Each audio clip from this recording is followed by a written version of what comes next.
guests in the gallery are invited to join us if they so choose. Chaplain. Thank you, Madam President. Would you bow your heads with me, please? Oh Lord, we take a moment to pause, catch our collective breath, and look to you.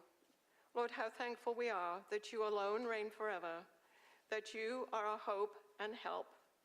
You made the heavens and the earth, those mighty planets that we see through the marvel of the Webb telescope, that dwarf our speck of rock and vapor, those countless galaxies, each with millions of stars that remind us of our finiteness and smallness. Yet we are thankful that you, Lord, mighty creator, care for your wee creatures. You love justice, you hate injustice, and you keep truth forever. You are the champion for the oppressed, the hungry, the fatherless, the widow, and the refugee.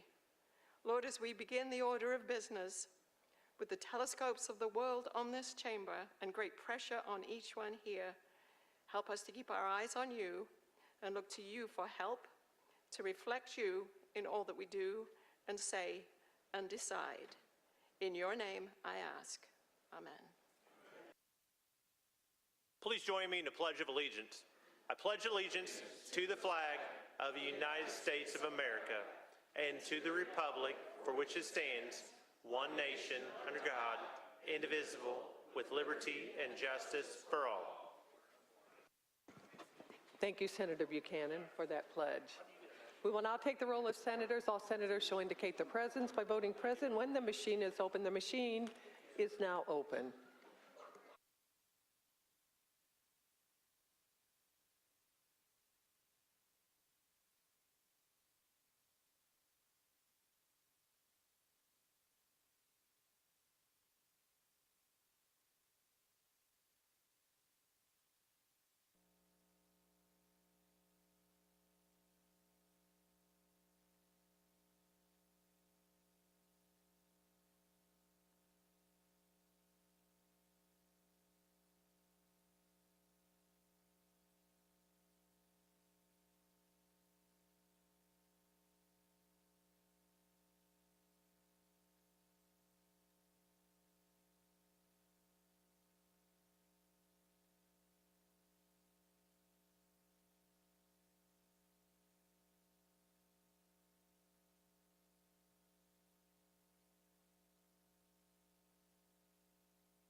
Senator Becker.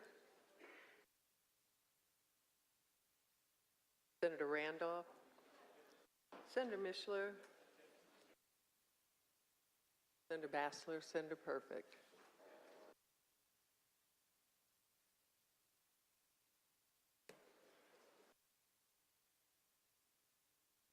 Have all senators voted?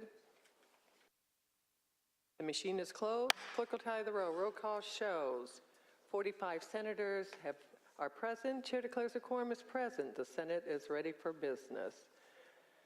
We will now move to bills eligible for second reading. Is there consent to read the roll numerically? Clerk will read the roll. Senate Bill 1, Senator Glick.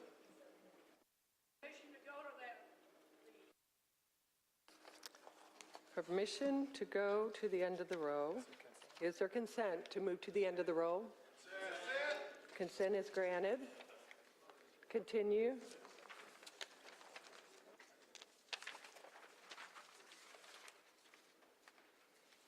Senate Bill 2, Senator Holtman. Senator Holtman calls Senate Bill 2. Clerk will read. The bill for enactment may co-concern. Senate Bill 2 is placed on second reading. It is open for amendment. Are there any amendments? Yes.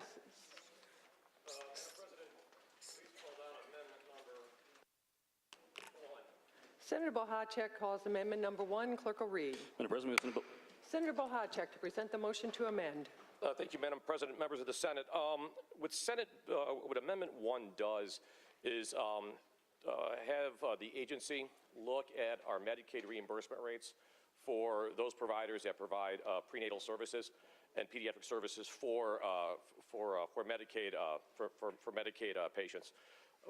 we do know that we have some shortage of Medicaid accepting docs, and we want to make sure that, that we take a good hard look at our reimbursement rates prior to the next budget session, and that's what this does. Appreciate your support. Is there discussion? Senator Holdman, to speak on the amendment. Thank you, Madam President, members of the Senate.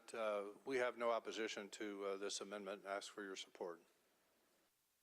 Further discussion, Senator Taylor. Senator Taylor to question the author. Senator Bohacek, do you yield? Senator Taylor.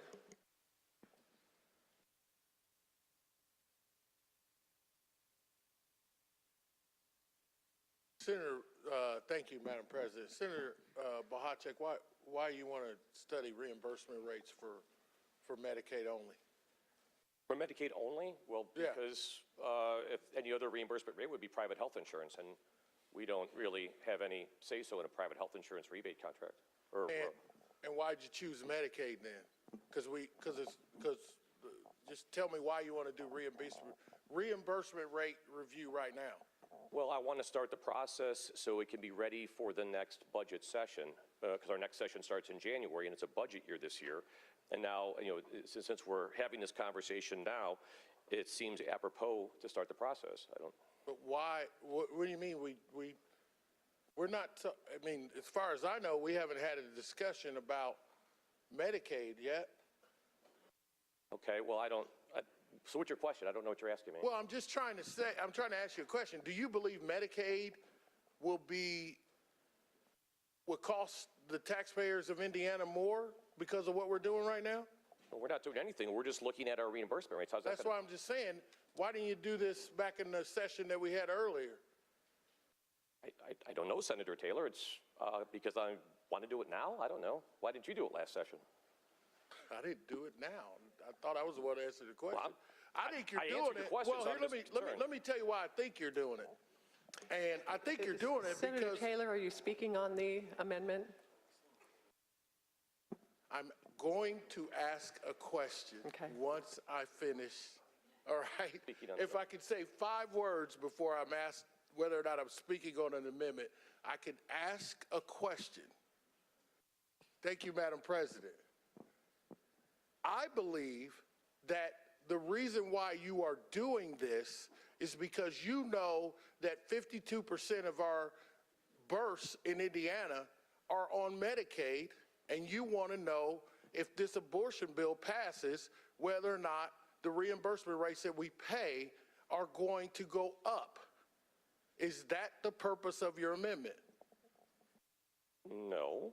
The purpose of my amendment is I've talked about Medicaid reimbursement rates in the past, and as have many other in this chamber, and talking to the folks in healthcare, that they feel that our Medicaid rates, our reimbursement rates, across many spectrums may be a little low, and I wanted to see if that's the case, and if it is, then it will be the impetus for potentially a bill to work on that in the upcoming budget session.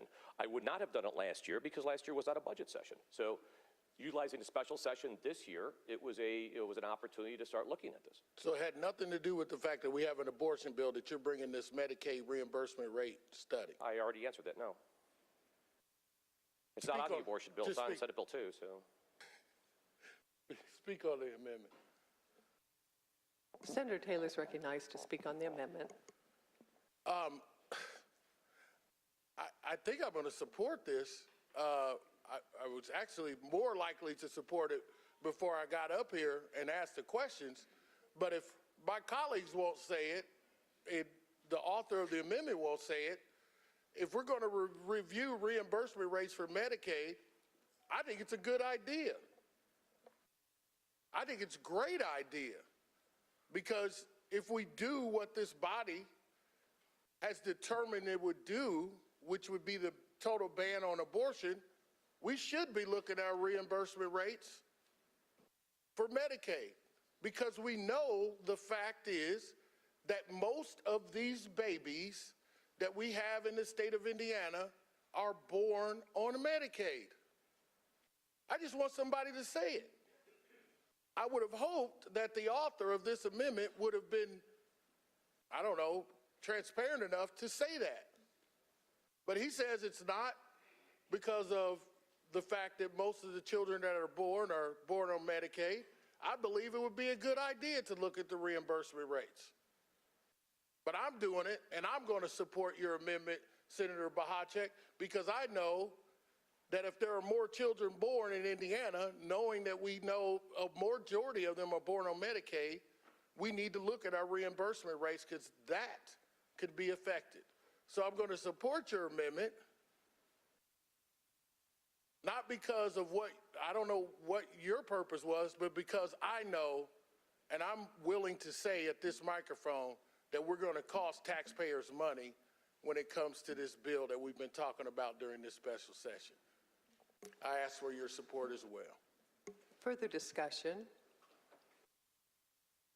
Senator Bahacek, would you like to close? Questions on the adoption of the motion? All in favor say aye. Aye. Opposed, nay. Motion passes. Are there further amendments? Senator Kadura calls amendment number 5. Clerk will read. Madam President, move Senate Bill 2 be amended as follows. Senator Kadura to present the motion to amend. Thank you, Madam President, members of the Senate. To frame the context of the amendments that I'll be introducing today, if you recall, we were called to a special session to address few things. It started with the relief checks or the gas taxes or capping the gas taxes. And I argued that if we are opening the budget and spending hundreds of millions of dollars, then we ought to actually respond to the needs of Hoosiers. And there are many needs that have not been addressed in Senate Bill 2 or Senate Bill 3 that I would like to share with you today. I'll start with the first one, and hopefully we can have discussion on the other ones. Senate Bill 2 included a $45 million appropriation that under the Office of Management and Budget, OMB, to deal with the expected consequences of Senate Bill 1. The expected consequences of Senate Bill 1, there will be forced births in the state of Indiana in the thousands, and expecting moms and their babies need support. Where was the $45 million placed? It was placed under an office. I respect their staff, I work with them, but an office that has no expertise in healthcare. Office of Management and Budget, rather than Family and Social Services Administration or Department of Public Health or Department of Child Services. Please understand that Indiana ranks in the bottom 5 nationwide on infant mortality and maternal mortality. We are 2 to 3 decades behind on investing. We need hundreds of millions of dollars to make up for the lack of investments over the last 3 decades. So for us to put $45 million, knowing that the national rankings put Indiana in the bottom 5 on these metrics, is embarrassing.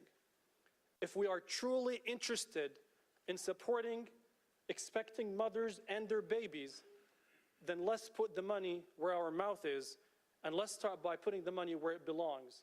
OMB is not the office to have this management or oversight over these dollars, and I ask my colleagues to support moving these dollars to FSSA and the Department of Health. Is there further discussion? Senator Holdman.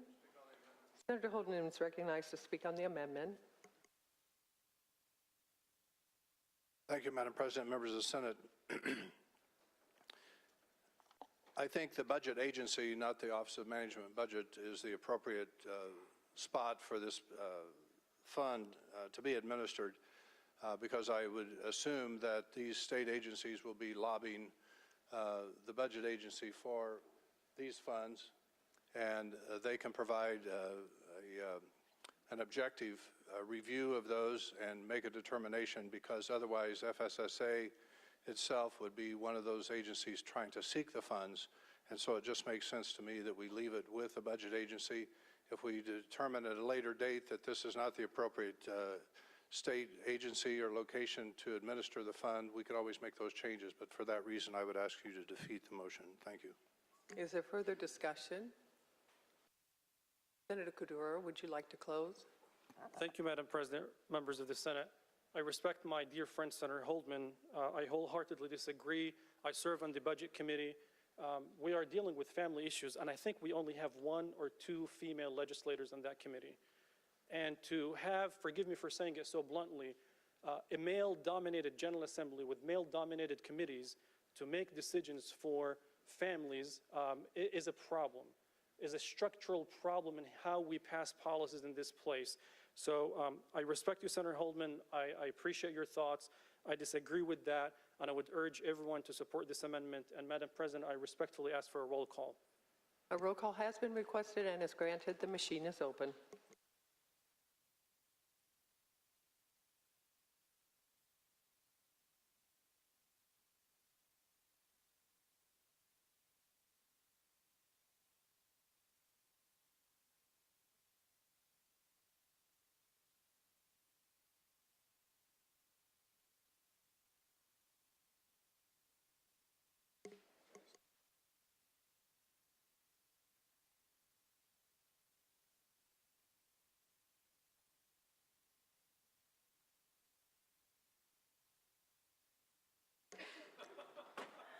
The machine is closed. Clerk will tally the roll. Roll call shows 10 ayes, 36 nays. The motion to amend has failed. Are there further amendments? Senator Kadura.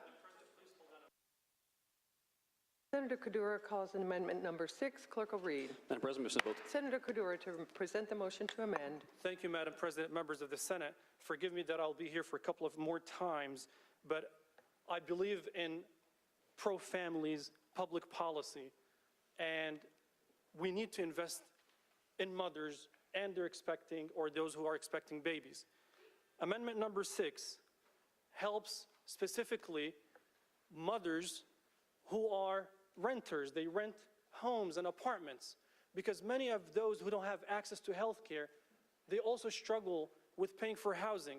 When a pregnant or expecting mom has 3 jobs and has to pay more than 30 or 40% of her income just to maintain a 1 or 2 bedroom apartment, how can we call that a pro-family policy if we don't support expecting moms and their babies?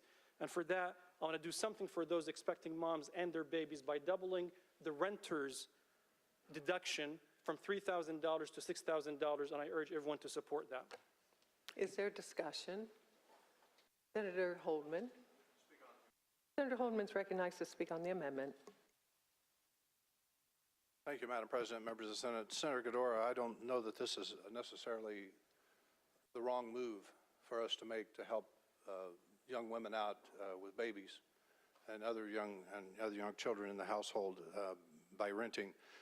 This just does not seem to be the time for us to do this. This would have a significant appropriation number attached to it, and I would be glad to talk to you about continuing discussion on this matter for Appropriations Committee next session. So for that reason, I would ask you to defeat the motion. Thank you. Is there further discussion? Senator Kadura, would you like to close? Yes, ma'am. Thank you, Madam President. Thank you, Senator Holdman. I wholeheartedly agree with Senator Holdman.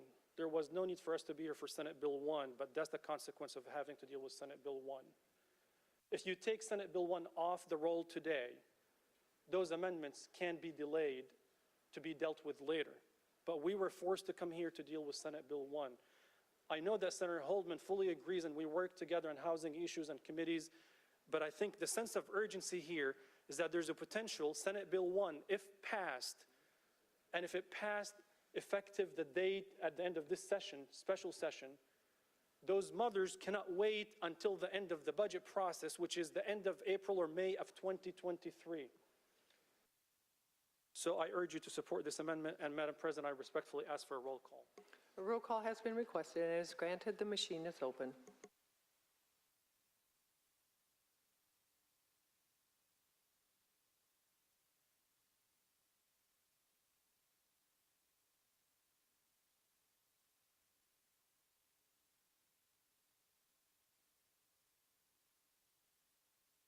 Senator Becker. The machine is, excuse me, the machine is closed. Clerk will tally the roll. Roll call shows 10 ayes, 36 nays. The motion to amend has failed. Are there further amendments? Senator Kadura. Senator Senator Kudura calls amendment number 7. Clerk will read. Madam President, moves Senate Bill. Senator Kudura to present the motion to amend. Thank you, Madam President. Respected members of the Senate, one more pro-family proposal. I will be supporting some of the provisions in Senate Bill 2, including the moratorium that caps the sales taxes on utilities. However, doing the analysis, that shows that Hoosier families may save anywhere between $40 to $70 over the next 6 months. But we've heard from some utilities that they might be raising their utility rates by almost 18 to 20%. So we might be saving families $40, and then on the flip side, they may be charged $200, $300, $400 in increases in utilities.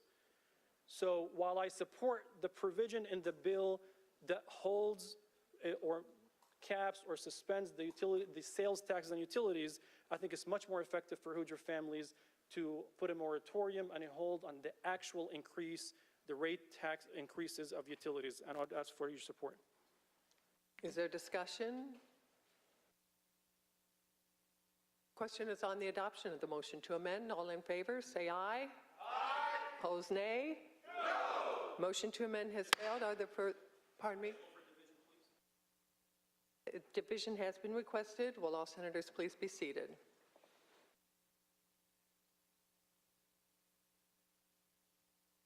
All senators voting in favor of the amendment, please stand and be counted.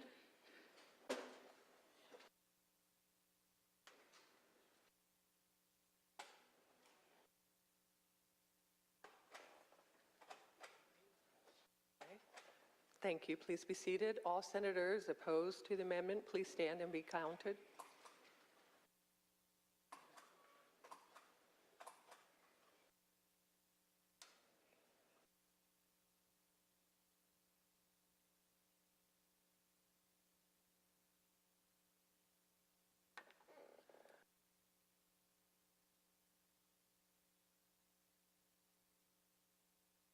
Thank you. We have 37 against. The motion to amend has failed. Are there further amendments? Yes, Senator Kudura. Senator Kudura calls amendment number 9. Clerk will read. Madam President, moves Senate Bill 2. Senator Kudura to present the motion to amend. Thank you, Madam President. I appreciate your patience with me. Thank you, members of the Senate. This is my final amendment on Senate Bill 2 before I yield to my colleagues or before my colleagues introduce their amendments. Again, to remind everyone, we are here because of Senate Bill 1. Indiana does not have the right infrastructure in place, whether it's pre-K, child care services, OBGYNs, or you name it, in every single county across the state. And one of the things that I would like to support under this bill is to expand pre-K services across the state of Indiana so that once these kids are born, they can have adequate education, training, which I think if you believe in workforce development and you believe in making the economy work and businesses, we must start investing in our young kids. And for that, I urge you to support expanding pre-K under Senate Bill 2. I would ask everyone for their support. Is there discussion? Roll call has been requested and is granted. The machine is open.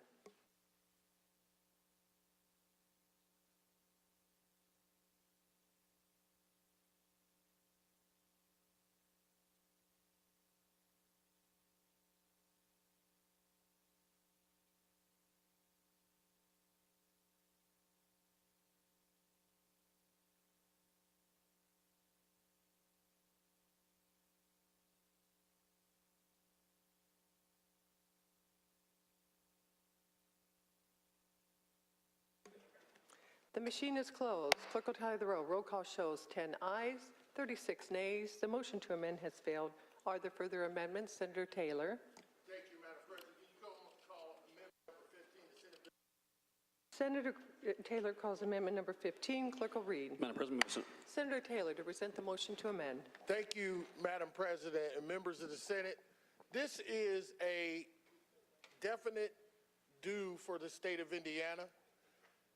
For those of you who may not know, when a healthcare professional goes into assisting a patient, one of the most clear dynamics that play out in that patient healthcare professional dynamic is the race of the healthcare professional. And some of you might disagree with this, but if you look into the study that one of our largest hospital associations did recently with their own hospital association, you will find that that is the clear fact that healthcare results are not only based on whether or not the individual who is receiving the care is a minority, but also if the person who's providing the care is a minority. Indiana ranks at the bottom of the country in healthcare outcomes for minorities. We have to do something about it. I didn't say me, I said we. And here's what I say about that. If we do nothing about it, then we don't care. So if you can all agree with me that one of the things that we should do, like we do, for example, with teachers, like we do, for example, with lawyers, like we do, for example, with dentists, they all have a fund that provides scholarships for minorities to go into that profession.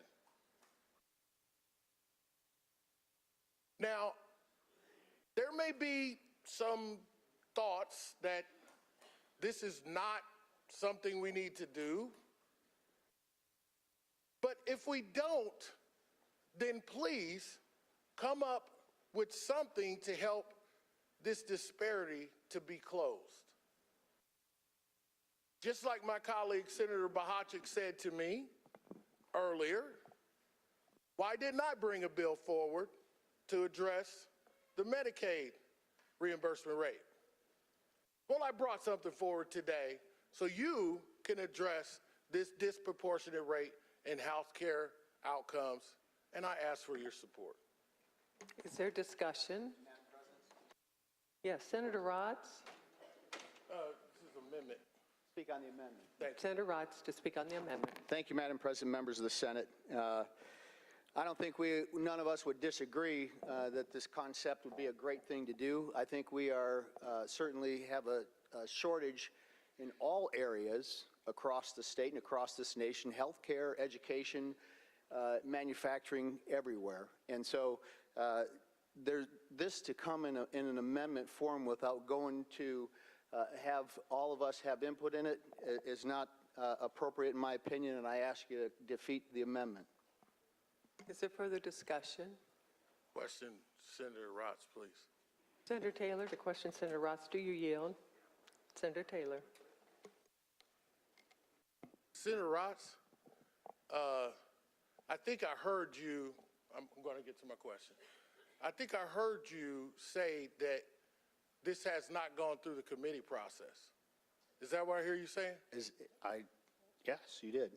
So how many of the other amendments that your members, did Senator Bohacek's amendment go through the committee process? No. You supported it, right?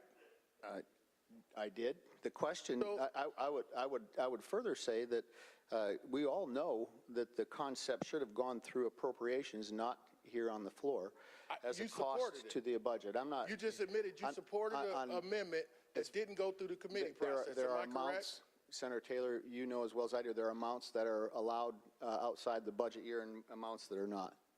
I didn't ask about the amounts. I asked about the amendment. You said the reason why you didn't want to support my amendment is because it didn't go through the process. Agree. So did all the amendments that you supported before go through the process? I supported one amendment, and we don't even know what the fiscal is on this bill, and so we're all subject to the fiscal pieces. All the amendments today are subject to the fiscal. Do you know what the fiscal is for Senator Bohacek's amendment? Bohacek's amendment was simply to look at the Medicaid costs. How much does it cost us to do that? The administration of it is less than what's the threshold to go through the budget process. Give me a number, please.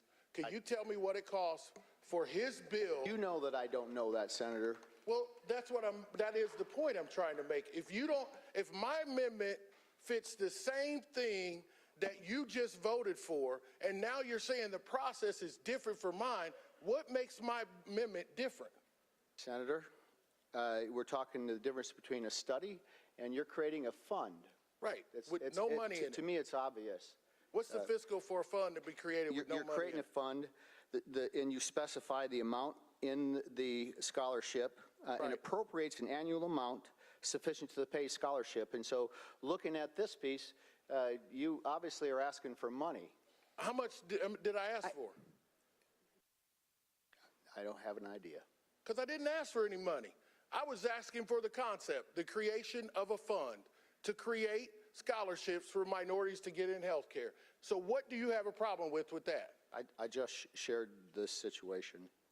So will you co-author this bill with me for next session so that we do get scholarship money for minority students to get to the healthcare profession? We absolutely can have the conversation. There's a lot of work going on today, and it may not be specific to this. I'm not saying I'm against the concept. I'm against the timing. That's it. I don't have any more questions. Thank you. Further discussion? Senator Taylor, would you like to close? Absolutely. Wow. Wow. I didn't even ask for any money. And I knew that was going to come up, so I purposefully did not put a fiscal into this legislation. So here's what we've done in the past for issues related not to health care, but for other issues where we created funds. We created a fund for people to dig into the ground and determine if we could use gas up in Northwest Indiana. Remember? We created a fund with no fiscal to deal with some of the issues that we had with the wetlands in the DNR department. That was done through a piece of legislation. But I stand up here and ask for you, without a dollar, to help me help you, which you say you want to do, lower the disparities in health care for women and people of color. We know that minorities and women of color have a 2.5 times, it is more likely, 2.5 times more likely to die from a childbirth than their white counterparts. Yet we don't want to do anything to help close that gap. I said earlier, we could make up technical things and say, hey, it ain't the right time. We could do that every day. As a matter of fact, I do that every day with my daughter. Honey, this ain't the time. But unfortunately for us, when is the time? This bill that we have in front of us that we're amending today is all about timing. Because you know what? Everything in that bill we brought up in the last session and you said no. You said no less than 6 months ago to everything that's in Senate Bill 2. And then you come back and you try to adopt it as your own, and all I do is ask you to help me help you. I ask for your support for this well thought out opportunity to help Indiana lower the disparity between disparities in healthcare outcomes in the minority community. And I will leave you with this. This vote will be a roll call, because if you have people that look like me in your district and you vote no on this, I want them to know. I ask for a roll call. A roll call has been requested and is granted. The machine is open.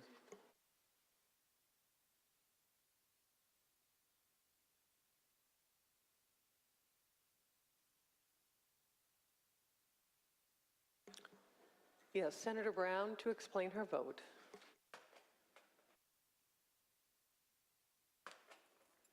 Thank you, Madam President, members of the Senate.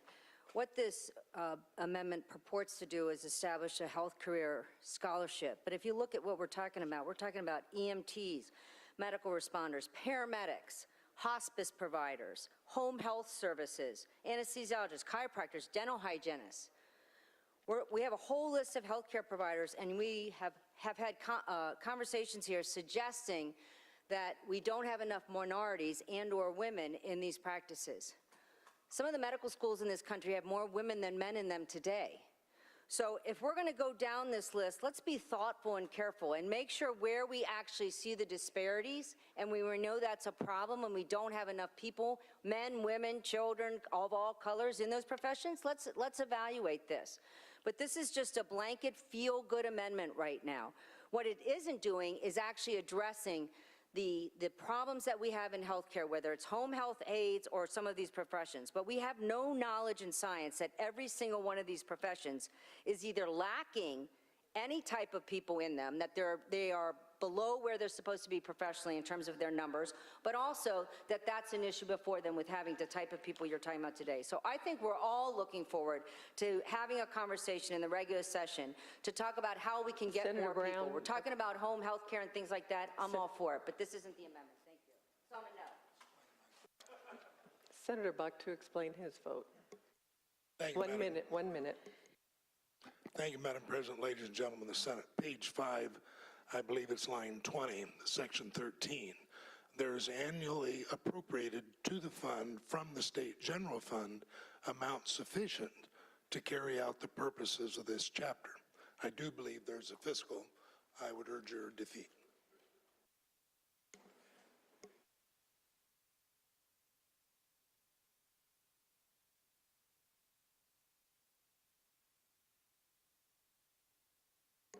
The machine is closed. Clerk will tally the roll. Roll call shows 11 ayes, 35 nays.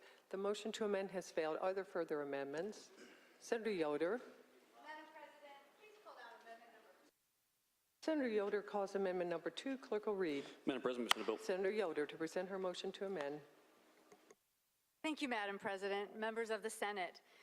I appreciate the conversation that we're having, being very sensitive to fiscal matters.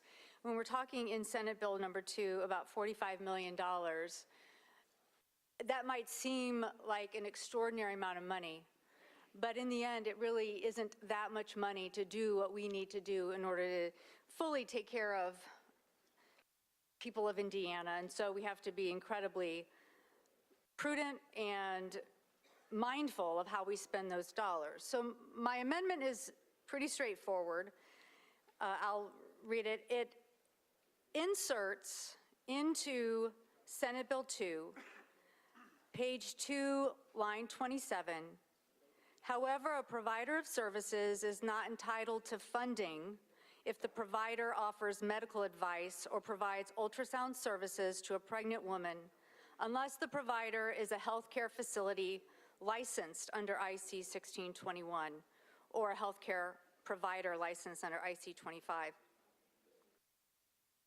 So the reason why this is important is my amendment would just require that crisis pregnancy centers be licensed. Though these centers are often located by abortion clinics and are designed to look similar, they are not licensed. And often they are providing medical services, counseling, ultrasound services, and yet in Indiana we do not license them. And I think that this body again and again has proven that we need to be prudent with our dollars. And so this motion says that if we are going to give money to a crisis pregnancy center, those crisis pregnancy centers must be licensed. I ask for your support for this amendment. Is there discussion? Senator Brown. I'd like to question the author of the amendment. Senator Brown to question the author. Do you yield, Senator Yoder? I do. Senator Brown. Thank you, Madam President, members of the Senate. Senator Yoder, are you familiar right now with how much money is in the budget that goes to programs that are run through Pregnancy Resource? The correct name is Pregnancy Resource Centers. Do you know how much money is in our budget currently? You can tell me. I'm asking if you know, because I you do don't not want any know. funding to go, so you must know that there is funding. The language for the Hoosier Family First Fund does say that this would be an appropriate use of the money. And I'm saying maybe it is, maybe it isn't, but we need to have some oversight of those funds. And so And to I'm have asking you right those- now, are you aware that we fund currently, and do you know how much that is? 0. We currently fund $250,000 a year. And do you know how many babies through the state of Indiana go through those pregnancy resource centers, and moms and babies? Are you familiar with that? I am not. Do you know that in some counties, over 50% of the moms delivering in that county have received services from a pregnancy resource center? And I think And do you know that all of those services are not reimbursable? Are you familiar with that number? May I answer? Yes. I think what I appreciate Senator Brown drawing attention to is the lack of resources that many counties in Indiana have access to. Could you please answer my question, Senator Yoder? Are you familiar with the work of the pregnancy resource centers? I believe there are over 100 in the state of Indiana, and in some counties, over half the moms and babies delivering have received care through the pregnancy resource centers. Are you familiar with that? I am answering, and I'm saying yes, and my point is So you are that familiar with those that? women and children deserve to be receiving care by people who are licensed. Okay, so And all again, my amendment is asking, this amendment would say, if we are going to put forth any of the $45 million to support these counties that currently don't have access, we need to make sure they're licensed, so every Hoosier and every child is receiving care from a licensed facility. so what sort of medical advice is currently being provided by a pregnancy resource center? Ultrasounds are being administered. An Counseling ultrasound is being not medical administered. advice. That's very different. What medical advice is currently being Medical offered? services. Well, that's not what your bill says. It says medical advice or just an ultrasound. Do you It know says do you know offers the Can you finish my question, please? Do you know the purpose of an ultrasound? I believe I do. And what is the purpose of the ultrasound? It depends on what the problem is. Well, then, do you know why they may offer an ultrasound either at an abortion clinic or at a pregnancy resource center? Yes, to determine the stage of the gestational stage. Of the woman carrying the baby? Yes. Do they then at the pregnancy resource center give advice as to the health of the baby? No, but they do inform the mother how far along, not based on anything other than a guess in many cases, because Ultrasounds are a guess? No, the advice or the person administering the ultrasound. There is not in Indiana any requirement that these, if we call them technicians, have any licensure or certification, that they are giving advice. What medical advice are they giving them? I've asked you, Senator Yoder. You haven't been able to give me an example. They provide an ultrasound. You have in your bill that if the provider offers medical advice or just merely provides an ultrasound service, that they need to be licensed. Well, they are providing guidance because, as you stated, many counties throughout Indiana, these are the only facilities that women have access to. No, I never said that they were the only facilities that women have access to, Senator Yoder. I'll restate. You said they have, for many Hoosiers and children, these are the facilities they have access to and they are using. And I'm saying that we should just ask and require that they have some licensure to be providing the kind of medical guidance, advice, procedures like ultrasounds, so that the women in this state have equitable access to care that they can rely on. Permission to speak on the amendment?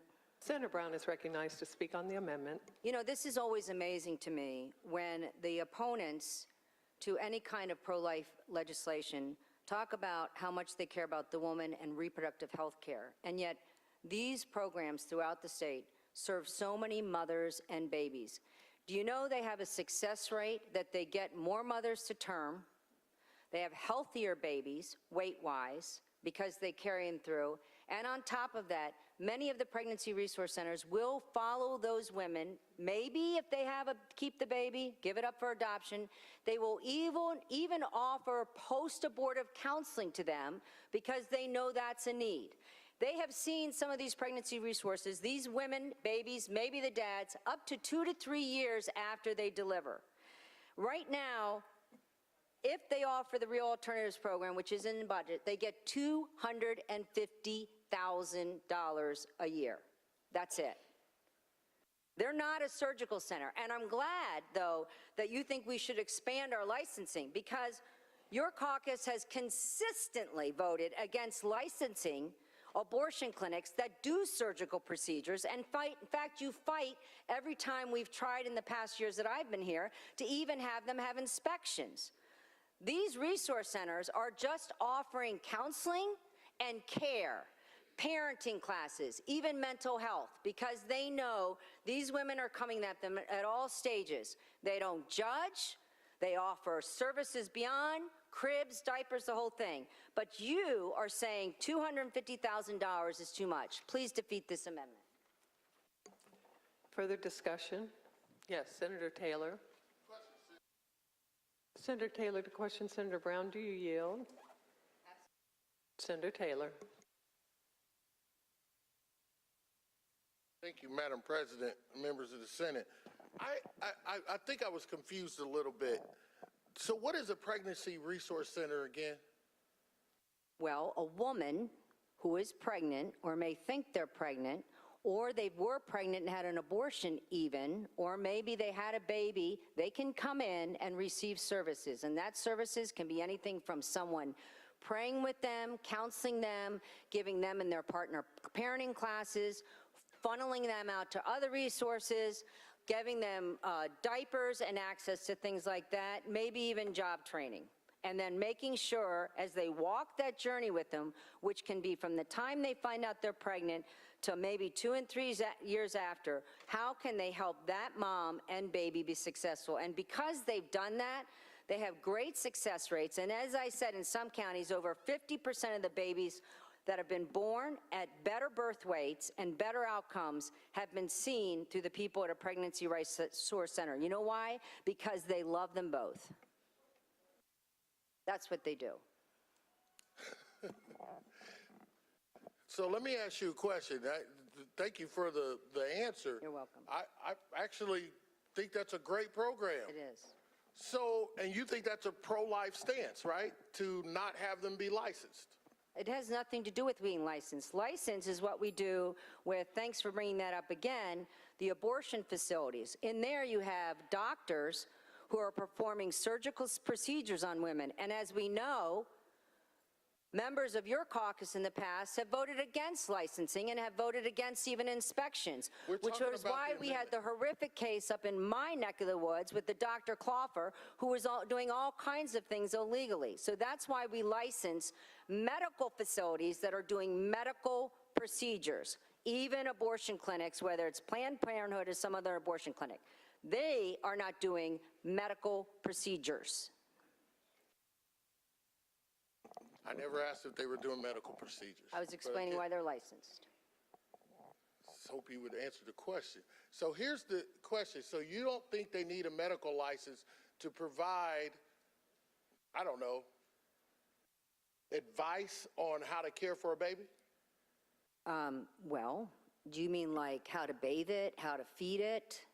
What do you mean to care for a baby? Well, for anything. No, they're not a pediatrician. They're not telling the mother and the baby whether or not their vaccines are up to current, or whether the baby may be slow developmentally, or whether they need to receive some other services like therapies, occupational, OT, all those things. No, they're just saying these are the things to help you have a healthy baby. Clothes, diapers, wipes.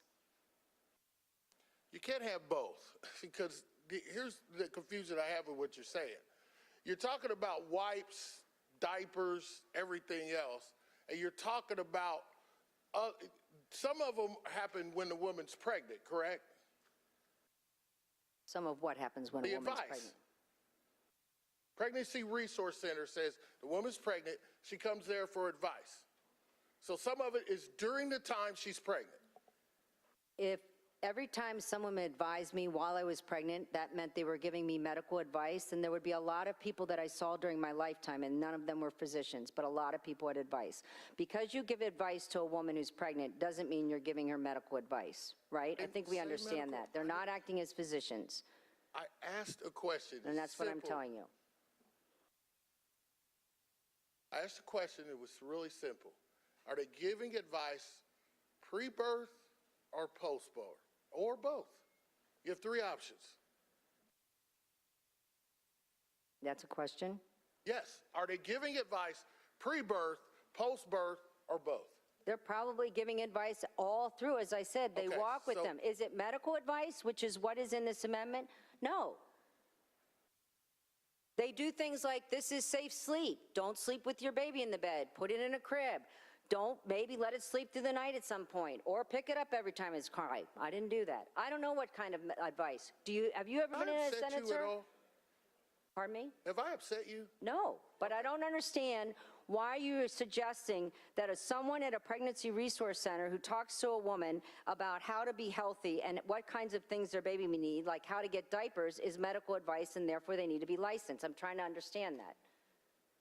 I'm just asking questions, Senator Brown. I'm just trying to get some answers to my questions because I don't know about these pregnancy resource centers. We went to a doctor for mine, okay? So here's the question. When these people give advice to these expected or actual mothers, do they give advice on medication? They see doctors. They see doctors at these These are facilities? not, no, I'm saying these pregnancy resource centers are there to provide them either the resources like diapers and maybe counseling and parenting classes, but they're not the ones who are delivering the baby. I understand that. Doing the maternal checks as you go through your pregnancy. I don't know why you think that they are in place of. Okay, well, I don't know how to answer you. You don't understand the Pregnancy Resource Center, and Senator Taylor, I don't know how to explain it to you any better.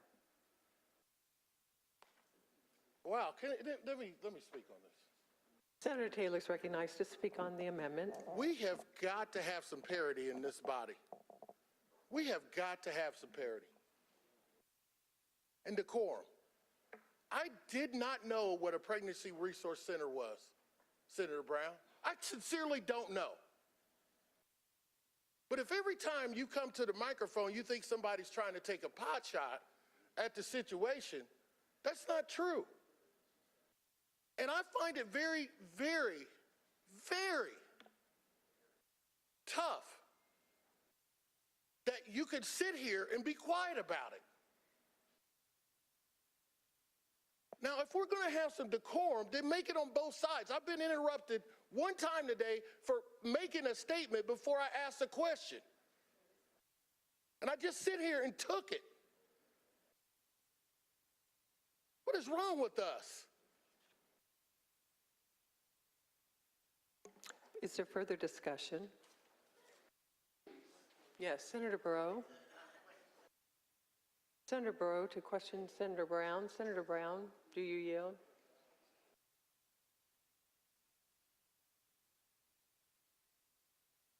Senator Burrow. Thank you, Madam President, members of the Senate. Senator Brown, in my community, I have I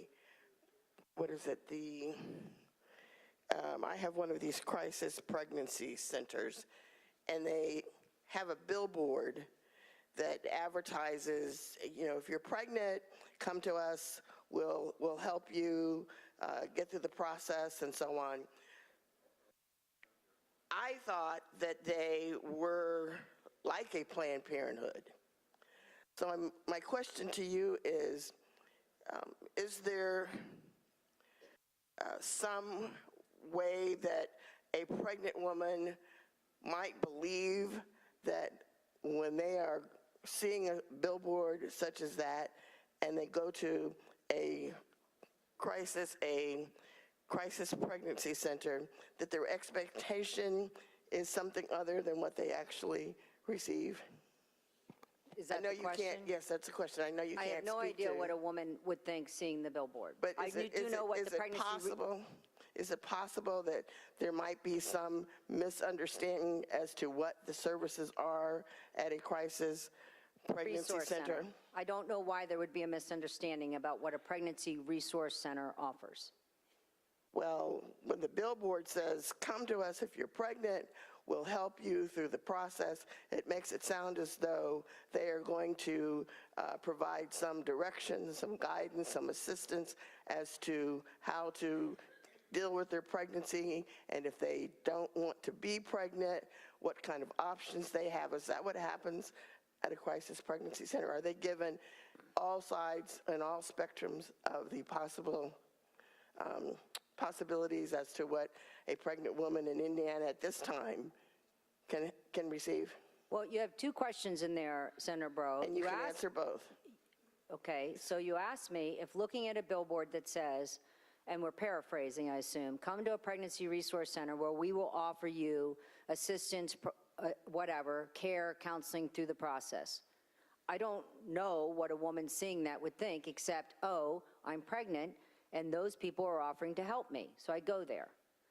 Do they offer what? Do they do abortions in pregnancy resource centers? Is that what you mean? Is that the euphemism? Do they offer all the options? Is that a euphemism for abortions? No, all the they options. do not offer them. All the options is information about where to obtain an abortion, which is still legal in the state of Indiana.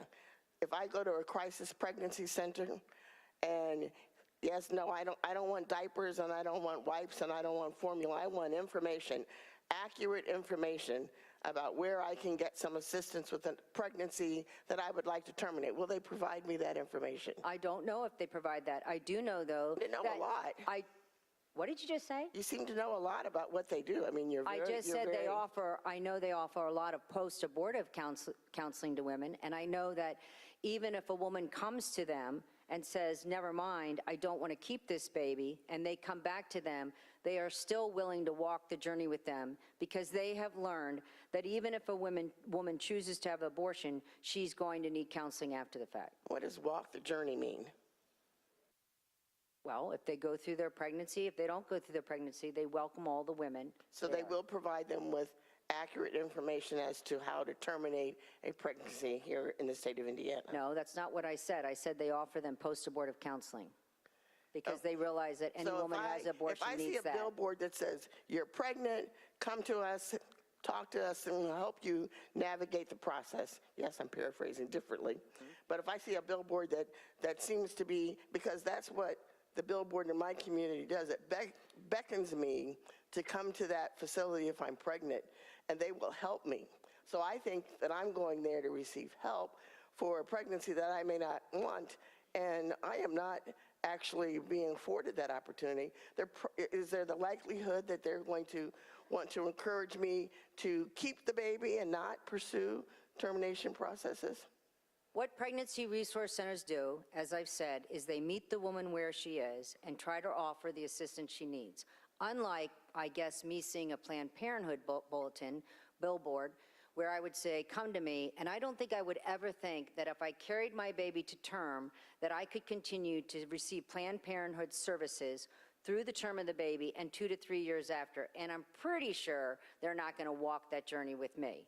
I think that if I see a Planned Parenthood billboard telling me this is where you go if you're pregnant, I'm pretty sure I'm going there to get an abortion, and I'm pretty sure that's what they're going to suggest as my option. And I believe that if you saw, and I have not seen a Planned Parenthood billboard, but I believe if you did, there would be transparency in what kind of services you could receive. Yes, you could receive termination services. You could also receive contraceptive services. You can also receive female tests like pap smears and so on and so forth. So that I think is, I have not seen a Planned Parenthood, but my guess would be that there would be some transparency, whereas I question just how transparent these organizations are when they make me believe, from what I've seen, that there's going to be some kind of information provided to me on a whole host and array of services, when in fact I think there's a very narrow scope. But let me ask one last question. Do you know if they are required to provide science-based, accurate information about the the anatomy, of a female, how babies are born. Is there any idea as to the type of information and whether that information is science-based? I think that's a great question, because I think they believe that it's a baby from the time that that baby is implanted in the womb till it's born. And so I think that's great, and I'd really like to know if Planned Parenthood is based on science, or if they just say it's not a living, breathing human being, and you get to decide what you want. So what I'm hearing you say is crisis pregnancy centers have Resource centers, pregnancy resource centers. Well, I have them as crisis pregnancy centers. I know you do. Which is supposed to be a resource, but I think it's only a resource for a very narrow scope, and therefore I think that there is some transparency problems that they have. And it sounds as though they have a very definite position on pregnancy and pregnancy-related resources, which I don't know encompasses the full range of pregnancy-related discussions that is still available in Indiana today. But thank you very much, Senator Brown. If I may, I might speak on the bill. Senator Bros recognized to speak on the amendment. My concern with the pregnancy resource centers is that they are they are not honest in the kind of services that they purport to provide. A woman goes there thinking that not only can she get care for a pregnancy that she would like to carry to term, but that she could get resources and answers on a pregnancy she would not like to carry to term, although that is not true. As you've heard Senator Brown say, they have a very specific ideology about birth and about life and when it begins, and that's the kind of discussion they have with these young girls who are confused and who need somebody who's going to give them honest direction, and I don't think that happens in these pregnancy crisis centers. Thank you. Is there further discussion? Senator Yoder, would you like to close? Thank you, Madam President. And I just need to make a few things clear. Senator Brown is correct. When you're pregnant, a lot of people give you a lot of advice. But taxpayers are not giving them money. This $45 million and this motion amendment that I've put forth and that we are about to vote on is only saying that if we are giving part of the Hoosiers Family First Fund, not what we've already appropriated and given, but the current fund that's being created, that if money goes to pregnancy resource centers, that they be licensed. Because as Senator Brown articulated, yes, some of the things they provide are not under the rubric of medical advice, but some do provide medical advice and some provide ultrasounds and give guidance, medical advice and guidance on that ultrasound. And this amendment is just saying, let's let Hoosiers know that if we're giving these resource centers money out of the Hoosiers Family First Fund, that they are under some regulation, some licensing, so that Hoosiers can know that they can trust the information. I ask for your support for this. A roll call has been requested and is granted. The machine is open.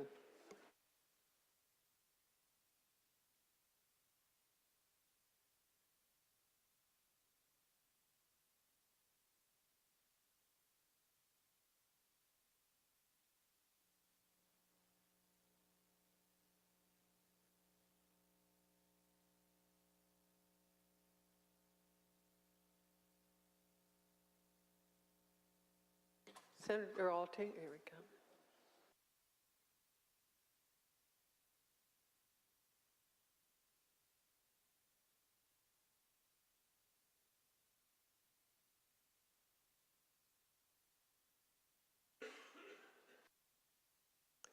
The machine is closed. Clerk will tally the roll. Roll call shows 10 ayes, 36 nays.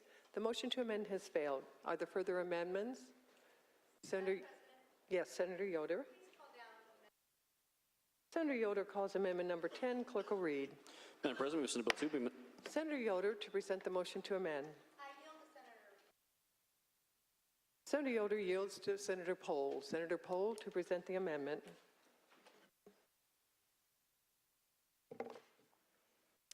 Thank you, Madam President. Respected members of the Senate. So we heard the term pro-life a whole lot in the last couple of days, and by and large, one of the most common criticisms of pro-life legislation is that it's pro-life until you're born, and then you're on your own. This amendment is actually a pro-life amendment. It provides housing to mothers, pregnant mothers, and postpartum mothers when they are in a housing crisis, when they have nowhere else to go. The Indiana Housing First program was established to provide housing to eligible persons, and what this amendment does is it expands eligible persons to those that are pregnant, those that are postpartum for the first year after the child is born. It requires the Indiana Housing and Community Development Administration to establish to establish policies and procedures to implement the rules of the newly added eligible persons no later than January 1st, 2023. We've heard that there are no exceptions on life. There's no price too high. But I think what we're really faced with at this point is if we're going to force birth on our mothers, we need to make sure that we're actually taking care of them, that we're actually taking care of our pregnant women, our children, and ultimately at this point, we're looking at unknown consequences. There should be no excuse for letting mothers and children die homeless and in poverty. And what this amendment does is addresses that issue. I ask for your support on this truly pro-life amendment. Is there discussion? Questions on the adoption of the motion? A roll call has been requested and is granted. The machine is open.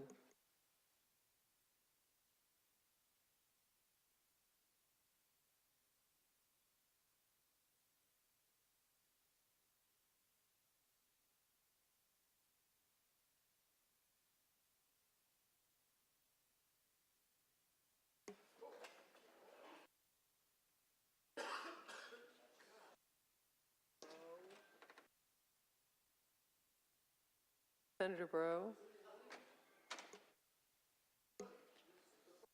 The machine is closed. Clerk will tie the roll. Roll call shows 12 ayes, 34 nays. Motion to amend has failed. Are there further amendments?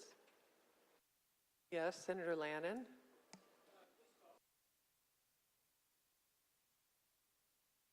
Senator Lannon calls amendment number 11. Clerk will read. Madam President, move Senate Bill 2 be Senator Lannon to present the motion to amend. Thank you, Madam President, members of the Senate. What Senate Motion 11 does is appropriate $250 million for mental health funding. And in appropriations, we heard testimony as to the need of mental health services generally. But I also say that in regards to Senate Bill 1, we heard testimony that if Senate Bill 1 is enacted and becomes the law for the state of Indiana, there's going to be need for many more mental health services for women and children. Certainly a woman who might be pregnant due to a rape or incest, especially young women, they're going to have scars that will be carried with them for the rest of their lives. But aside from that, aside from Senate Bill 1, Indiana ranks as one of the worst states in the nation for mental health funding and accessibility. About 1 in 5 Hoosiers struggle with mental health issues or substance abuse disorders. Indiana is ranked 44th on a variable that combines the prevalence of mental illness and access to care.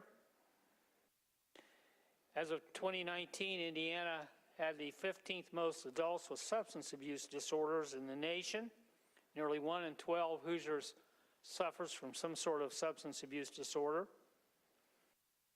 And we heard testimony. I thought that Indiana ranked ninth worst among the states for the ratio of mental health providers to the population that needs care. The experts who testified in appropriation said that, well, actually, we are the 7th worst in the nation when it comes to that ratio. And quite frankly, if you go to any county where there's a problem with overcrowding in the jails, you talk to the sheriffs. I know I talked to the sheriff in my county, and he says the biggest problem that we have is that there are many people being held in this jail who need mental health services, and they don't have them. And if you know anything about the homeless population and the issues that we have in that regards, it's largely due to mental health and the fact that we do not have adequate services for the homeless population who need mental health services. So what the bill does, it does appropriate $250 million to allow mental health service providers to invest in transition to certified community behavioral health clinics, which are specially designed to provide a comprehensive range of mental health and substance abuse services. It provides for funding support to individuals who are provider employees, to assist them and incentivize them to continue on in that occupation, including help with full student loan repayments. It establishes a fund for the Center for Excellence to make sure that our mental health professionals are trained in evidence-based practice, and incentivizes hospitals to keep mental health units open. I know that hospitals struggle to sometimes keep those services open, and we do need inpatient mental health services. So that's what the amendment does.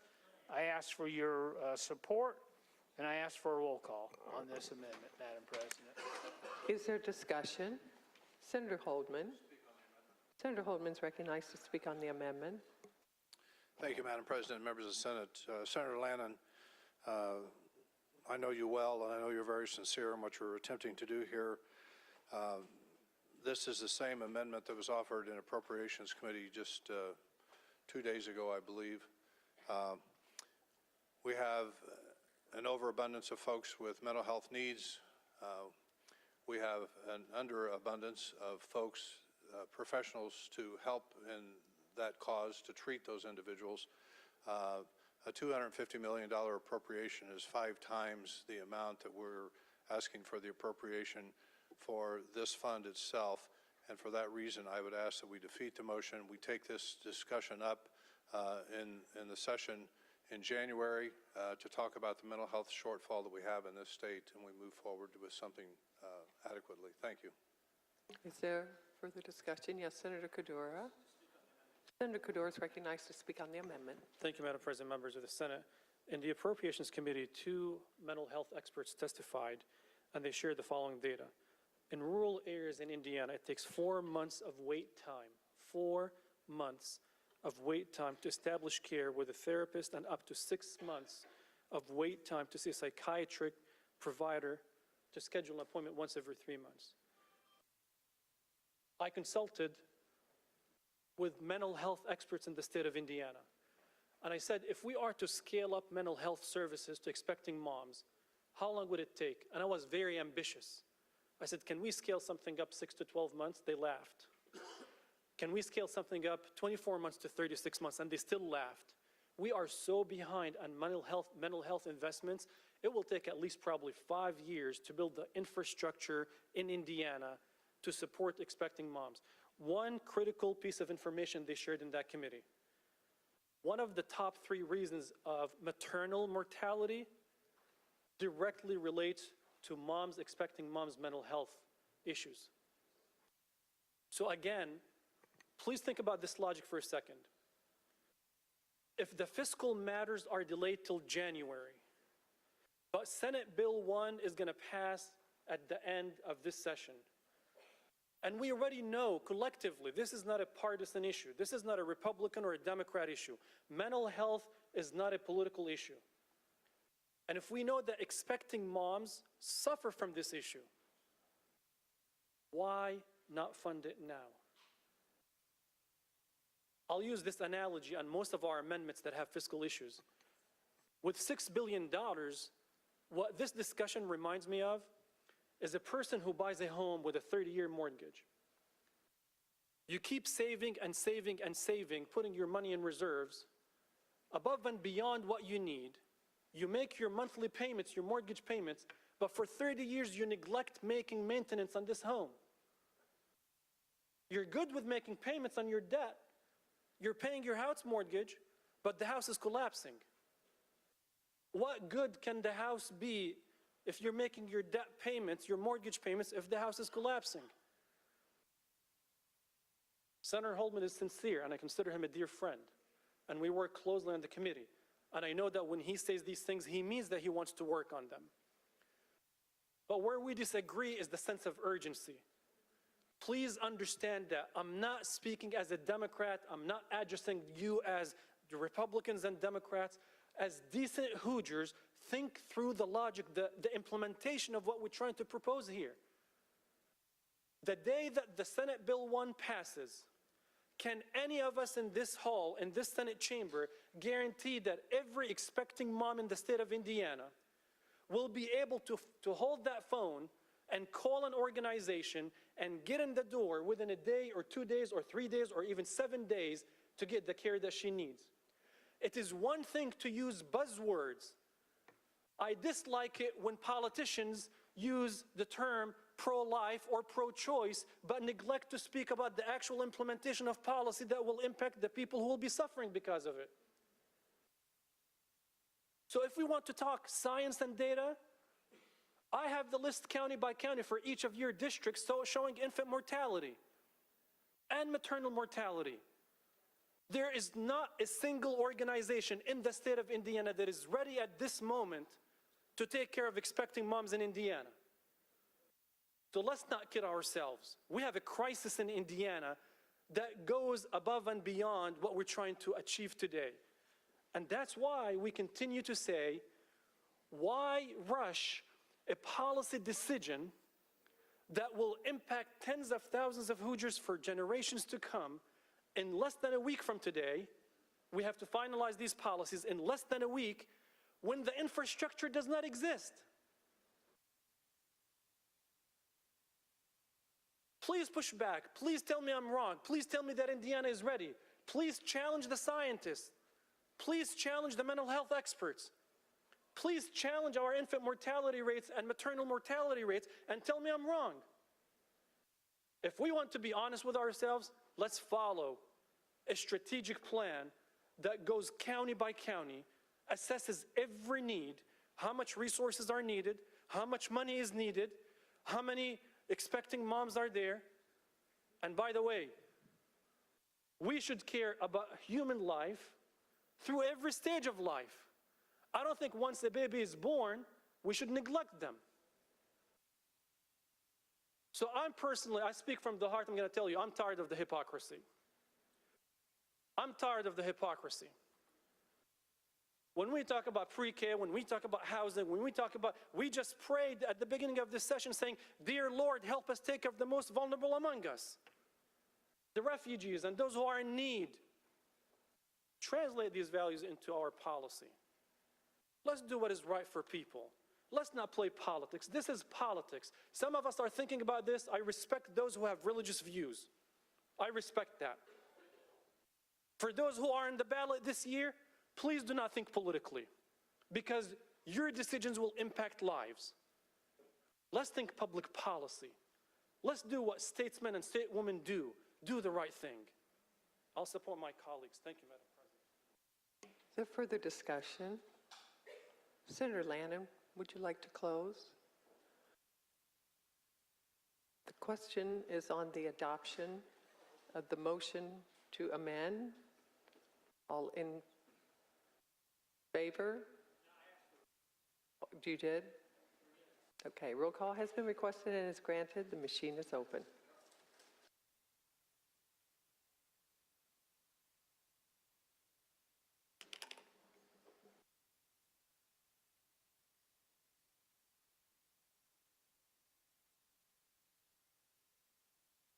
Senator Wojciech to explain his vote. You have 1 minute, sir.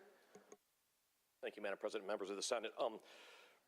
Funding of mental health services is very important. I see the results of what happens when we don't throughout the state of Indiana. This is an issue that I look forward to taking up with all of you in the upcoming session because we understand that this is that important and we need to get this funded. I'm going to vote no today because I think this needs to move forward as its own bill so we can have an ongoing funding source, not just a one-time hit of money. So, thank you.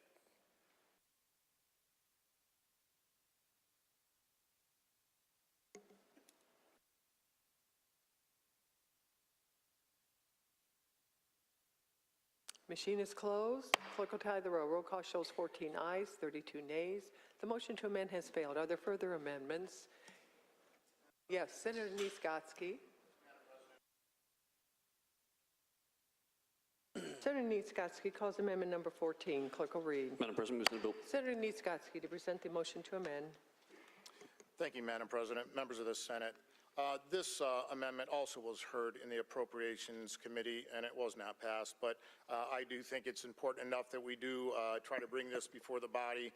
It is asking for $250 million to be appropriated by the State Department of Health in funding programs and initiatives to address social determinants and health contributing to maternal and infant mortality rates.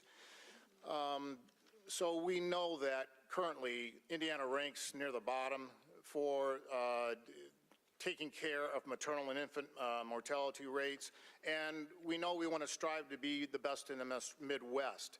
So I believe if we don't do something now to begin addressing this job presently, when it comes to addressing the present and the future needs to adequately address maternal and infant mortality rates, the downward spiral that we may be creating will be something that's going to reach a point that we're just not going to be able to correct. So fellow members of the Senate, I would appreciate your approval of this amendment this evening to Senate Bill 2, and I'd respectfully ask for a roll call.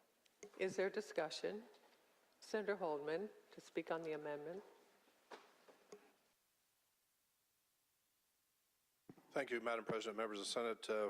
Senator Niezgodski, for all the same reasons that I stated with Senator Landon's amendment, this is exceeds 5 times the appropriation being called for in the fund to start with. We don't, any of us, deny that we have a shortage of mental health workers, especially those with maternal health issues, and it was defeated in the committee 2 days ago. And I think it's a topic that we need to take up in a regular session come January. Be glad to support you in your efforts to do that. So at this time, I would ask you to defeat the motion. Thank you. Is there further discussion? Senator Niezgodski, would you like to close? And I, being a member of the Appropriations Committee, I can't disagree with you, Senator Holdman, whatsoever. But the reality is that I think we should probably be addressing all these issues come January. And if we're having to address Senate Bill 1 and all of what is going to be the follow-up because of that, we know that these urgencies are going to become even greater. So these things need to be addressed now too. So that is the reason I'm trying to respectfully bring this before the body. Thank you. A roll call has been requested and is granted. The machine is open.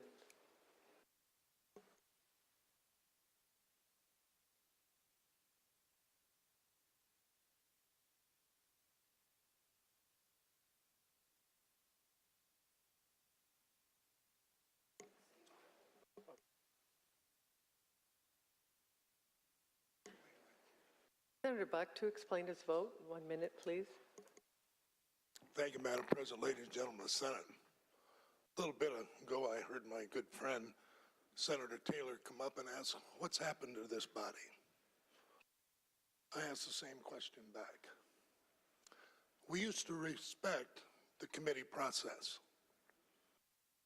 If a committee rejected an amendment or a bill, we didn't bring it to the floor. But what's happening here, we're not respecting the committee process, but we are building up postcards in our district.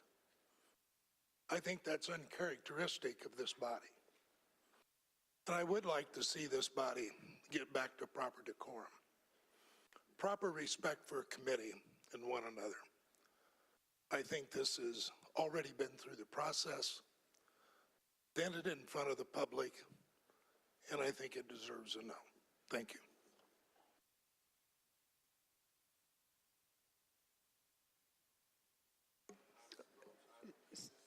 Senator Taylor? Senator Taylor to explain his vote. Thank you, Madam President, members of the Senate.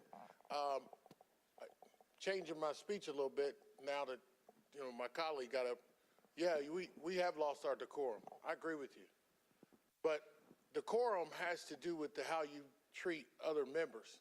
And what I was taught was it's the people who have the least that you give the most respect than the people who have the most. And I think you were taught that too.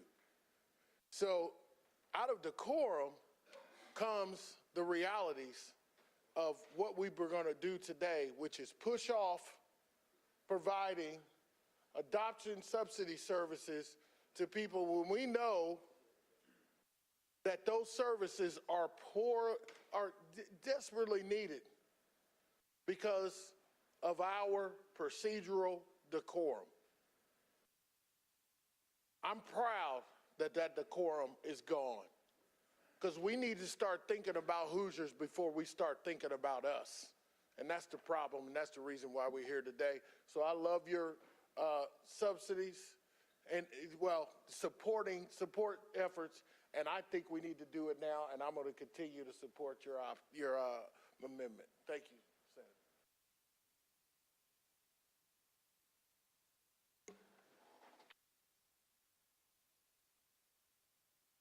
The machine is closed. Clerk will tally the roll. Roll call shows 11 ayes, 35 noes.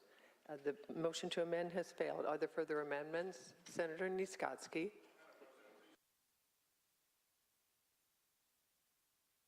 Senator Niskotsky calls amendment number 16. Clerk will read. Madam President, move to the vote. Senator Niskotsky to present the motion to amend. Thank you, Madam President, members of the Senate. This amendment, it did not come before the committee, but and I would just like to say that I think you all know, at least I hope you have begun to get to know me a little bit in the last 6 years that I've been here, that I have always expressed very due respect to this entire body. That's the way you're going to always see me conduct myself, and the things that I think I bring and propose, with all due respect, Senator Buck, I'm not looking for a postcard. I'm looking for things that I think the state of Indiana truly needs and is important to Hoosiers, especially the ones that are greatest in need. So in 2020, we set a floor for adoption subsidies for special needs children, and this body passed that. It didn't pass all across the board for special needs students, but it did address the greatest needs of those that would need the greatest amount of dollars. You did a lot to help those special needs children. But I think I think we all know. We don't know what the exact numbers are, but we've already been told through some of the committee process that at the very least we're going to be looking at 300 children going into foster care and going to have the need to be adopted. And so what I'd like to see is for all adopted children that are being in foster families, and when they leave that foster family, that they get at least the starting point of 50% of the adoption subsidy they received while they were fostering. So that's what the amendment, this amendment does, and I'd appreciate your support, and I would like to ask for a roll call. Is there discussion? A roll call has been requested and is granted. The machine is open.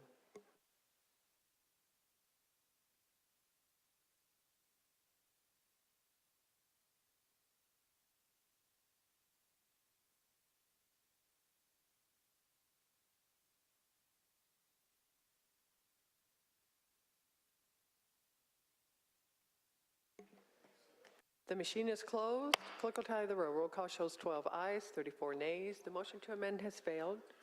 Are there further amendments? Senator Breaux.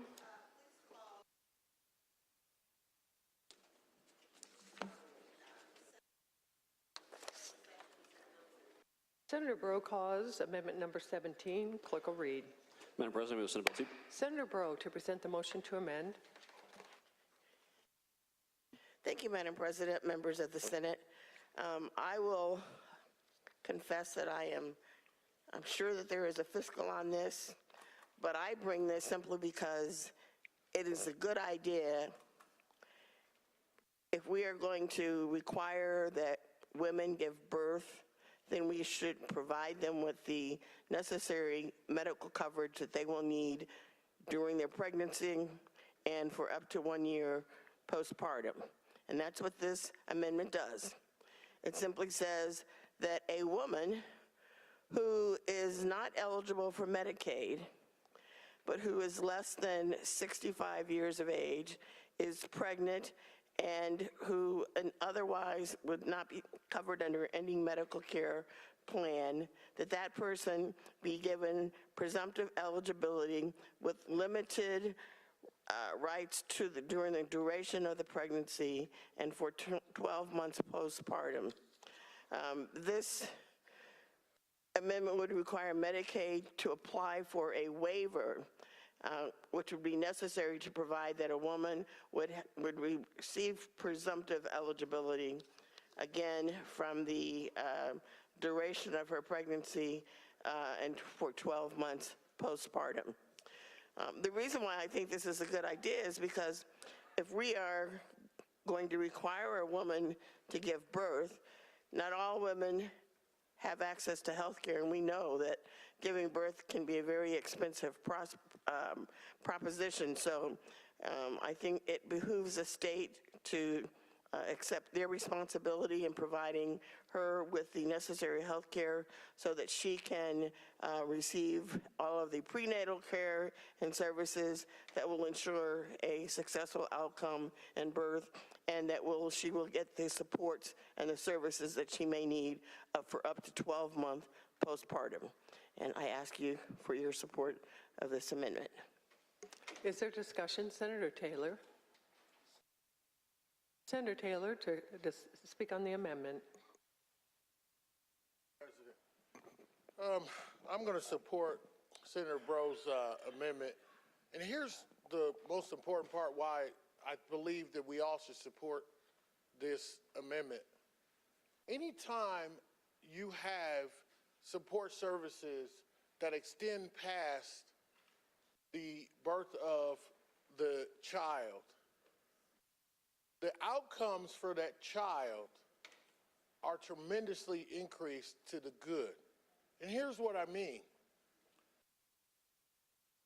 I don't think that any of us can disagree with the fact that once we found out, once we did the Medicaid, we extended the Medicaid eligibility for women postpartum after they had the baby, that was a success. So we came back last session, if you remember correctly, and we extended it to 12 months.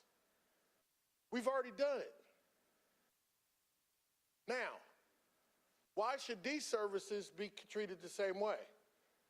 Thank you, Senator Holman, for shaking your head. Yes, we did. Because, as I stated before, and it's clear, and you can look it up, a majority of the children born in the state of Indiana are on Medicaid. So if you increase the outcomes of these children, you lessen the burden on our Medicaid funds to have to pay for certain services, and we save the taxpayers money. Please don't make this a partisan issue. Please don't. Because it's not. These babies haven't even declared a party yet. These are children that are here. Please don't make this a partisan issue. They have a right to the best opportunity that we could give them. And I'm going to support your amendment, Senator Bro, because I think we all know, not only through what we've read, but from what we've done, that this would be a great opportunity for us to help children in the state of Indiana. So thank you for your amendment. Further discussion. Senator Holdman. Senator Holdman is recognized to speak on the amendment. Thank you, Madam President, members of the Senate. In our research on this matter, we determined that the waiver we currently have allows for postpartum services from 60 days to 12 months, but the current SSA policy currently is 12 months. And so at this time, it really seems unnecessary to do this. If at any time in the future FSSA moves that period back, we can certainly move forward with requesting them to apply for a waiver. Thank you. I would appreciate defeating the motion. Thank you. Yes, Senator Breaux. Senator Breaux, to question Senator Holman. Do you yield? Yes. Senator Breaux. Thank you, Senator Holman, and thank you, Madam President. Excuse me. My bill is for women who are ineligible for Medicaid but find themselves pregnant with no access to any insurance whatsoever. And my amendment would say that the state of Indiana would get a waiver from CMS through the Medicaid program to provide them with insurance at the onset of their pregnancy so that they can receive the necessary prenatal services throughout the pregnancy and 12 months postpartum. So this will ensure that all women who find themselves pregnant and required to give birth have the necessary health insurance. Is that what you're referring to? Are you just referring to Medicaid is already extending Medicaid postpartum for 12 months, so this is unnecessary? There's two issues. One has to do with providing for Medicaid only. The other has to do with the fiscal note that might be attached to this, and that was one of my concerns as well. I didn't state that. Okay, I didn't hear you state that. But there would be a fiscal impact, indeterminable at this time, for us to decide what that fiscal impact is going to be. Well, let me just ask this general, broad question. Do you believe that a woman who is pregnant in Indiana, and if Senate Bill 1 passes, will be required to carry a baby to term and is uninsured, do you believe that the state has any responsibility to provide health care services to that pregnant woman? If they basically are qualified under the means test method, then yes, I do. But they don't meet the means test, but they are uninsured and need insurance. Well, I believe there are other services that are available for them at no cost to them, as Senator Brown has mentioned, through resource centers that are available throughout the state of Indiana. So the resource centers do not provide medical services such as providing guidance on being pregnant and the various tests and things that you need to do in order to have a healthy baby throughout the pregnancy. I don't know that they provide medically sound or medically provided information. So if a woman just wants to get Pampers or wipes or something of that nature, that's great. But if a woman needs something more intense than that, the Pregnancy Resource Center does not sound as though that's the place to go. So where is this woman supposed to get what she needs? those resource centers have other methods of referral services for free medical treatment throughout the state of Indiana. Okay, well, we're talking about another subject, but I do understand that there is probably a fiscal related to this, but as there should be, because we're now putting the burden of birth on the woman, and if she is incapable of providing the resources necessary for that birth, then most likely we're going to have a Medicaid baby with complications that will be very expensive. So yes, there will be a fiscal, absolutely. Thank you, Senator Holden. Thank you. Further discussion? Senator Taylor to questions. Senator Taylor to question Senator Holman. Do you yield? Senator Taylor. Senator Holden, I think you just stated that FSSA already has funds available for this? There's already a waiver that's been granted for 60 days to 12 months, and they have a program that they put in place, and they went to the 12-month period. Why did we go to a 12-month period? I don't really know, to be honest with you. You didn't vote on that issue? I don't recall, to be quite honest with you, in 14 years. We just passed it this year. I'm sorry, I forgot that.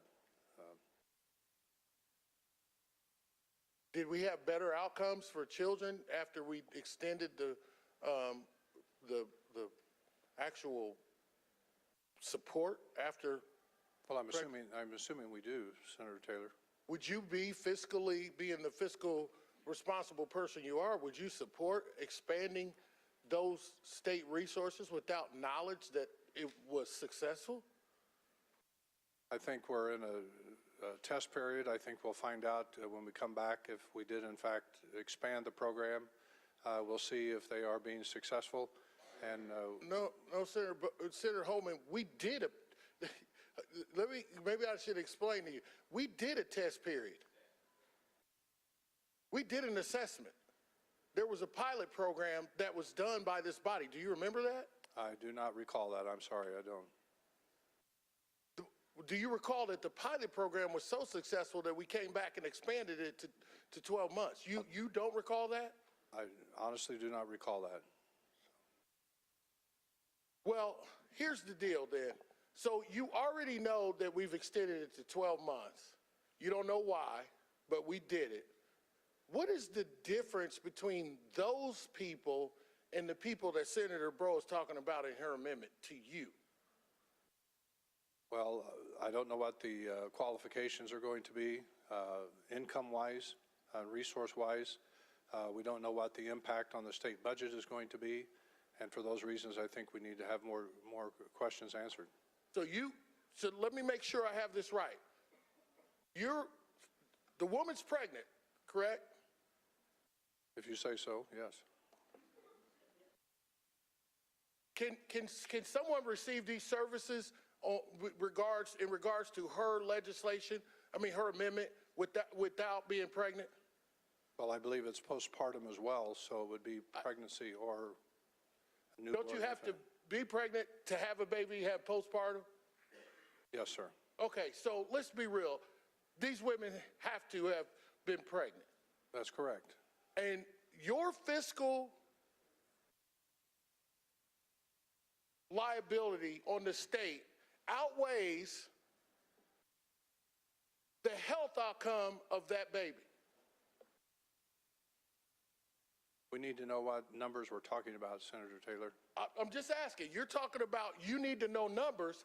I'm talking about this unborn child that needs to be born healthy. I'm asking you, where's your equilibrium there? I'm not sure I understand your question. You're saying you can't support this because of the unknown fiscal, and I'm saying that I support this because of the health of that unborn child and the mother. That's my opinion. What is yours? Which one do you weigh more, the fiscal or the health of that unborn child and the mother? I think the health of the unborn child is very important, and you know I believe that. Well, I was just going to ask you, do you think that's a pro-life stance? I still, at the same time, I think we have to weigh the cost as well. Which one weighs more? The life of the child is most important. I agree with you, and that's why I'm going to support her amendment. Thank you. Is there further discussion? Senator Lannon. Senator Lannon is recognized to speak on the amendment. Thank you, Madam President. I'll be brief, but Senator Holman's response is that we need to do a fiscal analysis raises the issue of, are we really ready for Senate Bill 1?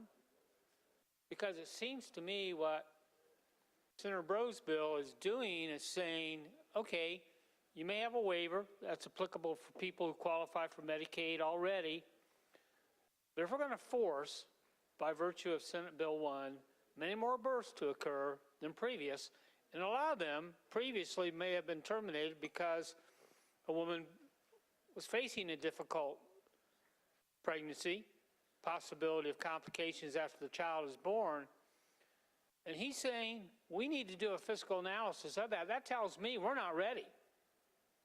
We don't know how many of these women are going to be in that situation, but we darn well know they're going to need medical care, the medical care that Senator Bro's trying to get to them here. So I don't care what the fiscal is. We all, if you support Senate Bill 1 and forced pregnancies, you should be ready to provide these services. If the government's going to say you have to have this child, then darn sure make sure that pregnancy is a healthy pregnancy, that the postpartum is healthy. But I'm hearing it being said here, we don't know that. We don't really know. So in this 2-week session, special session, called by the governor, called by the majority, better have your ducks in a row. And I don't think we have this duck in a row. I support Senator Bro's amendment, and I think you all should, if you're going to support Senate Bill 1. And I ask for a roll call. Is there further discussion? Senator Bro, would you like to close? A roll call has been requested and is granted. The machine is open.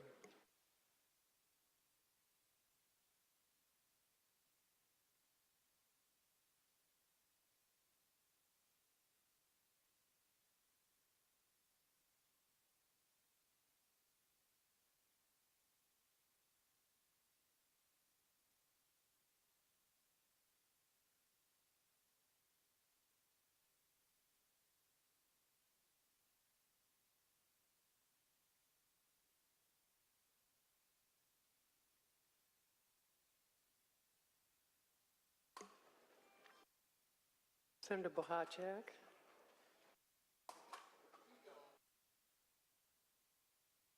Senator Bohacek.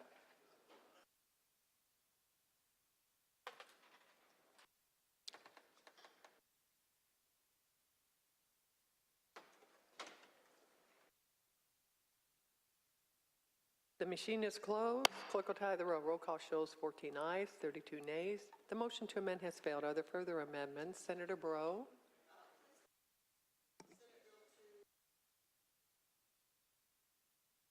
Senator Bro calls amendment number 18. Clerk will read. Madam President, Senate Bill. Senator Bro to present the motion to amend. Thank you, Madam President, and thank you to everyone for your support on that last bill, last amendment, excuse me. Amendment number 18 is an amendment that asks the state to appropriate from the general fund enough money to reduce the wait list for the family supports waiver. The family supports waiver is a waiver for children who have disabilities and families with children who have disabilities. Currently, the wait list is about, in 2021, currently there is an estimated 1,495 Hoosiers on the wait list for the family support waiver. Currently, there are 150 people being released from the wait list each month. Prior to COVID's public health emergency, 300 people were being released from the waiting list. There are roughly 31,777 people on the family support waiver. What this amendment simply says is that if you have a family with a disabled child, then you should be moved to the top of the, there should be no wait list. And so the state should pay down that wait list and get those folks the kind of coverage that they will need to provide services for that disabled child. I ask for your support of amendment number 18. Is there discussion? A roll call has been requested and is granted. The machine is open.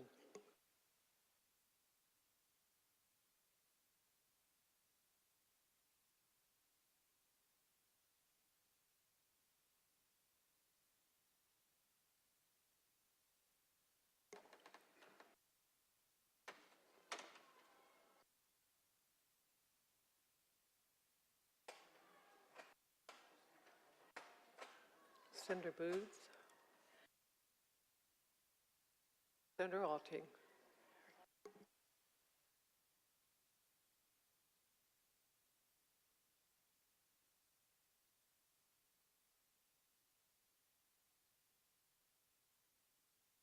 The machine is closed. Clerk will tally the roll. Roll call shows 14 ayes, 32 nays. Motion to amend has failed. Are there further amendments? Senator Pohl. Senator Pohl calls amendment number 4. Clerk will read. Madam President, Senate Bill. Senator Pohl to present the motion to amend. Thank you, Madam President. So we can't get any assistance for pregnancy costs. We can't get assistance with housing. So I hope my colleagues who are truly concerned about a mother and her child will assist them when they need support. If the state ends up forcing birth on mothers with SB1, then this bill ensures that we're going to actually support and provide for those caretakers when their partners don't, that we don't leave them without support or without care. This is to make sure that we are giving mothers and caretakers the assistance of collecting child support for them and paying said child support in the meantime. This establishes a new state central fund, our state central collection unit within the Child Support Bureau. It establishes a new child support assistance fund to fund those distributions. It requires that child support payments must be paid to the central collection unit, and that those distributions go to a person who receive a court order for child support until the arrearage has been paid. If we end up taking away the bodily autonomy of a woman under SB1, we damn well better be ready to make sure that we truly will take care of them and their child. I ask for your support on the amendment, and I request a roll call. Is there discussion? A roll call has been requested and is granted. The machine is open.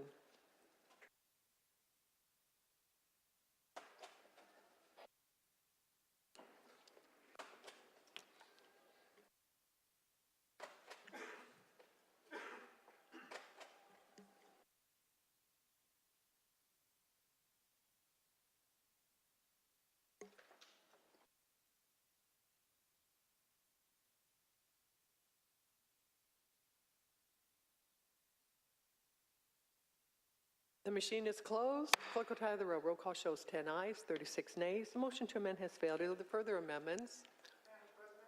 Senator Griffin.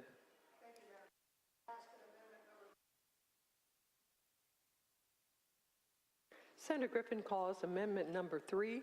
Clerk will read. Madam President, move Senate Bill. Senator Griffin to present the motion to amend.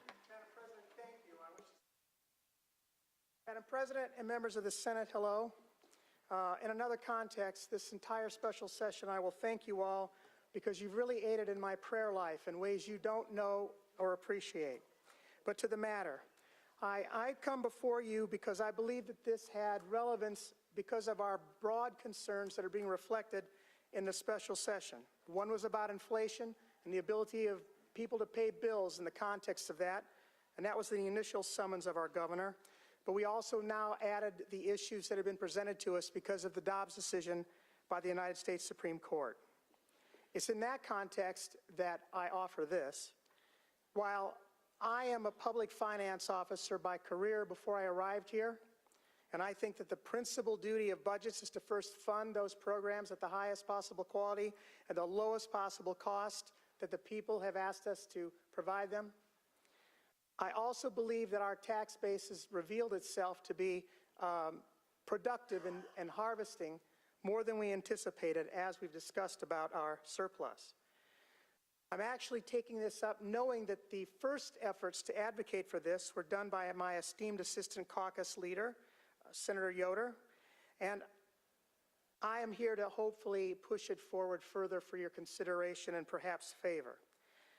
This amendment proposes to exempt from sales tax an already narrow tax base for our state, a slight narrowing of it still, those maternal staples that with the tax maybe don't create a barrier to their purchase, but do make it more difficult for mothers who need these things for the care of their babies, such as breast pumps, to make sure that they're nourished with breast milk. We know that that's essential in the first months of the child. That tends to make sure if they get that milk that they will be less likely, have more immunities generated and less likely to be subject to allergens. It also adds children's diapers and baby wipes and shampoo up to age 3 that's designed specifically for or shampoo children who are less than that age. And you know it has no more tears. That's very important. And it's more expensive to produce as a result of that, to make it so it's safe if it gets in the eye of a child. But I will add that I thought this would be a timely and relatively important time to add to an exemption from our tax base, broadly described as feminine hygiene products. Some of you know that I'm an adjunct instructor at the campus at Northwest for Indiana University, and I teach in the School of Public and Environmental Affairs, Madam President, on issues dealing with public finance and budget. And I am stunned when I talk about the development of tax-based equity and tax incidence, the number of graduate women students that remind me of what they believe is a gender tax, in that sales tax is still imposed on essential items to their hygiene that have no direct analogy or analog to things that men need to care for ourselves. I tried to think of some, believe me, in order to have a good rejoinder to my students, but I am here stymied. And it's interesting to me that 5 states don't have sales taxes at all, but 13 states, as of my data, have already exempted these items from the sales tax. I find it interesting that Ohio and Illinois, as our nearest Midwest neighbors, have already done this. I find it really interesting that states like Utah and Nevada have done it as well. And the rest of the states are not as interesting or surprising as they were to me. So we wouldn't be the first in line to do this. I hope that we're not the last in line to do this. And I beg that the Senate will consider this and look with favor upon this slight item.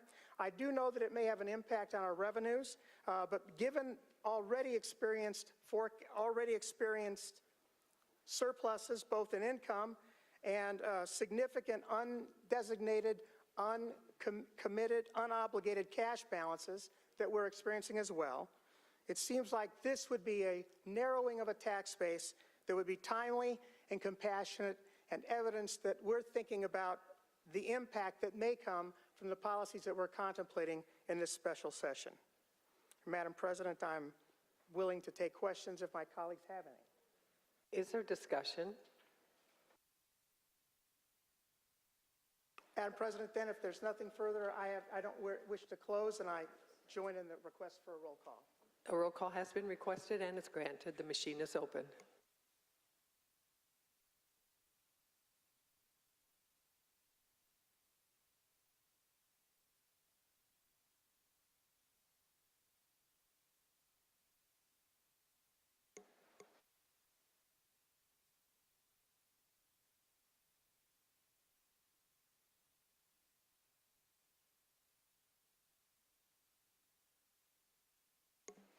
The machine is closed. Clerk will tally the roll. Roll call shows 14 ayes, 32 nays. The motion to amend has failed. Are there further amendments? Senator Mountain. Senator Mountain calls amendment number 13. Clerk will read. Madam President, move Senate Bill. Senator Mountain to present the motion to amend. Senator Mountain yields to Senator Kaddour. Senator Kaddour presents the motion to amend. Thank you, Madam President, members of the Senate. I think you heard my arguments as it relates to the importance of making critical investments. The Governor's Commission on Public Health was chaired by a former state senator that I think many of you know, Senator Luke Kenley, the former chair of the Appropriations Committee, fiscal guy. And they came up with recommendations because Indiana ranks 41st in the nation on public health. That commission worked with IUPI School of Public Health, and they published a report. And it showed that we are among the lowest in the nation as far as investments per capita as it relates to public health. There are public health departments across the state of Indiana that are not properly staffed. There are counties that are losing professionals and losing populations. We are asking for $250 million to fund public health initiatives across the state. That recommendation didn't come from a liberal Democrat who just wants to spend money, as some may accuse. That was the former chair of the Appropriations Committee, a Republican in the state of Indiana, working with the Republican governor of the state of Indiana. $250 million. That report precisely said that we lag behind the nation because we neglected making investments. There are some system-wide changes, some structural changes, some workforce development issues. But my argument is the same. Why is it that we are leading the nation on Senate Bill 1, but trailing behind the nation on the things that would provide the resources for the people we're trying to help in Senate Bill 1? I can't understand the logic. These are policy contradictions. I wouldn't teach my 2 teenage daughters to go get a credit card and spend money on it without knowing how they're going to pay for it. Let me tell you one more thing that we heard in committee, in the Appropriations Committee. I want to be respectful because Senator Mishler is not here, so I don't want to speak without giving him the opportunity to correct me if I misstated any of his statements. But he said it was against his discipline to entertain fiscal matters outside of the budget process. Precisely what he said. So we asked the question, then why $45 million? And I think if you rewind the tape, I will paraphrase and I'll apologize to Senator Mishler if I misspoke. He said, my arm was twisted to put some money. So if the debate is going to be about putting any amount of money, why not base it on reports and research and facts and science? And the science that we have, the School of Public Health, not you and I, experts in this space, said $250 million as an initial investment.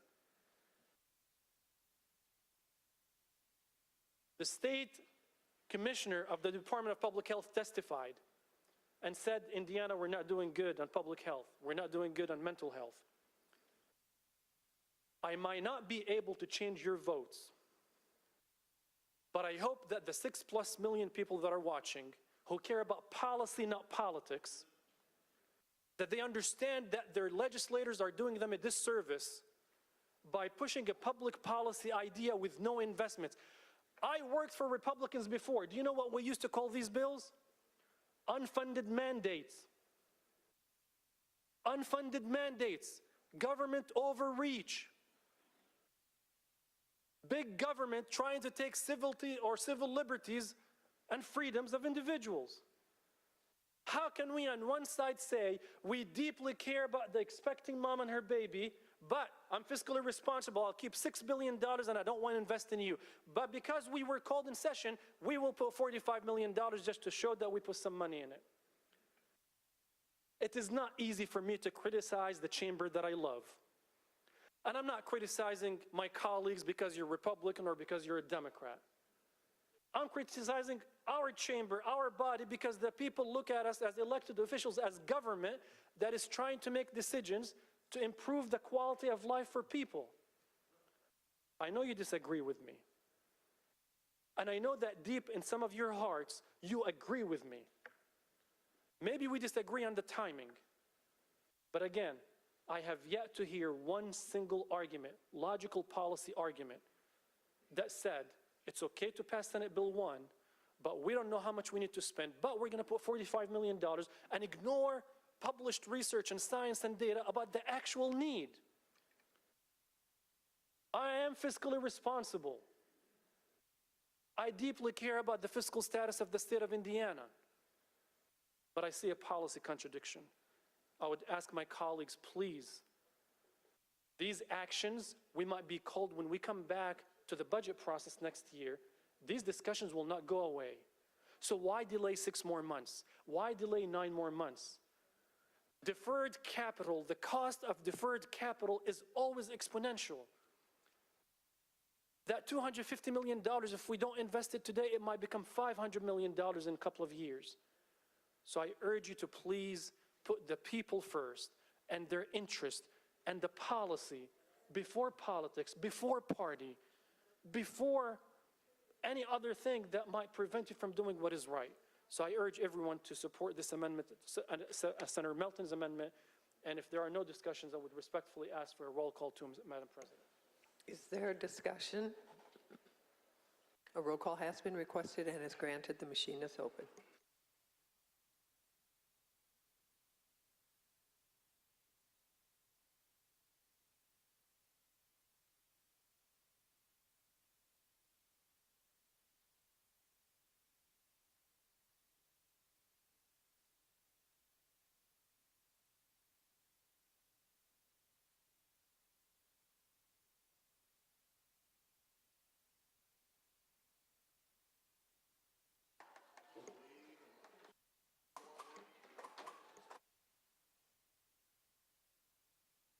The machine is closed. Clerk will tally the roll. Roll call shows 10 ayes, 36 nays. The motion to amend has failed. Are there further amendments? Chair hears none. Bills ordered to engrossment. Continue the roll. Senate Bill 3, Senator Holtman. Permission to move to the end. Is there consent to move to the end of the roll? Thank you. Consent granted. Continue the roll.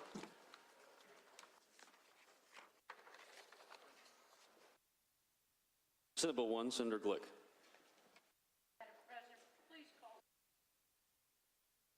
Senator Glick calls Senate Bill 1. Senate Bill 1 is ready for second reading amendments. Are there any amendments? Senator Freeman. Senator Freeman calls amendment number 3. Clerk will read. Madam President, move Senate Bill 1. Senator Freeman to present the motion to amend. Madam President, thank you, members of the Senate. Senate Bill 3, Amendment 3, excuse me. In code currently, the Indiana Attorney General has concurrent jurisdiction with county prosecutors in 4 different areas. You can find that in our Title 4, Chapter 6. One of them deals with homicides, for example. Amendment number 3 would give concurrent jurisdiction to the Attorney General of Indiana for all crimes in the Indiana Code. This is certainly an expansion of what the Attorney General has currently. And I think this is warranted in our society because apparently we have folks that haven't seen Schoolhouse Rocks. And we probably need to get back to the basics of understanding that the legislature passes laws, the executive enforces those laws, and the courts are here to tell us balls and strikes of what's in or out in terms of the constitutionality. We have prosecutors in this state who have said things like, I think that this is a reminder that a prosecutor's office can serve as a real check on the power of the state government. Let me read that again for you so that digests in your minds. There are prosecutors in the state of Indiana that think that I think that it is a reminder that a prosecutor's office can serve as a real check on the power of state government. The role of the prosecutor's office in the state of Indiana is to prosecute crimes, all crimes. Their job is not to pick and choose which laws they're going to enforce. If they want to do that, I would recommend they run for state legislature and begin passing laws that they want to either have or not. There are 150 people in this building that choose which laws that the citizens of the state of Indiana will live under. Prosecutors are supposed to enforce those laws. We don't have that happening in some places in this state, and some places in this state really suffer because of it. So if we're going to pass laws, we certainly expect prosecutors to enforce them, and if they're unwilling to enforce them, then somebody needs to do that. And I would ask, and because of that, I would ask for your support of amendment number 3. Is there discussion? Senator Taylor. Senator Taylor, the question. Senator Freeman, do you yield? Yes, ma'am. Senator Taylor. Thank you, Madam President. Senator Freeman, who was that prosecutor that you were quoting? This one was Ryan Mears of Marion County, Indiana, in the Washington Post. Could you please repeat that statement he made again? I think that this is a reminder that a prosecutor's office can serve as a real check on the power of state government. Okay. So, and you have a problem with that statement? I do. Okay. Did you have a problem with the statement from the sheriff down in southern Indiana who said he wasn't going to enforce the laws when it comes to people carrying a firearm without a license? I do. Because Senator Taylor, if I can answer the question, I happen to believe John Adams when he said we're a country of laws, not of men. Because we're either going to enforce the laws, the ones we like and the ones we don't like, and our citizens are either going to follow the laws, the ones they like and the ones they don't like, or we have a real problem as a society. I would agree with you. Think the laws are enforced and they should be enforced to the fullest extent of the law? I do, and if they're not, then you better work with your state legislator or in Congress. You know, there are people passionate about marijuana laws. Well, You know, it's federally illegal at the moment. It's a Schedule I narcotic drug. The federal government needs to act and make it not a Schedule I narcotic drug. We could act, well, anyway. So, do you believe that prosecutors should have discretion? I believe in prosecutorial discretion very much, yes. As a matter of fact, you practice in criminal law, don't you? I do, and I was a prosecutor in Marion County for 5 years, so I very much agree prosecutorial discretion. So prosecutorial discretion determines whether or not you, what? What can you do with prosecutorial discretion? Well, it's funny you should ask that question. So prosecutorial discretion allows a prosecutor to, based on the evidence of a particular case, to whether there's enough evidence beyond a reasonable doubt to prosecute someone and ultimately convict them. And that's why, if you have read my amendment, you will find that the one exception of my amendment is, it says, or the term does not include the refusal to enforce the law in one or more particular instances if the determination not to enforce the specified law is based on an individual investigation of the facts and circumstances of each particular case. That is not what we have here. Okay. We have a prosecutor who, again, has said blanketly, I am not going to prosecute these types of cases. First of all, is that what that quote says? Which quote? The quote that you just gave at the beginning of your testimony, does that say that I will not prosecute certain cases? No, but I happen to go, hang on, you ask questions, I get to give answers. So I happen to go, if we want to talk about I would Mr. love Mears. for you to make that quote. Well, on his, it's campaign season in Marion County. The fine folks in Marion County are going to get to choose who their prosecutor is.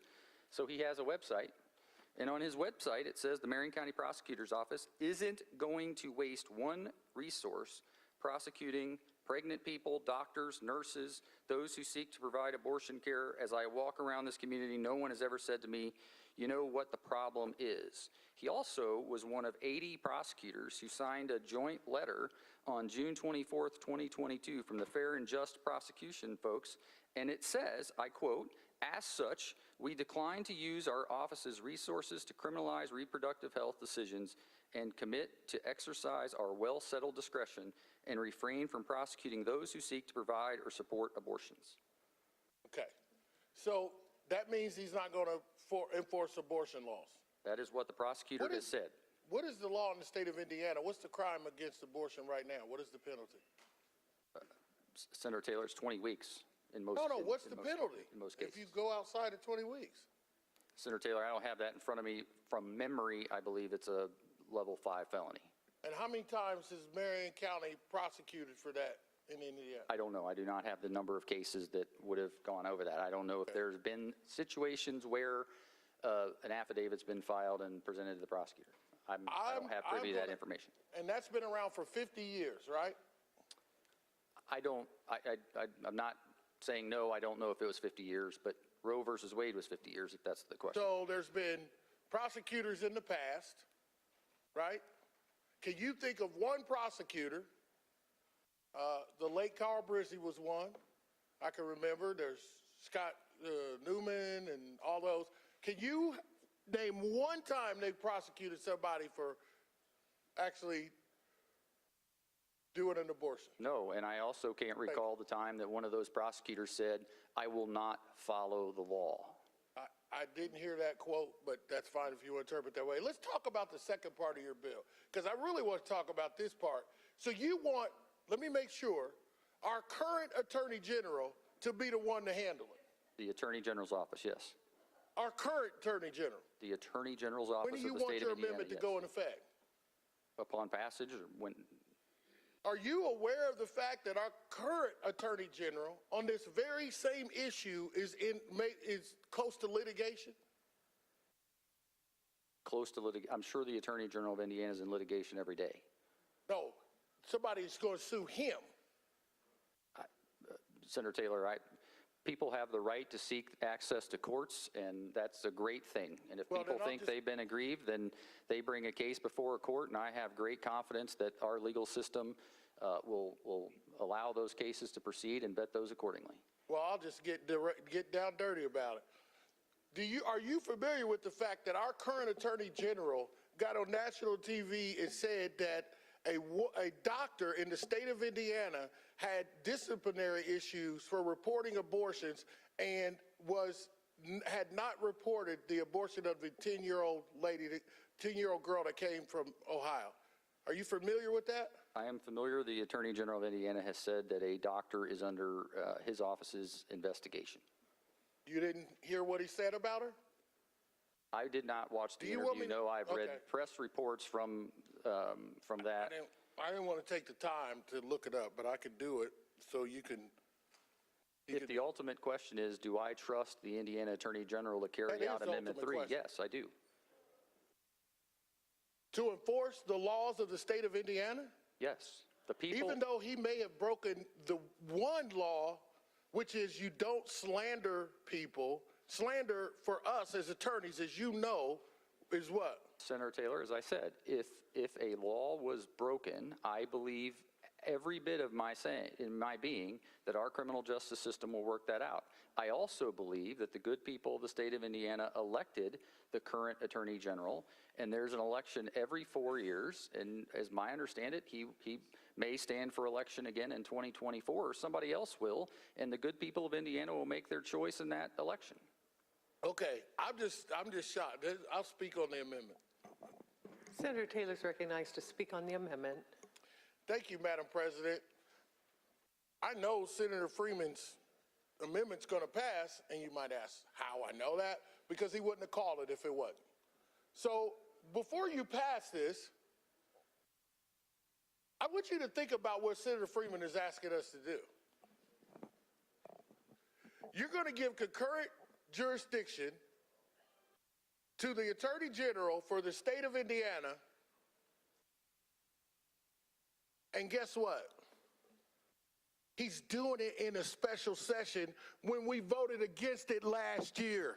The prosecutors, a council, asked us to vote against it, and he is pulling the same legislation out in a special session that we beat this past year during the regular session. How dare you? Yeah, you're giving him concurrent jurisdiction. It might not be the same words, but we tried. Excuse.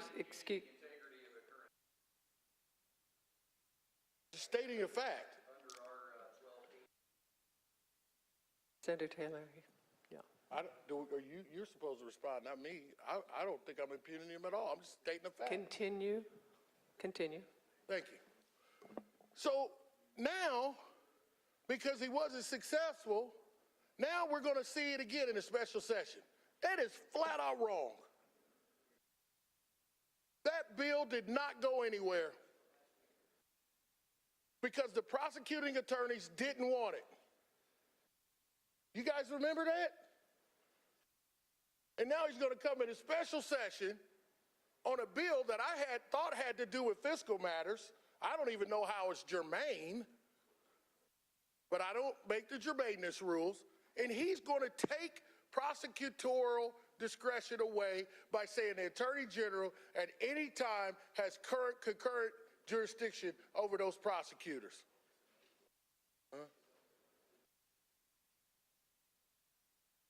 That's bad.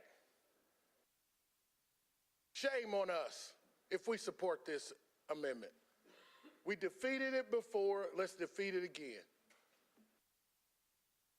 Is there further discussion? Senator J.D. Ford. Senator J.D. Ford to question Senator Freeman. Do you yield? Senator J.D. Ford.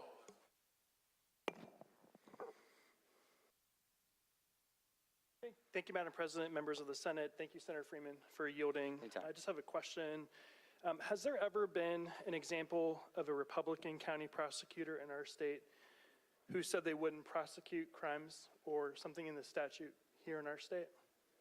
I'm unaware of anything off the top of my head. Senator Taylor referenced a sheriff down in the southern part of the state that may or may not want to take action on gun-related issues or permit issues.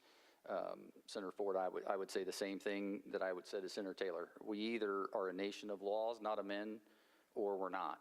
And I'm unwilling to live in the world that we're a nation of men. Yeah, thank you for saying that, because I agree with you. We are a nation of laws, and they deserve to be enforced. So when the Hamilton County Sheriff mentioned that he would enforce Governor Holcomb's initiatives, were you in support of that? No, no, Senator Ford, we follow the laws, we follow the ones we love, we follow the ones we don't like. Did you make a statement on that, to that effect? I don't. Okay. I don't remember off the top. I don't believe I did, but I don't know. If we had a Democratic AG and we had a Republican county prosecutor who wasn't going to enforce something, would you have the same opinion? Senator Ford, I will stand here, or as long as people send me here, and say the same thing. We follow the law. We follow the ones we like, and we follow the ones we don't like. And I would tell my good friend, God bless her, Senator Talley, that all the time. When the federal government decides that marijuana is not a Schedule I narcotic drug, come talk to me. Until then, we're going to follow the law. Because if we don't, I'm sure folks in Indiana walking the streets that don't like certain laws. And we better be in a place that everybody's going to follow the laws, or we're in real trouble. Again, I'm unwilling to live in a society that is ruled by men. Okay, great. Thank you, Senator Freeman. Is there further discussion? Senator Freeman, would you like to close? Questions on the adoption of the motion to amend? All in favor say aye. Aye. Opposed, nay. No. Motion to amend passes. That's the further amendments. Senator Young. Madam President, I call. Senator Young calls motion.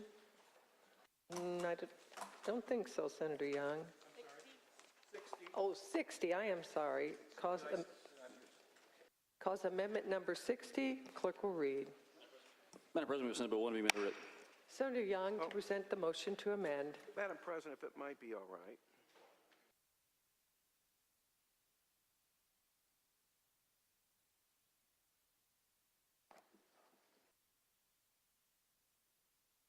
I called the wrong one accidentally. I actually would like to have. Do you want to recall your amendment number 60? Yeah, I'll recall that one and call. Is there consent to recall amendment number 60? Consent. All right.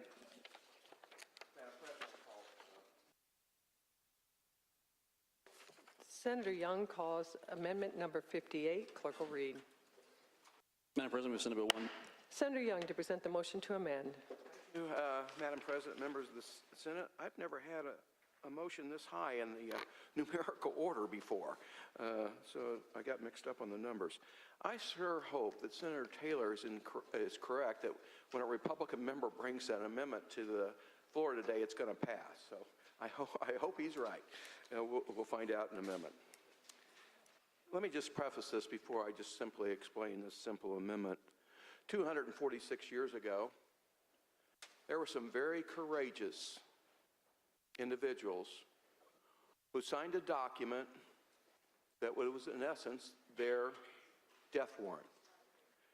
They put their lives on the line for what they believed to be true and important, and that they may give their lives for what they believed in.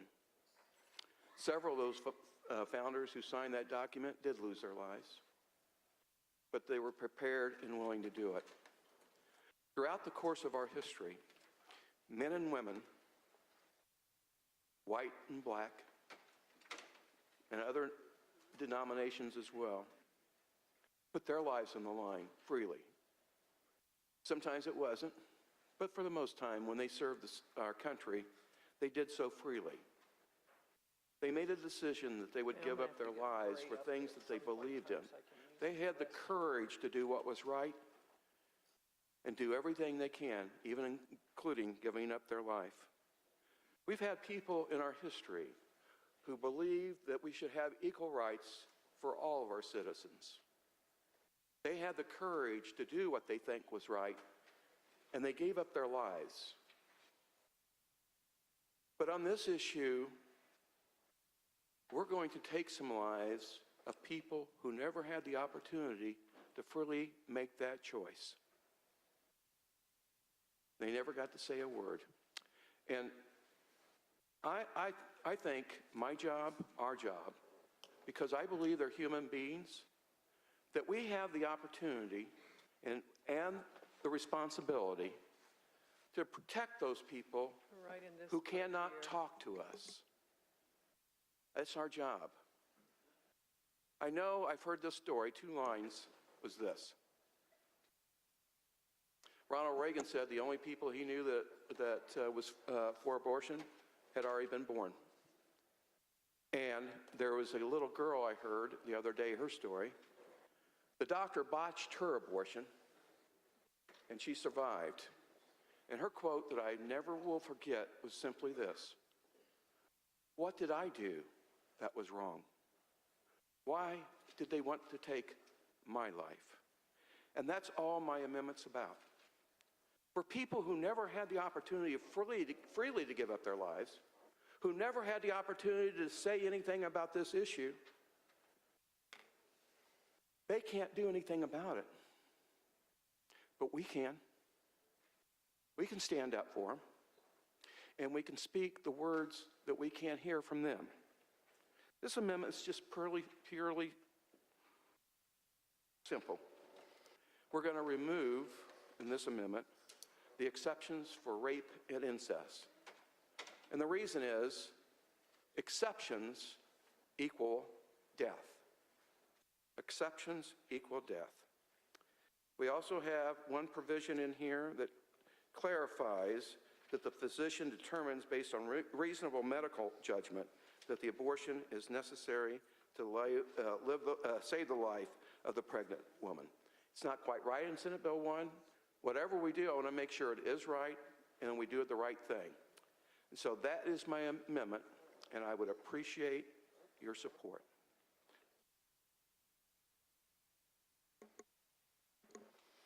Is there discussion on the amendment? Senator Cordero? Senator Cordero has questioned the author. Senator Young, will you yield? Yes, I yield, Mr. President. I'll do it nicely.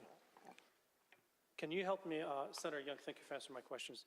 The 10-year-old girl that was raped, can you explain to me what benefit she would get? Because I remember there's the gentleman by the name Jim Bob who said that I hope that she one day would understand the benefit of what she went through, and I'm paraphrasing. So by removing the exception for rape, can you tell me a 10-year-old that her body is not even developed? By law, she cannot have a job. She's still in elementary school.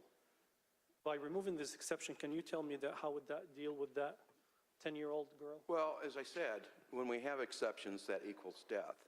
And my opinion is this: within the things that I believe in personally, I believe that when in our law today, under 16, an individual cannot give consent for a sexual act. You just can't do it. And we define it by definition, that they're not of the age to be able to give consent. I'm going to agree, and I do have some thoughts on this issue, that I'm going to try to get an amendment somewhere in the process, either over to the House or if it goes to conference committee, because I agree with you in your premise of your question. I believe that females under the age of 16, and because of their bodies and not being fully developed, I think by definition, their life is in danger. And I believe by definition that they're more likely to have a major bodily function permanently impaired, especially their reproductive organs. I think this is a matter, when you're under 16, is really a defense to the person. They have the right to defend their life. They have the right to defend how their body operates for those girls under 16. I agree. They're not in the same position as a more mature woman. And if I could have done this today and get this done, I would have offered that amendment. But I can tell you this process is not going to go away for another week and a half. And I'm going to do everything in my power within that week and a half to get that for those young girls, because I believe it's the right thing to do. Thank you for your answer, Senator Young. Are you aware of the Child Advocacy Center in Marion County? The what? The Child Advocacy Center in Marion County. No, I'm not. It's a division within the Marion County Prosecutor's Office. Do you know what that division does? No, I don't. They have forensic forensics interviewers who interview children between the ages of 2 to 16. Do you know what they interview them for? I would imagine for a crime. You're absolutely right. So over 90% of these young kids are either sexually harassed, molested, or assaulted. When a 2-year-old walks into that office, they might not be pregnant, because we understand human anatomy. A 2-year-old cannot get pregnant. But when a 2-year-old was raped by biological parents, I know that this law, we're talking specifically about exceptions about pregnancy related. These children between the ages of 2 and 16 cannot even comprehend. They have to teach the forensic scientists certain language as simple as teaching them and asking questions about good touches and bad touches and where were you touched, and drawing figures for them to point at what happened to them. There were girls that got pregnant by uncles and biological parents here in Marion County. And if this law passes, you're saying that you would provide criminal defense for that 10-year-old or that 9-year-old or that 11-year-old to go after her physician maybe? If you remove all of these exceptions and you only keep it for the life of the mother, what happens to her rights as a young baby, as a teenager who was raped, who is pregnant, under your amendment? She has the right under the law, and with Senator Freeman's amendment we just passed, we're going to be able to guarantee that we have a prosecutor who will charge those crimes and go after those people that physically or mentally injured that young girl. Because we're not going to give a defense to the doctor, so it can't happen. So with his amendment, they're going to go after those people who harm those So they can't children. criminalize the physician and go after the physician, correct? I would say with Senator Freeman's amendment, we're going to ensure that that person's going to be prosecuted for that Final crime. question. You use the term, I believe. So are you able to share with us that belief that takes out the exception for rape or incest that is not in your amendment, you're keeping it to the life of the mother? Is that informed by science or by public policy, or what informs that belief? Well, I think part of it's done by science. If you're talking about the young lady under 16, I think the science is very clear. Representative Pryor over in the House the other day had a study that indicated that for minority kids under 16, compared to other classes, are more likely to die and more likely to have a major body function permanently impaired. So that you is think it's scientific and it's medical, correct? Right. So we can ignore all of what we heard in testimony from the OBGYNs, from all these Indiana Medical Association, from all of these professionals in the field that said we need these exceptions and we need to keep some more reproductive rights, especially for these people who are minors and so on. So if you're saying science and medicine, can you point me out to which science and medicine that you're looking at that informs the design of an amendment that takes out the exception for rape?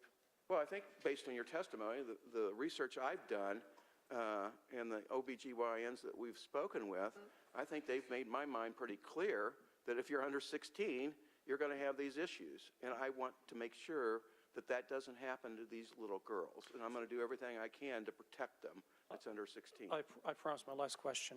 So you mentioned that you were going to try to get another amendment through this process before the end of the week and a half. Can you elaborate a little bit more? How is this amendment that takes out the exception for rape is going to work based on Senate Bill 1 drafting today versus the amendment that maybe or maybe not, I don't know the chances of that second amendment to pass. Can you help us understand the interaction between these two amendments and the actual impact of creating that exception, taking the exceptions away for rape and incest? I'm not quite clear, obviously, as what you're getting to in your question, but if rape and incest is taken out, they can't have an abortion for rape or incest. And that's my explanation for it. Does your amendment create any religious exemptions for communities of faith that believe that maybe abortion, such as we received, I think many of us, a statement from the JCRC suggesting that in the Jewish faith, for example, that birth or life begins at birth? How does that play under your amendment? Well, I don't have it in it, but I know many on the other side don't want us to use our religious values, and Right. I was trying to respect that. Correct, because I thought in the bill, it said that there are some religious exemptions for contraceptive. So how is it that you can allow that and include it in the bill, but not include some of these exemptions for those who seek reproductive rights? Well, that's not my bill. I probably wouldn't have done it. I will leave it to But I Senator didn't have Glick, an maybe. amendment for that. Appreciate it. Yeah, Thank you, okay. Madam President. May I speak on the amendment? Senator Goodhor is recognized to speak on the amendment. Thank you. I respect the sanctity of life. And I know that we have an interest in protecting both the unborn and the born. But the debate here is not about that. The debate is, and for those of you who have daughters, I have 2 daughters. We don't have to be decent human beings to have daughters. We don't have to be decent human beings to defend the rights of women and girls. But if I recall correctly, last session this year, I think there was so much talk about the integrity of women and girls. You remember that discussion? The integrity of girls. Do you know how much that was recited in this chamber? How many times? Tens of times. When do we choose the integrity of a girl when it applies to public policy and our laws? When the public questions what is the motive, I will never question the motives of my colleagues. But when the public questions in a pluralistic society if one faith can push their agenda on another faith. I don't think in a pluralistic society we took an oath under the Constitution of the United States that we cannot advance the interests of a faith or oppress faith. So when words such as I believe, that is not backed by science, medicine, public policy research, the testimony of experts that said that a 10-year-old can be raped and there's a benefit for her, but she doesn't understand that benefit, reminds me of a great Republican that I respected that lost public office here in Indiana who never dared to even go that far to talk about these types of issues. May he rest in peace. Senator Lugar was defeated in his race because his opponent said that God wanted this to happen. I don't think that any God of any faith or non-faith is pro-rape. This is a very difficult discussion for us to have. But I think this is an extreme. At my desk, in my office, and I'm pretty sure that you got hundreds, if not thousands of letters. I have a stack of letters, and I'll be more than happy to share with you privately to respect those who said, do not share it publicly. A letter that begins with, I'm Catholic, I voted Republican my entire life, but this is an extreme policy. Or, I'm a Republican, and my parents were elected Republicans in the state of Indiana, and I had an abortion. I have those letters on my desk. I think we lost something in this debate. I can't morally reconcile the policy arguments of, let's protect life, but it's okay if you're raped, you need to keep that baby. I'm not advocating for anything here, I'm just pointing out the contradiction in the values that we're promoting. I think this is super extreme. Republicans in the state of Indiana, not Democrats, not socialists. Matter of fact, not only Republicans. I was contacted today by a couple of individuals from the Libertarian Party in Indiana, in Hamilton County, who said, we do agree with you, this is government overreach. My friends, please, think about the public policy implications. To conclude, last time I checked the history of our nation, I thought that what the idea of the United States was that there were people who were religiously persecuted and came to this nation to pursue freedom and liberty for every human being. Last time I checked when the Puritans came to the United States and created that shiny, beautiful, city on the hill. that everyone was entitled to their beliefs. So how in a pluralistic society can we advance an idea that someone believes that if a girl gets raped, she does not have an exception? I think this is an extreme position that I ask you to reject. Is there further discussion? Senator J.D. Ford. Senator J.D. Ford to question. Senator Young, do you yield? Senator J.D. Ford. Thank you, Madam President, members of the Senate. Thank you, Senator Young, for yielding. My first question, have you ever experienced a traumatic event in your life? Yeah, my mom died, my dad died, my brother died, my sister died. I have a brother right now I probably should be with because he's dying. I chose to be here because of the importance. And so, yes, I have. Okay. And I've had family members who have had abortions. Okay. Thank you for sharing that. Yeah. And the reason why I'm asking you that is because, are you over that traumatic experience? Or do you still think about those folks in your life? Oh, I think about it, but I'm over it. You're I over know that at least where my family members are, they're in a good place. I'm satisfied with it. I can't talk to them today. I know I'm going to see them later. And while I was sad when it happened and it hurt me deeply, my faith is in my God. And I'm comforted by that fact that my parents and my sister and my brother were saved. I know where they are. So, no, I'm not bothered by it any longer. Would it surprise you that perhaps maybe people who are survivors of sexual violence are not over their experience, that traumatic event? I can believe that. Okay. Earlier you mentioned that there was a quote that's been sticking with you throughout this entire process. Can you restate that quote so I can get it right? From the young lady that the doctor botched the abortion and she was born live, and her quote was simply this: "What did I do wrong for them to try to take my life?" And my question to you is, what did people who are survivors of sexual violence do wrong? There's nothing, but her mother was raped too, and she was the product of a rape. So she's a survivor of a rape. And her question is simply this: what did I do wrong that you want to take my life? And my question, again, is what did these survivors do wrong? They didn't do anything wrong. Thank you. May I please speak on the amendment, please? Senator J.D. Ford to speak on the amendment. Thank you, Madam President, members of the Senate. Thank you, Senator Young, for yielding. This is, quite frankly, I can't even believe we're even debating this. The fact that we're even debating this is re-traumatizing people in our state. And I just wanted to kind of go through some facts with you to get an idea, because I do not want to be flippant about this particular point. Here's what you need to know about rape and incest in Indiana. 1 in 3 Indiana women experience sexual assault in their lifetime. Most women don't report out of fear of victim blaming or questions about behavior or attire at the time of the assault. And this is a letter that I received from the Indiana Coalition to End Sexual Assault and Human Trafficking.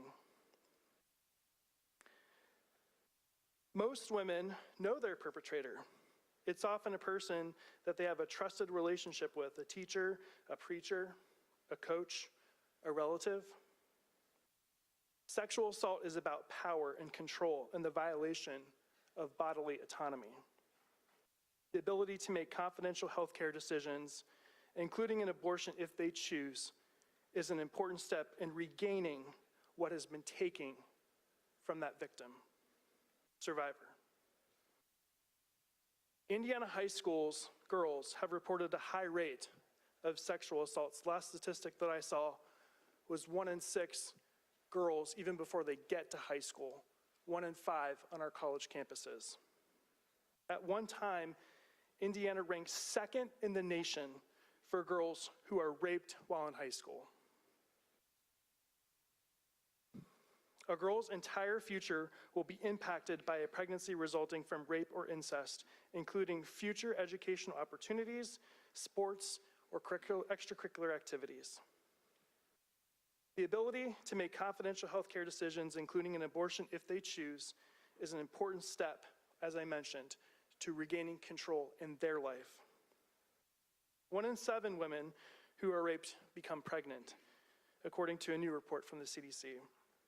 Empowerment, choice, and trauma-informed care that is centered on the victim is essential for healing. Some women may want to continue with pregnancy, which should be and only be their choice. Safe and legal abortion is one of those choices. And what you are doing with this amendment, Senator Young, is taking that choice away from these folks. With that, I respectfully ask you to defeat this amendment. Thank you. Is there further discussion? Yes, Senator Breaux. Senator Breaux is recognized to speak on the amendment.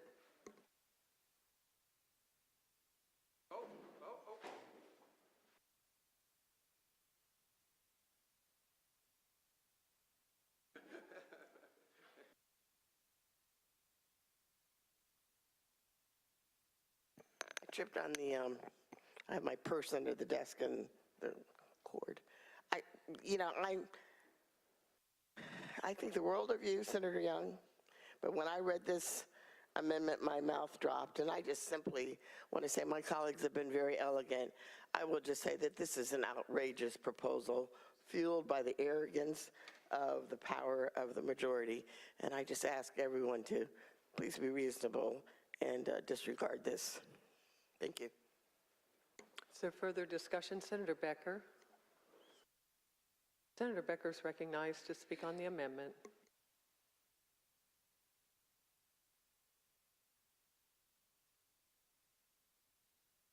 Thank you, Madam President, members of the Senate. I rise in opposition to this amendment.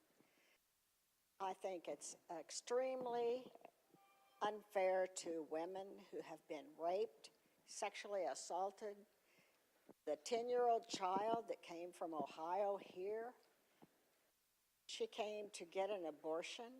She should never have to carry that child. And if you got to remember, if this is your daughter or your granddaughter, are you willing to say to her, sorry, but you're going to deliver that baby at the age of 10?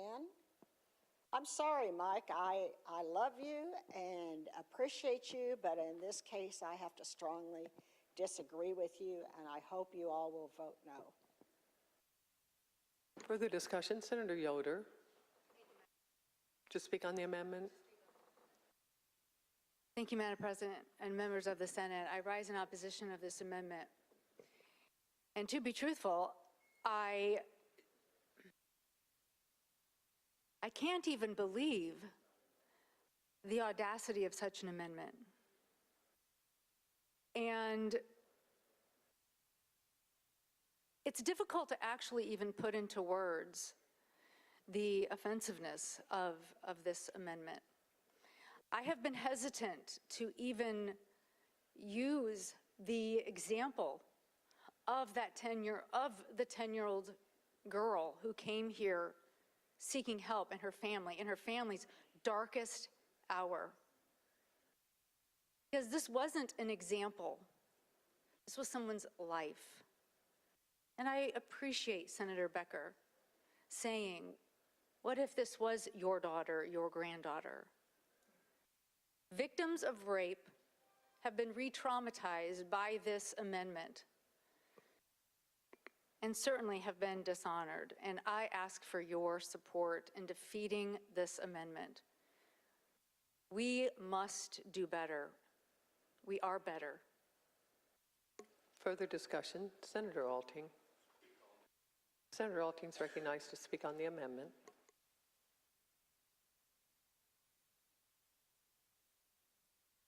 Thank you, Madam President, members of the Senate. I had no intentions of coming here and to the mic on this particular topic, and usually I'm pretty decent at the mic, but I won't be today on this particular issue. What I mean is not very elegant. You know, I lost my wife, many of you know that, of cancer, and my daughter. I got one daughter and one son. She was 10. I raised her basically all by myself, no help of family, because my wife's family's from Louisiana. I won't bore you, but it scared me to death every time I'd see her. I had no sisters. So it scared me to death raising her. And I'm still, now she's 29 and single, never been married, and I watch her like a hawk. She keeps saying, Daddy, quit calling me, quit texting me, quit. But I'm afraid to death of something like this. I want everybody to know I respect Mike, and I've got good colleagues that's going to support this. And I don't think any less of you. I respect you of having the right to vote the way you want to vote. It's what it's all about. But please know, you're no closer to God than some of us that are going to vote against this. Not a bit. We're all equal. You can be of faith and vote against this. My faith, my God tells me that under terrible, terrible situations, a young lady, I can't even imagine. I try to close my eyes and go to a very dark place, and my mind won't even go there, of what men do to rape cases in today's world. I'm not talking, it's all bad. But I represent Purdue. It's not just at a sorority house or fraternity house and you had too much to drink and something happened, although that's bad. But I mean horrific, terrible rape. And if that ever happened to my daughter, even at 29, I would hold her and love her, and I would tell her, because I know she'd ask, what do you think, Daddy? And I say, I'm pro-life. I got to tell you, I'd love that child to be my grandchild. But under the condition, you've got to make that decision, because you're the one that has to live with that decision. And I'll respect you and support you in either way you go. That's not being liberal, I don't think. That's not being crazy. I think it's just trying to be a good dad and trying to understand the reality of today's sick, sick world that we live in. To give that particular person under those conditions a choice. Thank you, members of the Senate.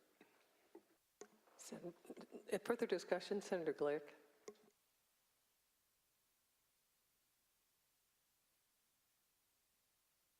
I ask the members of this body to reject this amendment and protect the young women and the ladies who are subjected to this audacious behavior. Give them that choice in their lifetime. Don't foster that evil on them after the evil they've already suffered. Please defeat this amendment. Further discussion, Senator Toms to speak on the amendment.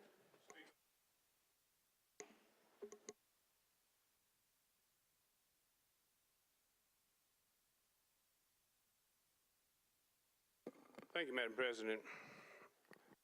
Members of the Senate, I just want to thank Senator Young for bringing this amendment forward. I just want to talk about my thoughts about what we're dealing with here. Talking about human behavior, yeah, it's degraded over the years. Our news stories, daily news, nightly news shows that. This is a horrible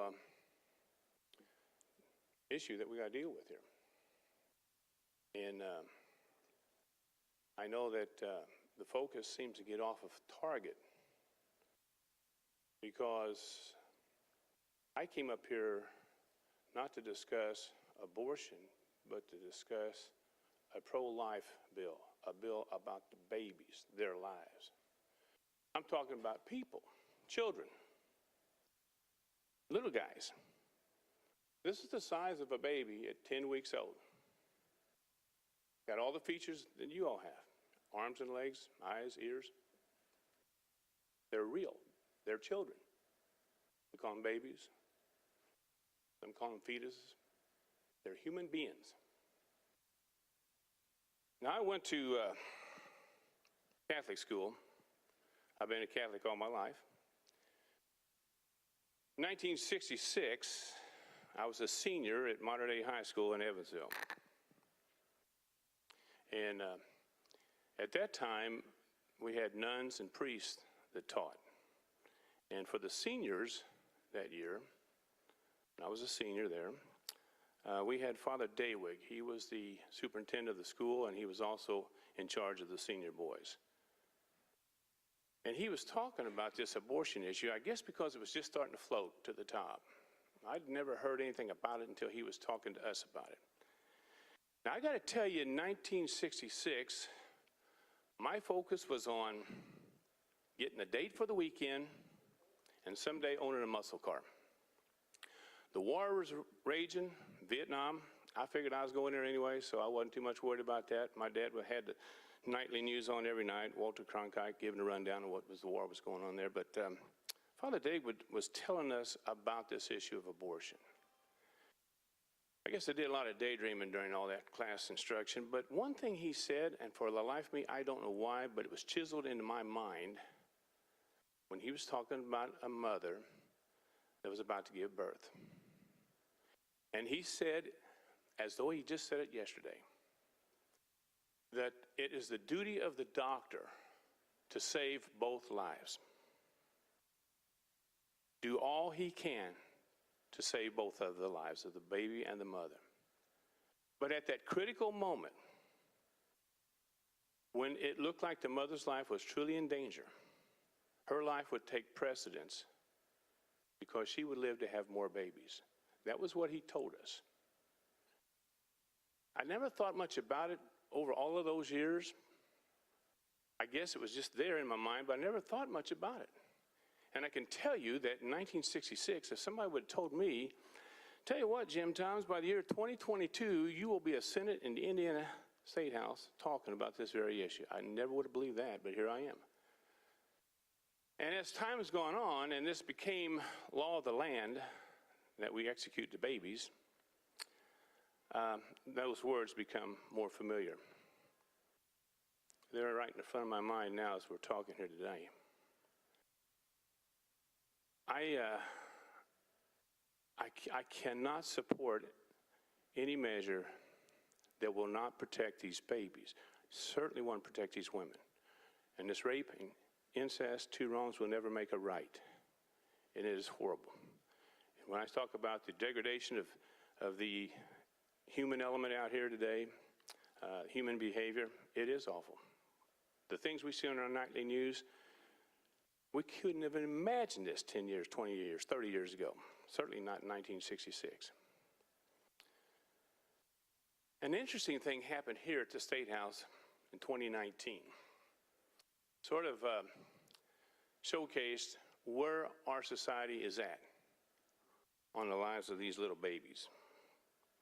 We had two bills that came up on the calendar at the same time. House bills came up in this chamber. And they were uniquely identical and extraordinarily different. And there was only a few bills apart. That was what was interesting. The first bill was about tormenting and torture of animals. Meanness, hurting animals, killing animals. That was the bill. And it was debated right here in front of this microphone. And you know that bill passed. Everybody practically voted for that bill. And they should. Who would want to torment and torture animals? And a few bills later, the bill we had was about the dismemberment of a small little baby. A live little baby, and the brutality of pulling its arms and legs off while it's alive. Sort of like torture and torment of a baby. And that bill did pass. It did pass. There was some debate. I know some of the people come up and spoke against it. A lot of the people is always talking about for the children, everything's for the children, but they was speaking against that bill. But the bill passed. And I went back and I got the roll call, both House and Senate. And the bills passed with good numbers. Both of them did. But the animal bill outscored the babies. The animals got more yes votes than the baby bill did. Now, that's something to think about. Now, here we are talking about this issue, trying to protect these little babies. They didn't do anything wrong. It's been said. I will never support anything that holds these little tykes guilty. I will never administer a death sentence for these little guys because of something some adult in their world did. And I hear people talking about how they get offended all the time. Their feelings are hurt. I got to believe if somebody pulled your arms and legs off of you while you were alive, that would offend you. Well, here we are, and I just want to say I did get that date that I was thinking about back in 1966. I'm married to my beautiful wife now, 52 years. I did get that muscle car, and I did go to Vietnam. And in Vietnam, when we come back home, Senator Boots can attest to this, we were called baby killers. We were called baby killers. I never killed a baby, and I dang sure ain't going to start now. And the people that called us baby killers back then are still around calling for killing babies. They are calling for killing babies, not the Vietnam soldiers. I just want to tell you how it feels. You tell me how you feel, I'm telling you how I feel. I don't need to be cross-examined. I'm just explaining to you how I feel about this. Everybody's got your own thoughts on this. I didn't come up here to try to change your mind. You do what you think. You let your conscience be your guide on this here. But you think about it, because these little guys, they might have got across the start line, but they never made it to the finish line. It was real short for them. We're all going to get our turn at the finish line. We got our start in life. We got to enjoy life, but we're all going to reach the end of the line. We're going to hit that finish line too. Think about what you're doing here today, guys. It's a one-time deal. Thank you, Senator Young, for what you did, and thank you for letting me share my thoughts and my feelings about this. Thank you all very much. God bless you. Further discussion, Senator Dorio. Speak on the bill. Senator Dorio to speak on the amendment.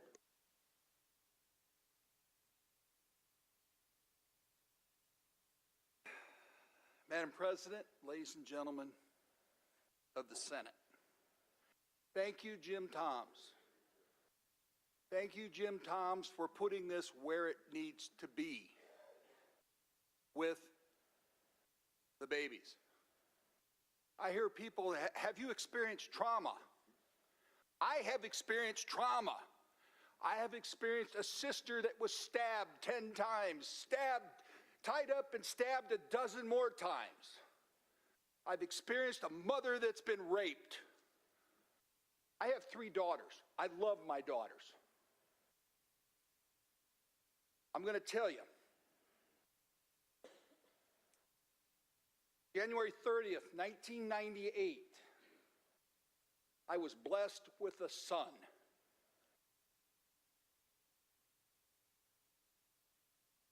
But all of a sudden, there was something not right. He was blue. He had pulmonary hypertension. We ended up at Chicago Children's. Thank God. I spent 2 weeks there. My son, normal sized, had 5 IV lines. Had a high frequency ventilator, filling his lungs and puffing in puffs of air at 400 times a minute. I spent 18 hours a day by his bed. And when I was there, I was looking around. My son was a giant here. I would watch a nurse pick up a baby in her hand. I would watch that baby in the next incubator grab her finger. These babies wanted one thing, and that is to live. Now, you talk about the women that were assaulted. I know 2 women that were raped.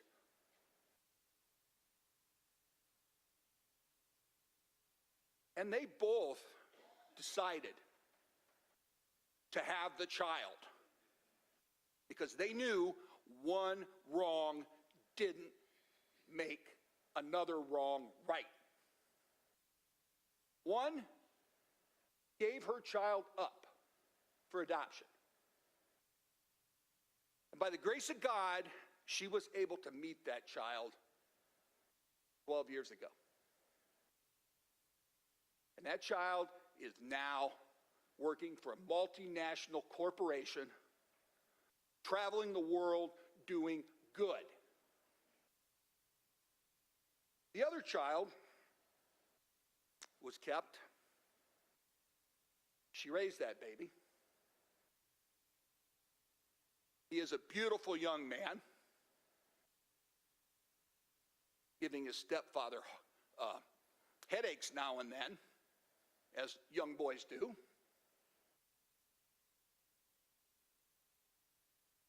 They're alive. I met another woman this week that had 2 children. They were poor. She was coaxed into an abortion. She wasn't raped, but she was coaxed into an abortion. She went to the doctor we all know about who was hoarding the bodies of the murdered children.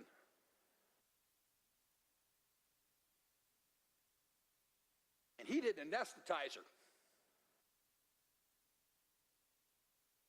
And she said the most vile smell she ever smelt was her daughter being torn apart from her womb. She said it smelled of evil. And she smells it every day. Now I'm taught, again, I'm one of those Catholics. Well, I'm a convert, Jim. Worst kind of Catholic.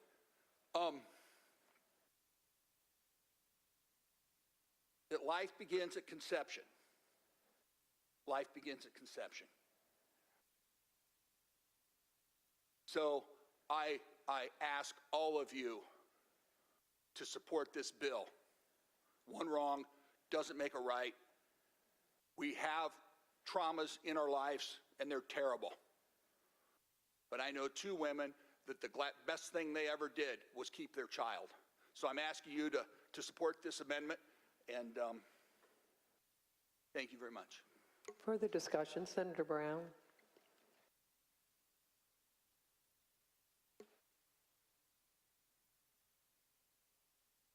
Madam President, members of the Senate, I know this is a hard decision and a hard discussion. Obviously, any trauma that any individual has to face, any violence, is awful to think about. And if it hasn't happened to you, so often then someone will accuse you, you don't know what it's like, you don't know what they're going through. But let's walk back a little bit and talk about what this is really about. Because there's a side here that only wants to talk about the woman, and it's a choice. I listened to the testimony through rules, and I've listened to testimony through 8 years of health committee when we've had bills like this. The other side never talks about the baby. They never talk about the other options. You never hear the word adoption, as an example. All they talk about is choice and what the mother, the woman carrying that baby, should do.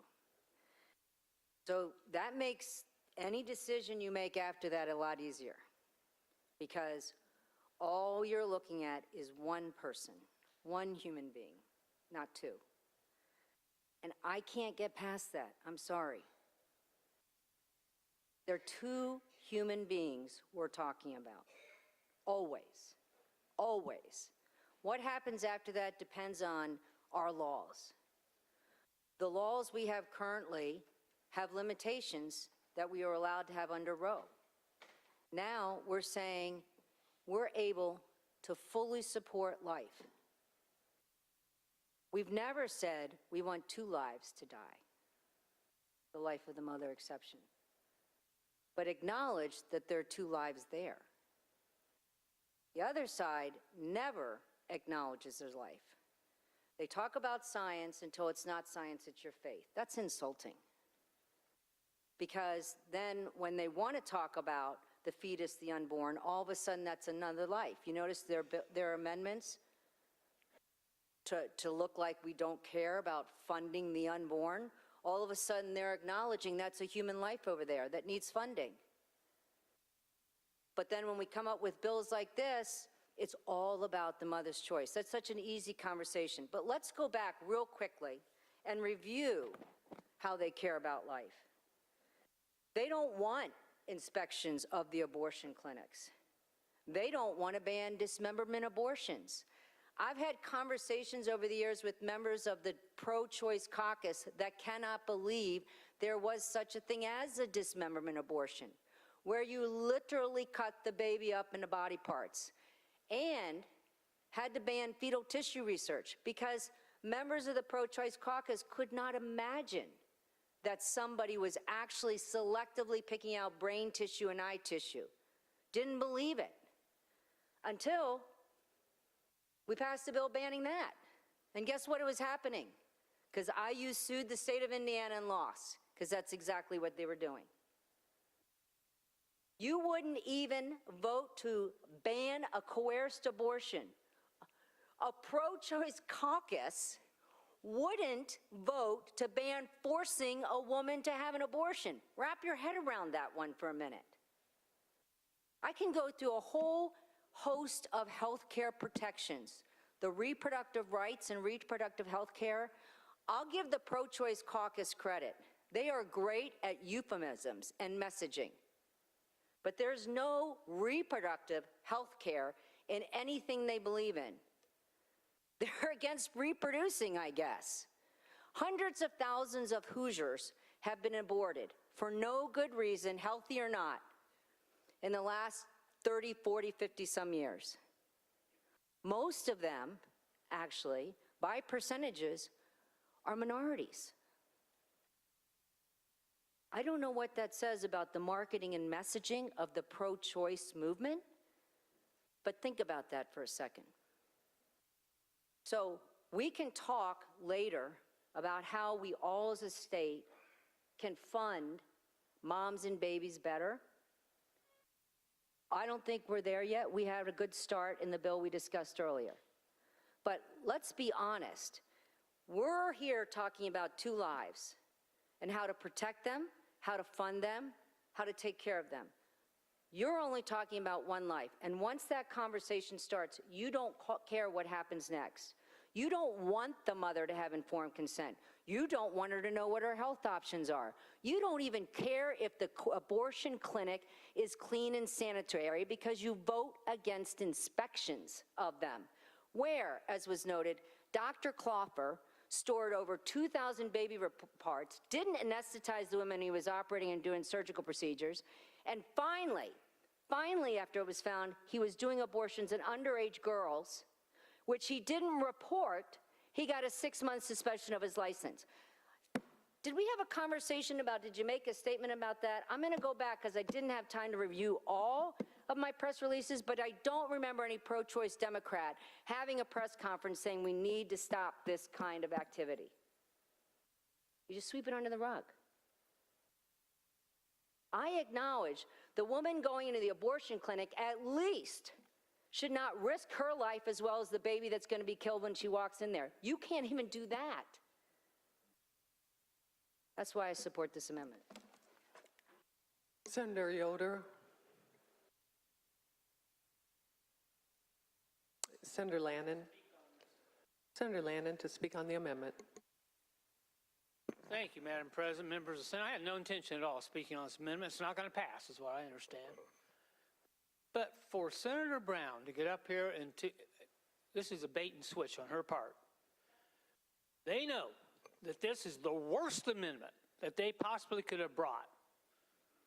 Am I surprised this amendment was brought? Not at all. Because in appropriations, there was nobody who supported this bill because all of the pro-lifers, anti-choicers, whatever you want to call them, they wanted this. They wanted no exceptions. And so here we have a bill that says that if you are raped, if incest is committed upon you, if you're a child, you must have that rapist child. How deplorable. People of the state of Indiana want nothing to do with that. We absolutely know that.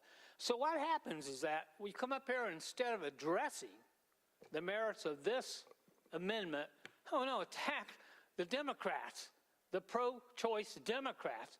And you're not even telling the truth. There was an amendment that was just brought less than an hour ago by Senator Niezgodski to provide adoption subsidies. We have it said that we don't care about adoptions. It was voted down. Pretty much a party line basis. I don't know how you voted, Senator Brown. I didn't look it up. If you voted for it, you can get up here and correct me. But to get up here and to cast aspersions, this is the problem. This is the problem.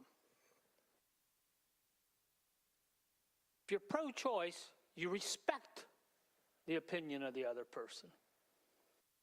It's your choice. If you believe that a fetus is a baby, if you believe that a fetus is a person, then we respect that. You don't have to have an abortion. Why don't you give us that respect as well? The public is very closely divided on this. People of goodwill can defend their positions on this in good conscience. They shouldn't be made to feel like they're devils, which I know is how you probably feel. I don't feel that way about you. You've got every right to your opinion. But get up here and defend these amendments on their own merits. Or otherwise own them. I'm asking for a roll call on this. But please, don't get up here and just cast aspersions. We're better than this. I want to thank the Supreme Court. These type of divisive discussions they're going to happen all over this country after 50 years. So congratulations, Supreme Court. You want to tear our country apart? Well, you've done a pretty good job of it. Senator Crane. Senator Crane's recognized to speak on the amendment.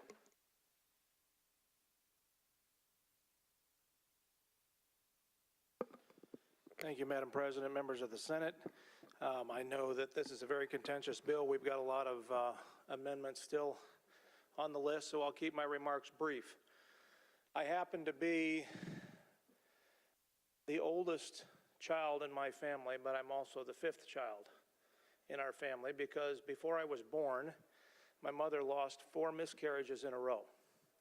And before the doctors were able to figure out exactly what the problem was, she had these miscarriages, and so then she became pregnant with me. She was on total and complete bed rest for the last 2 months of the pregnancy, and I was born 2 months premature in March of 1973. And I weighed 3 pounds and 14 ounces. Now, I've put on a little weight since then. I'm working on it. But every day when we stand in here and we have the opportunity to pray and to offer the pledge, and I look up at the flag and I think about how unlikely it is that I would be standing here in the Senate. Not only that, but to be able to be here on such a consequential issue. In about 1979, 1980, Dr. C. Everett Koop and Dr. Francis Schaeffer wrote a book called Whatever Happened to the Human Race. And the very first portion of that book says that every nation in every age will ultimately be judged by this test. How did it treat people? That obviously is the overt and sometimes covert the obvious or sometimes subtle catalyst and motivation for virtually every single thing that we do in this chamber. Trying to figure out how we can help people.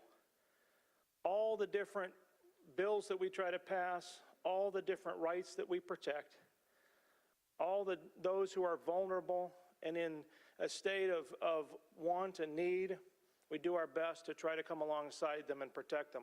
I firmly believe that is our job. But I'll leave you with this thought.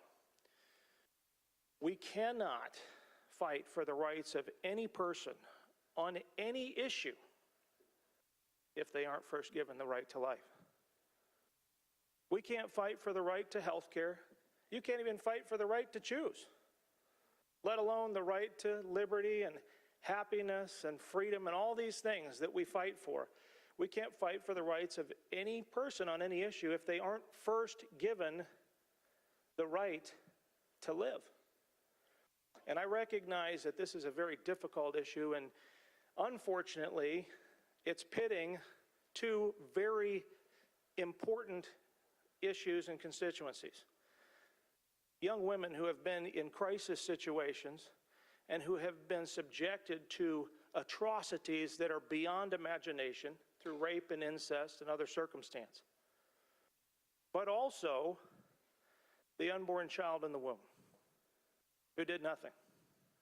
And I think it's important for us to not give in and subject the child to a death sentence simply because the circumstances of how they came to be in the womb were atrocious. Thank you very much, Madam President. Further discussion, Senator Pohl. Senator Pohl is recognized to speak on the amendment. Thank you, Madam President. You know, my background is a criminal defense attorney. It's how I started out of law school. I actually went to law school with Senator Young. And in criminal law and in law enforcement, as I know some of you have a background in it, we deal with situations that could be considered the worst of the worst. Situations that are unspeakable crimes, rape being one of them. Now I sit on the Corrections Committee with Senator Young, with Senator Freeman, and we propose laws that punish and deter those actions. This does not do that. This amendment does not punish or deter anybody. What essentially this does is it gives a massive win to rapists and incestual relatives. This gives them the ability to pick the mother of their child and doesn't give that victim a say. This doesn't take away the rape victim in Senator Dorio's story, her ability to make the determination to have her children. What it says is it tells the rape victim, you don't have a choice, just like your rapist did. You don't have a choice in what happens to your own body, just like the rapist did. I ask you to please vote this down.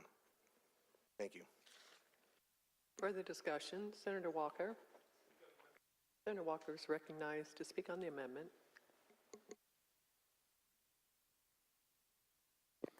Thank you, Madam President, members of the Senate. You know, I'm relatively new to this body, and quite frankly, I'm shocked we're having this debate. I rise in opposition to this amendment because of what it says. You know, we've got a situation where these situations where a woman would be the victim of violent sexual assault, impregnated, and through no fault of their own, we're going to say, no, you're going to have that baby. Whether they're 10 years old or 15 years old or 35 years old, the age doesn't really matter. If that's your daughter, if that's your wife, if that's your mother, anyone, any female that's special to you in your life, I just can't imagine saying it. I couldn't say it. I couldn't look them in the eye and say, no, I know that it's not your fault, but you're going to have that baby. I just couldn't do it. I mean, where's our compassion for those victims? You know, Senator Landon's right. The public's divided on some of the nuances of this overall bill. They're not divided on this issue. The vast majority of folks, certainly those that I've talked to, but the vast majority of people in this state and I think around the country are not divided on this issue. They think it is a reasonable accommodation, a reasonable middle ground, if you will, on a very, very difficult subject. And I would ask that you join me in voting against this amendment. Further discussion? Senator Greg Walker.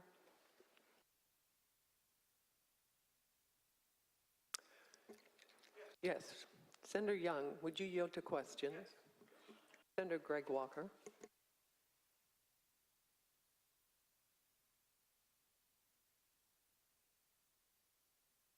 Thank you, Senator Young, for the yield. Appreciate it. You're welcome, sir. You talked about your beliefs and what shapes those beliefs, and I'm familiar somewhat with your religious background. We've got family that know each other from where they've worshiped for years. So I know what shapes your faith. I know what shapes your beliefs, and those same histories and those same lessons and those same stories and those same respect for God's word shapes my beliefs too. I appreciate what you've got to say about that. I want to test your Bible knowledge a little bit if you're willing to put up with it. Hey, if I could have Matt Barnes correct me, I'll do it. No spotters on this one. So you're familiar with King David of Israel and a woman named Bathsheba. You're familiar with the account? And you know that Bathsheba was called to the king's chambers late at night after the king had observed her bathing and he was attracted to her. In your legal understanding, do you think there's sufficient cause for concern of whether that was coerced or even a rape? You think there's some evidence that might suggest that was the case? Well, I wasn't alive back there, and so I don't really know that. But if it was forced upon a woman without her consent, that would be rape. Just talking about the historical account in the Old Covenant, the Old Bible, the Old Testament. Do you remember that Bathsheba was married? You remember what David did to her husband? He killed her. He had her killed. And why did he kill her? Why did he kill the husband? Because he wanted to be with his wife. He wanted to conceal the evidence that the child was his, as opposed to but he also wanted to be with. He was looking for a way to conceal the result of that rape, the pregnancy, and he had the husband murdered. A child was born, was it not? Yes. Do you remember what happened to the child? I think the child went on to do great things.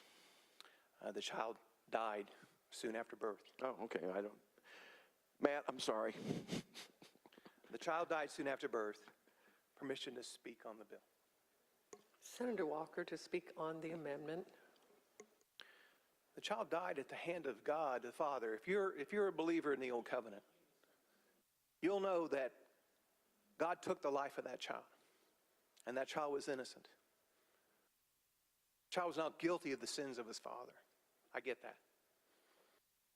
But as we debate our belief system, and we understand that our beliefs are shaped strongly by our heritage, our faith, lots of inputs.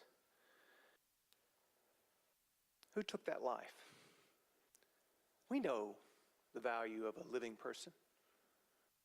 We know the value of every living person. I do not contest anything that was said by anyone in this chamber that talks about the value of life. And I've been such a strong believer in that value.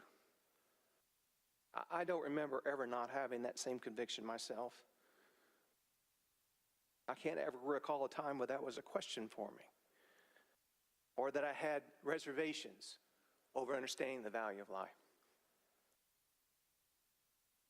I look at these victims of sexual assault that result in a pregnancy. And I can't imagine how difficult that decision must be. But I'll tell you why, as a strong pro-life believer myself. We've kind of pitted this question, this motion, on whether you're really about life or whether you're not.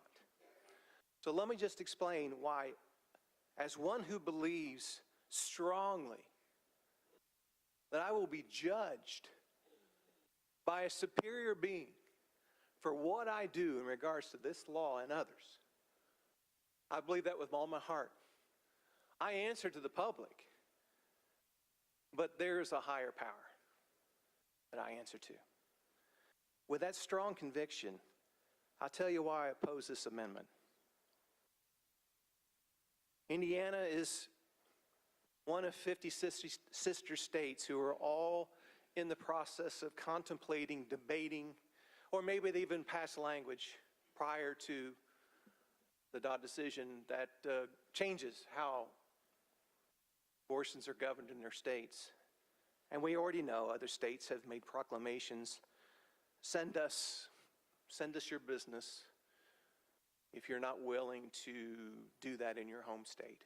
We'll make accommodations for you. Many live in Indiana just minutes across the border from other parts of the country that will provide whatever kind of abortion you are seeking, up to certain limits, be that 20 weeks or whatever their laws are in their land, in their state. But it's a very porous, that is, leaky sieve. We don't govern the borders of the state of Indiana to the point where we stop movement across state lines. We've had challenging questions about what we can do to govern those who would promote or help those seeking abortion in the state. And I'll tell you why I think that this motion works against the cause of saving as many children in the womb as we can. Now, that may not be your agenda, but that's mine. That's my goal. So if this motion is adopted, and there's no exception for rape and incest, extremely difficult decisions, extremely difficult circumstances, just horrendous, as we've all said and agreed. And in Indiana, there is no choice on the question for victims of sexual assault. So what do? They're assaulted and it results in a pregnancy. And they say, Indiana has given me nothing to do, but I can go across state lines. I might Google on the internet and see what kind of chemicals I can have mailed to my house. I'm desperate because I don't have anyone that can help me. And I think about the women in that situation. As a strong pro-lifer, I think about those women who don't hold the same convictions I do, but they're faced with these life-changing questions at a very pivotal moment. And we said there are no options in the state. With the allowance for the exception, they may call a trusted friend. They may call on a teacher. They may call on a pastor. They may call on a counselor. They may call on a pregnancy resource center and say, I'm in a really difficult spot. And I think maybe you can help me make a very difficult decision. And if we accept this motion, what are the people in Indiana going to believe regarding those choices? I can't talk to anyone about it. I can't seek any advice. They may out me. I may get in trouble. I may be in worse trouble than I am now. I'm the victim of a crime, but it could get worse.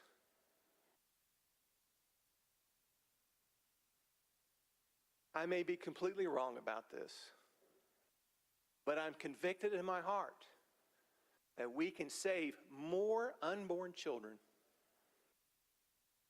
so that they can experience life with the exception rather than without. And you may think that's crazy.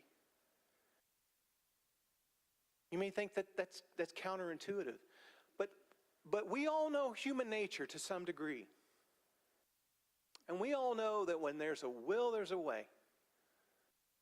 And especially if people feel desperate, especially if people feel as though their back is against the wall and they have nowhere to turn, do they seek and find the most desperate solutions to their desperate problems. And I would like for them to have an opportunity, and in fact encourage us as citizens of the state of Indiana, those who work in the pregnancy resource centers, those who counsel, those who, a myriad of contacts. I think we are losing an opportunity to help guide people. We talk about choice. Let me finish my comments. Again, I don't know that I'm swaying what's mine, but I received this just this morning from a constituent who I don't know anyone that is more pro-life than this individual. Let me read you a short text and I'll finish my comments. Of course, last night's conversation has been on my mind since we spoke last night, as it is on yours every day. Here's my thoughts, which are probably exactly what you said, but in different words. And this is what they said. I am pro-choice. God gave that to every person from day one. And I'm so thankful.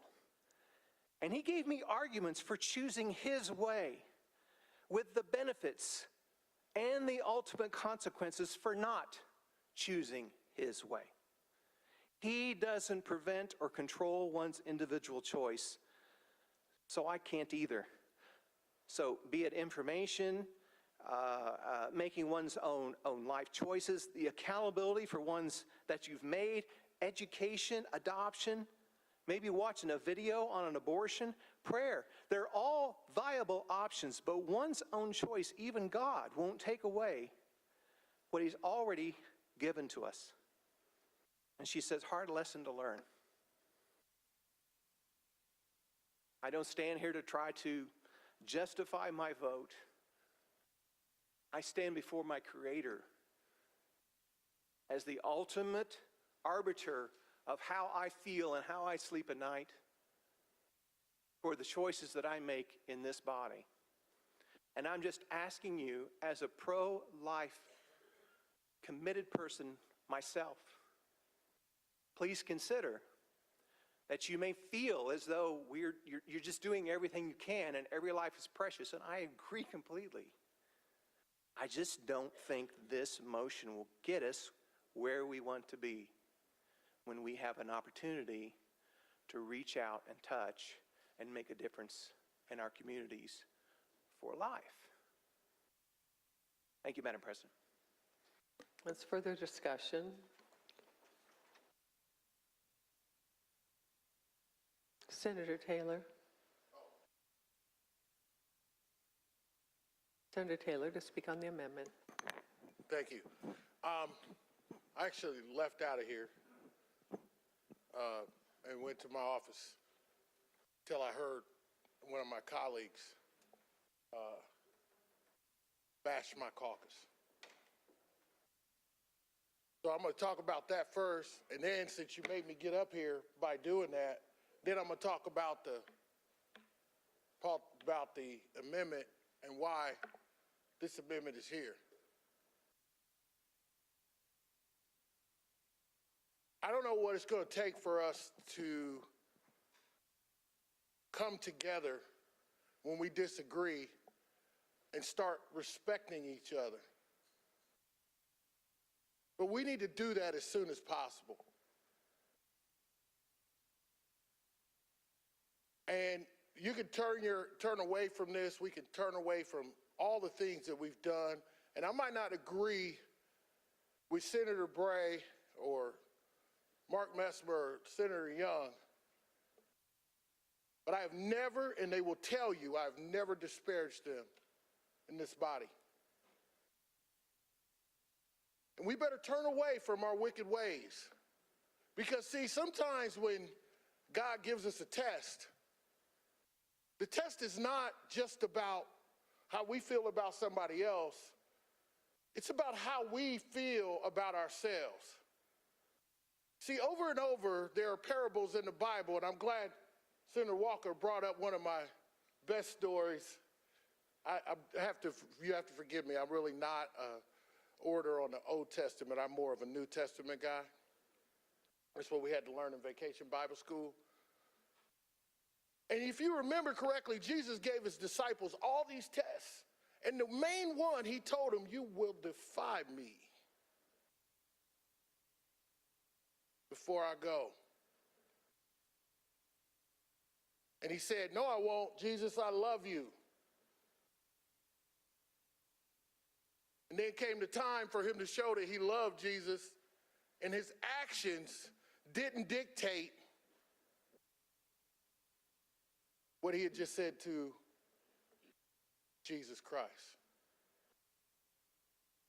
Well, that's what we're doing here today. See, because we can get up here and talk about, and let me say this. I want to give my colleague Mike Young a hoorah for bringing this amendment. I don't agree with it, but at least he had the guts to stand up here and do it. Because some of you that got up here and said you don't support it are the same ones that turned down these amendments that we had that would help the children when they are here. And see, that's what Jesus was telling them. Before I go, you will turn on me. That's what I'm scared about with this amendment. Jesus saved a lot of people. He saved a leper. If those of you who know the story about the leper he's speaking to hundreds of thousands of people, and he let this guy come down through the middle of the tent, and he blessed him.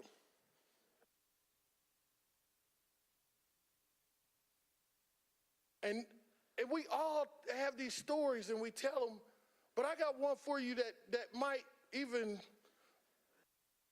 outdo some of yours. I told you a story about my sister. Do you remember what I said? And Senator Landon put it best. And Senator Brown, I think you should hear what he said. We're not telling you that you can't have a baby by somebody who raped you. I don't think I've ever said that. Senator Landon didn't say it. And for you to get up here and say that we didn't support the coerced abortion bill, that's because we wanted it narrowly defined. And you know as well as I do, we talked about scenarios where these mothers and fathers of these children could be subject to penalty by advising their children of the facts about whether or not that they should have a child. See, don't do that little thing, going back to biblical times. Jesus said, you will do this.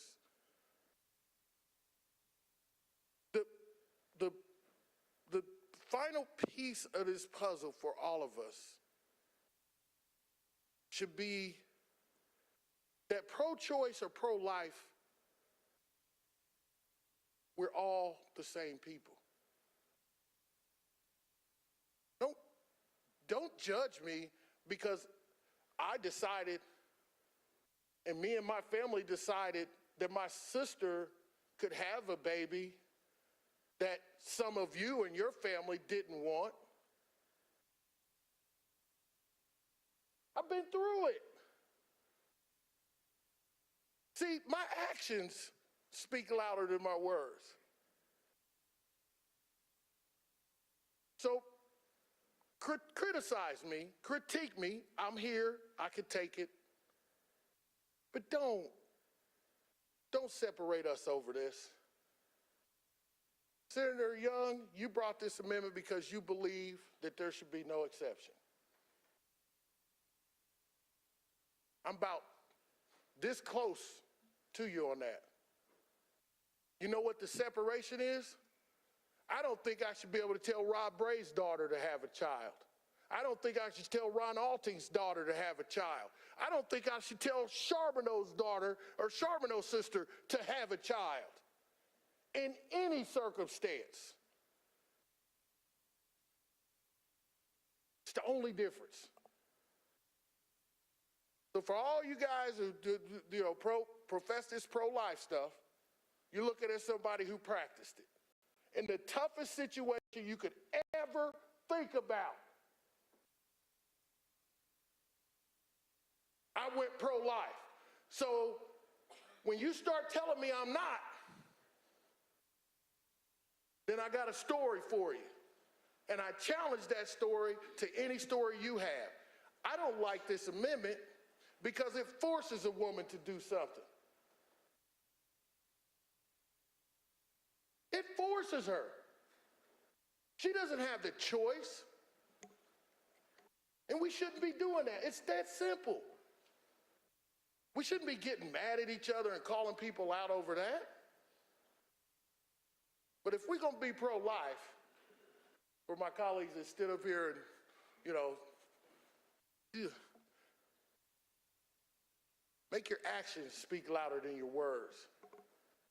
Defeat this amendment, and tomorrow, defeat the bill. Further discussion? Senator Gaskell? Why do they wait till I get the... Senator Gaskell is recognized to speak on the amendment.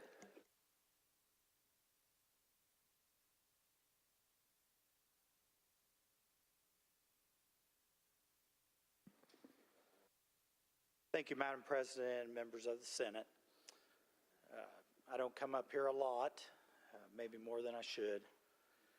Don't want to be up here today, but feel that I have to. It's been an honor to serve in the Senate with each and every one of you. Don't think I deserve it, but somehow God allowed me to be here. And this is a tough one. A real tough one. I certainly understand colleagues of both political parties having deeply held views. I'm up here today to represent Jesus. I love Jesus more than I love being in the Senate. And I know that there are many of you here who also love Jesus, some of whom maybe will vote the same as me on this, and others will vote differently. One of the things that Jesus spoke very clearly about is how he expected us to behave towards others, that he wanted us to love our enemies and to do good for them, to bless them.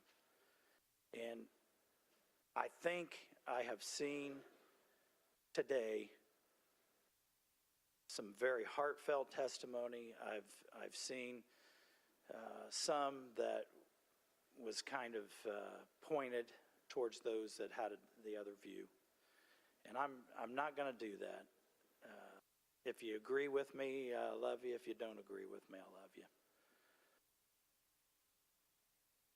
The question I keep asking myself is, the babies who are aborted or have been aborted since Roe v. Wade, millions of babies in this country, and a large number even our own state. This is a rhetorical question, but do you think those babies go to heaven that were aborted? And it's rhetorical, Senator Taylor.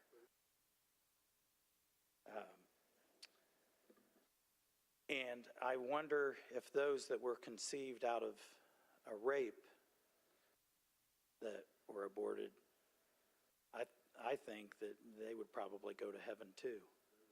And I think the hardest, if you look at the people that Jesus most harshly criticized in his day, was kind of the political leaders, the Pharisees. They were kind of a political class. And,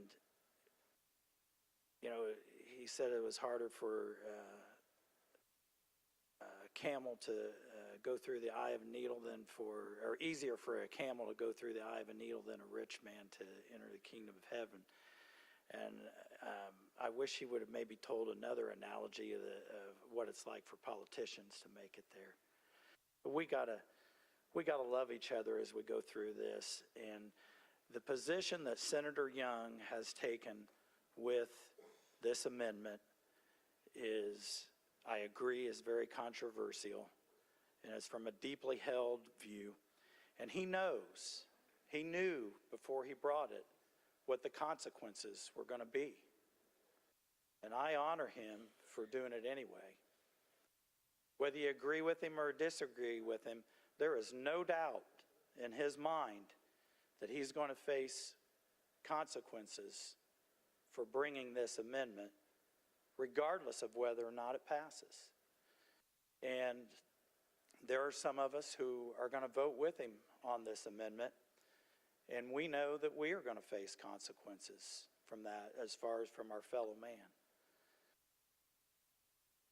But please, as you speak on the bill and as you speak in the press, I urge those on both sides not to question the motives of those who are voting opposite of what you are.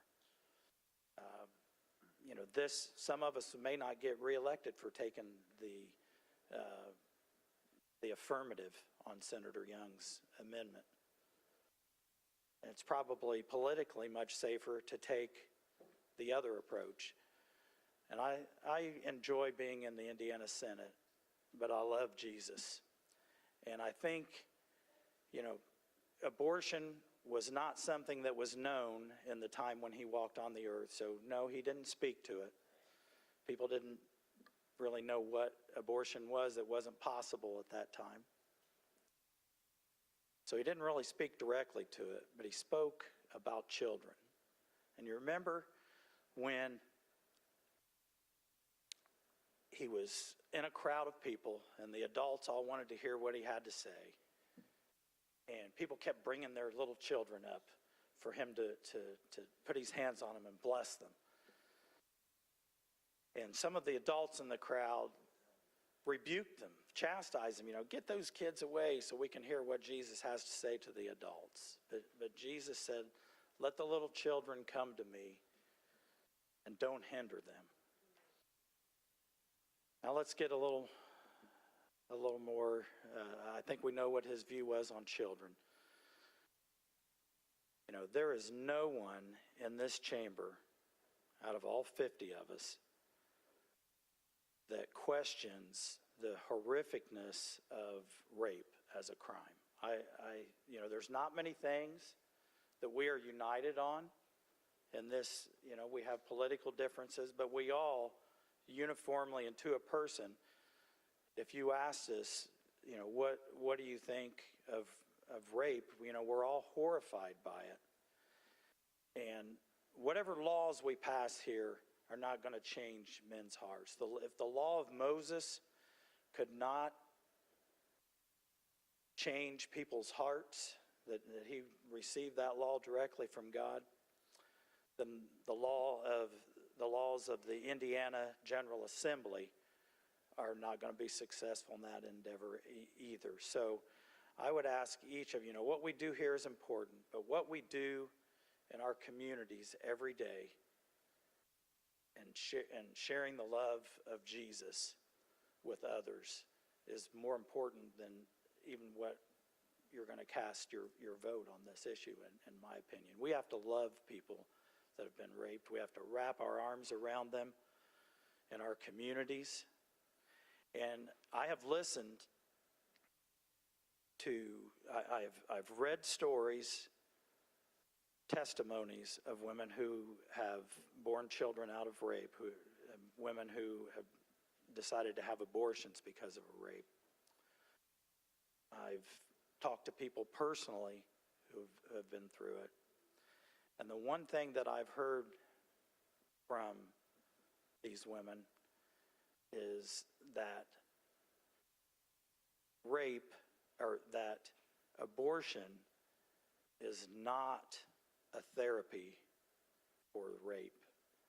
I've heard from a woman who said that my abortion made it worse.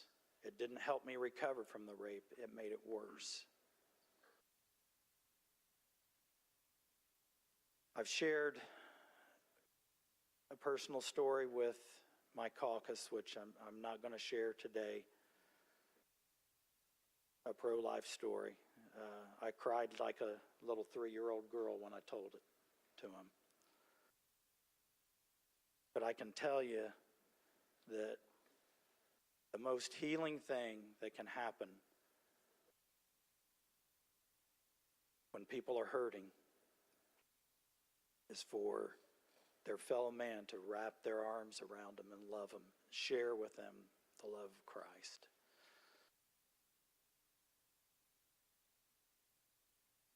I've heard stories from women who said that it was actually part of their healing process that they decided to go ahead and carry their child. I've heard from children, I think somebody earlier, I think it might have even been Senator Young, mentioned the question of the child conceived in rape whose abortion was botched, and what did I do wrong? Some problems in life, there are no good answers. But I know that God loves every human being that's ever been conceived. And I think he wants us to choose life. Please don't villainize those of us that are going to vote for this amendment. Please don't villainize us.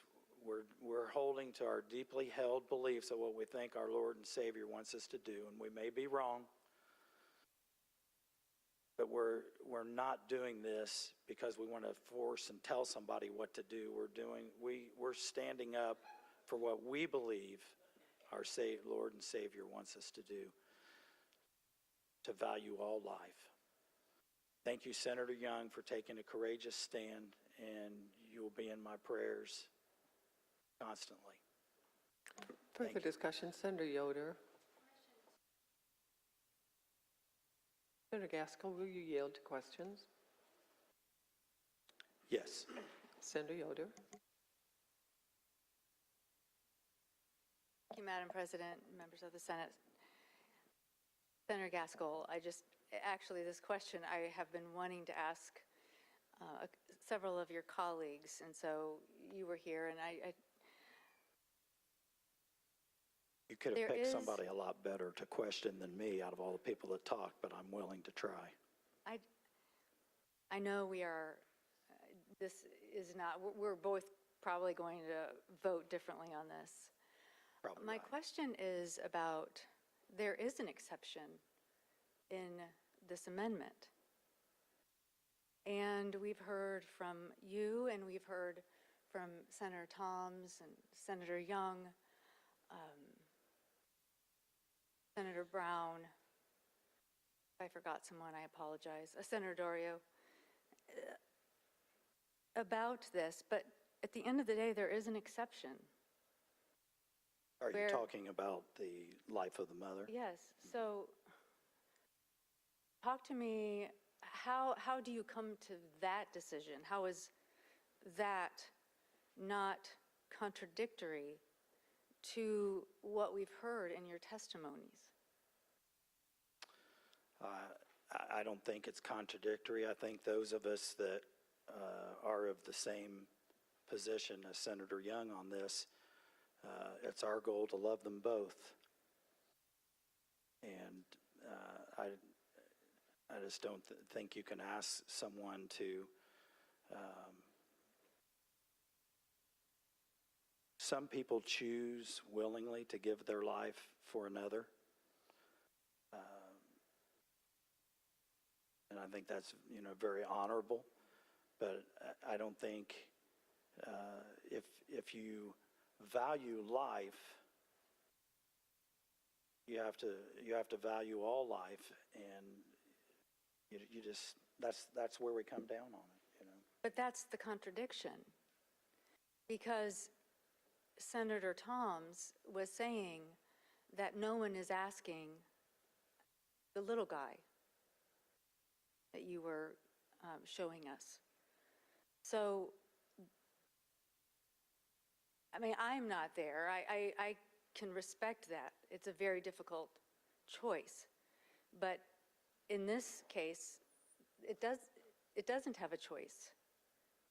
So I don't understand how this exception fits into the belief system.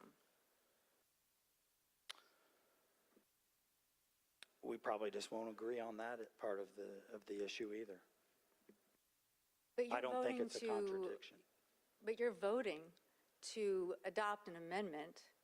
I'm assuming others have said that they're supporting the amendment that removes,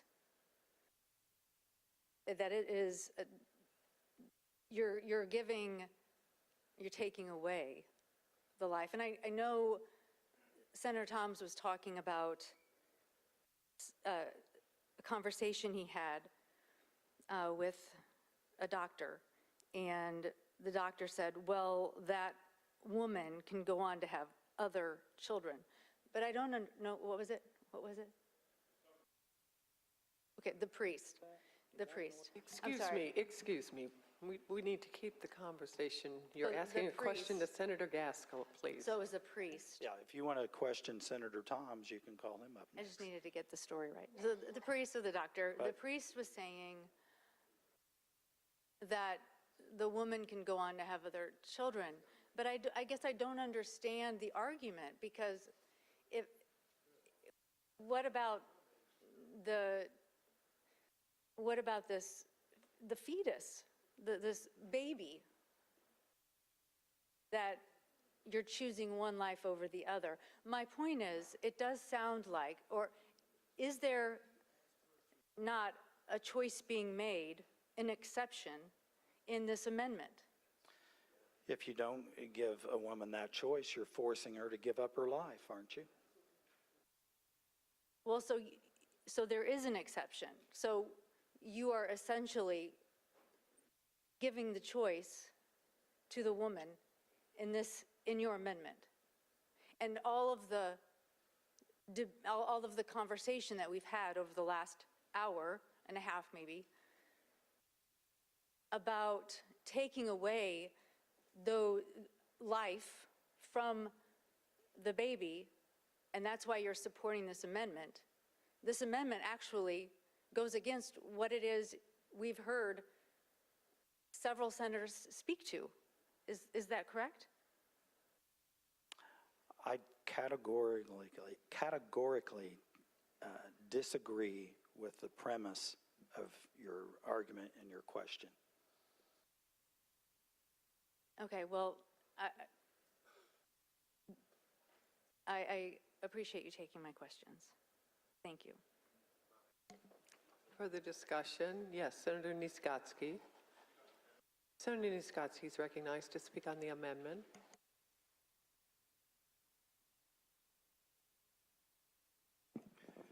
Thanks, Madam President, members of this great assembly. I am so totally conflicted by this, and I know that there are a great number of you feel the same way. I think that some very strongly believe in their beliefs, and they're soundly setting on those beliefs. Maybe some within my caucus may feel the very same way, but I think there's a great deal of confliction. You know, one of the things that I see is that, or I believe, I think in some manner, shape, or form, that we are all going to have to face judgment at some point when we cross across that veil, walk across on the other side of that veil, wherever that is, however that is, there'll be some form of judgment. And I think that the greatest of you in this assembly that believes so strongly that you may have to face that by not making the decision you're trying to make with this decision, that you might feel that you're going to be judged. Well, I feel that there's a very strong chance that I will face some form of judgment. But there's one thing we don't know. We do not know, we cannot know how we're going to be judged. Many of us spend our entire lives learning the concepts of religion and all the doctrine, but still you cannot know what that judgment is going to be. None of us know that. So what I'm conflicted with is I don't know if it's for me to judge or be judged. If I decide for another person, if I take that right of choice from another person to make that choice, because I may ruin many more lives if I make that choice. I may cause others to die, and believe me, I think about that baby. I do believe. I am one of our caucus that I am a pro-life person, but that is my individuality. I'm an individual that believes that, but there is something, sometimes in documents, things are made, the words are very, very strong. And sometimes the beginning of those documents hold some of the greatest key. We declare that all people are created equal. Now, I know that you probably believe that, I'm sure that you believe from the womb that is a person that is created equal. But the whole point is, how are we going to be judged? So I don't want to be judged by casting judgment for someone else. And that is where I have to rest and how I serve in this assembly as a state senator. Further discussion? Senator J.D. Ford. Senator J.D. Ford, question Senator Gaskell. Do you yield? Senator J.D. Ford.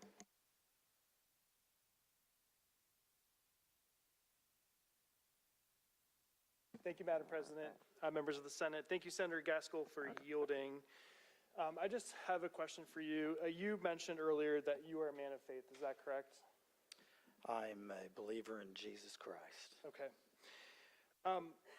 I just wanted to rise just to ask you a question. Senator Kador and I have a high population of Jewish folks that live in our district. I'm not sure what your district looks like. And I'm sure that many of you have many different religions in your districts.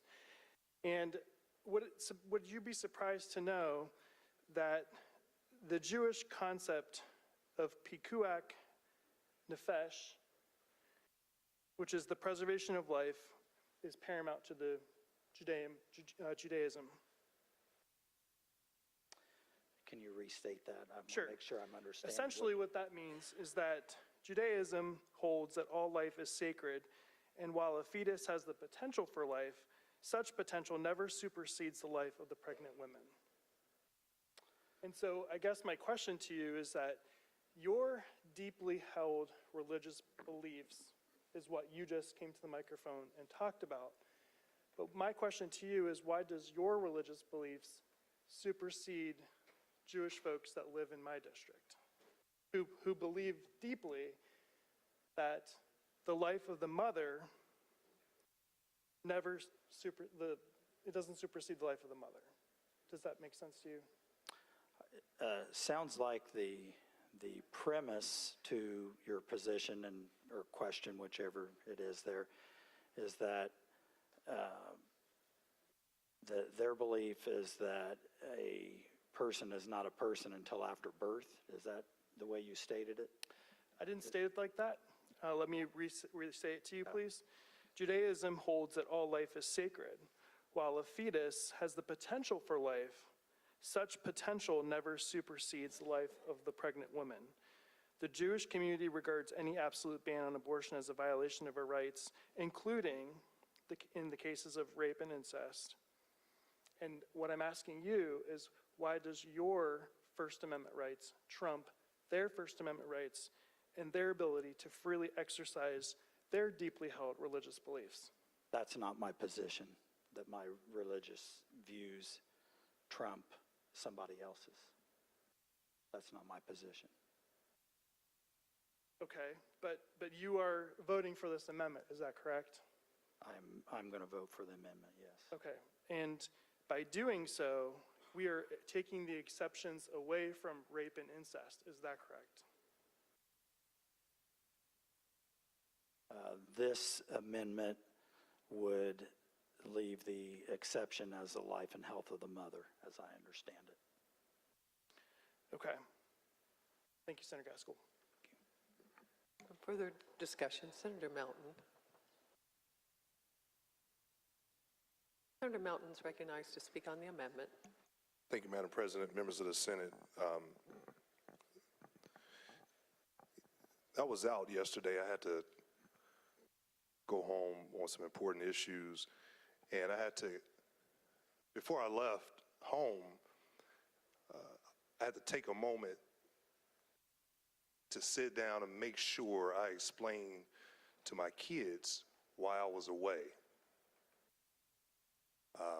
Something just made me just stop, because they're so used to me coming down to session that it's almost normal and natural to them that I'm away. But for us to leave during this time of year, it was abnormal for them.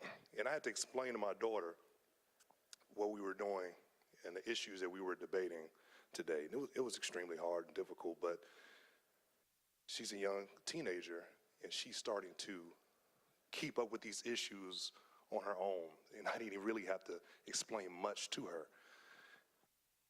When it comes down to this specific amendment,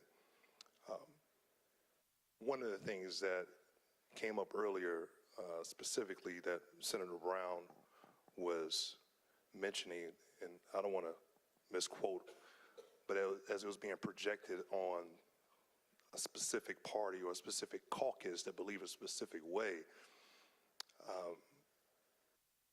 I just want us to take a pause as we continue. We're just talking about the very first amendment, among others. We haven't even gotten to the bill yet.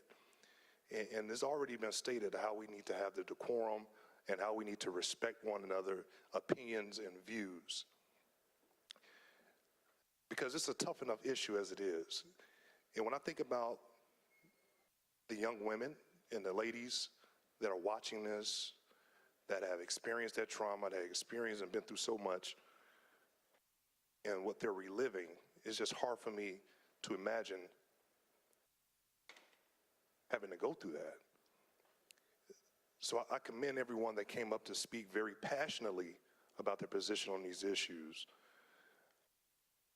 I'm, of course, vote no against it, not because I'm a Democrat, not because I'm a part of the Senate Democratic Caucus, but it's because of the hundreds of testimonies that we've heard, that we've read.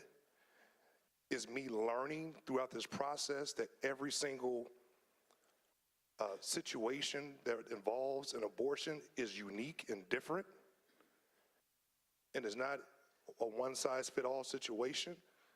It was a learning process for me that helped me arrive at the decisions that's going to allow me to make the votes that I'm going to make.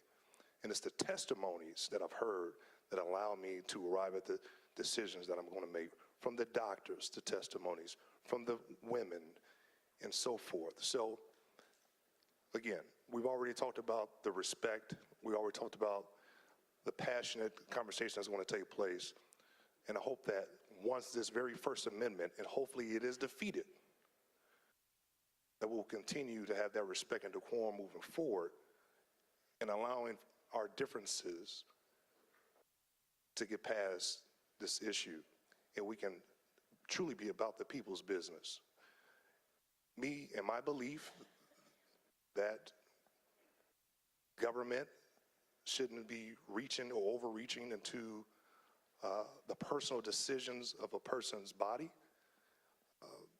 We'll get into that tomorrow, and I'll be able to explain my vote holistically there. But on this particular amendment, I think it's extremely important that we defeat this, and hopefully the entire bill. Thank you. Is there further discussion? Senator Yoder. Senator Yoder to question Senator Young. Do you yield?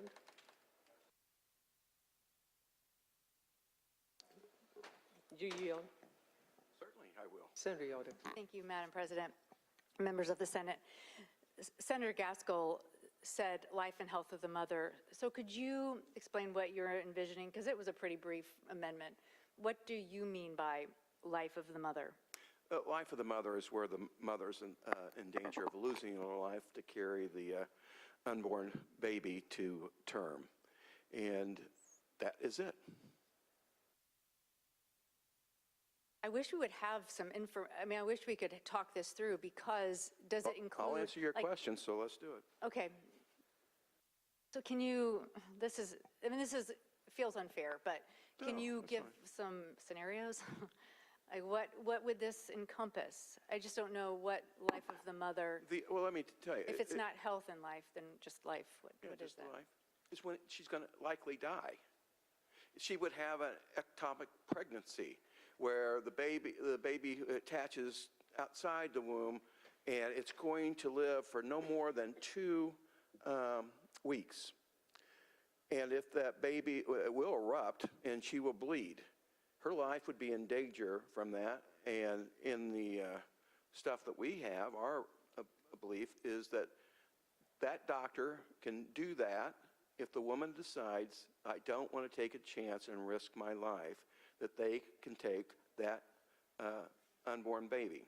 There are other things like that too that would affect her life, that a doctor would make the determination, and it's not up to me to say, but if they believe that that woman would carry that baby to term and she's not likely to survive from the carrying of that child, her life would be in danger, and it's okay for that person to make that choice. Some women choose to go ahead and take that risk, and that's fine. Because what happens in this situation is we could lose 2 lives. We're certainly going to lose the baby in the ectopic pregnancy, but we could also lose the mother's life.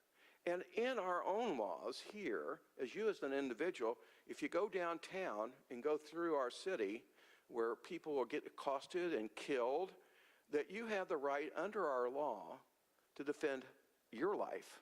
And this is the same concept.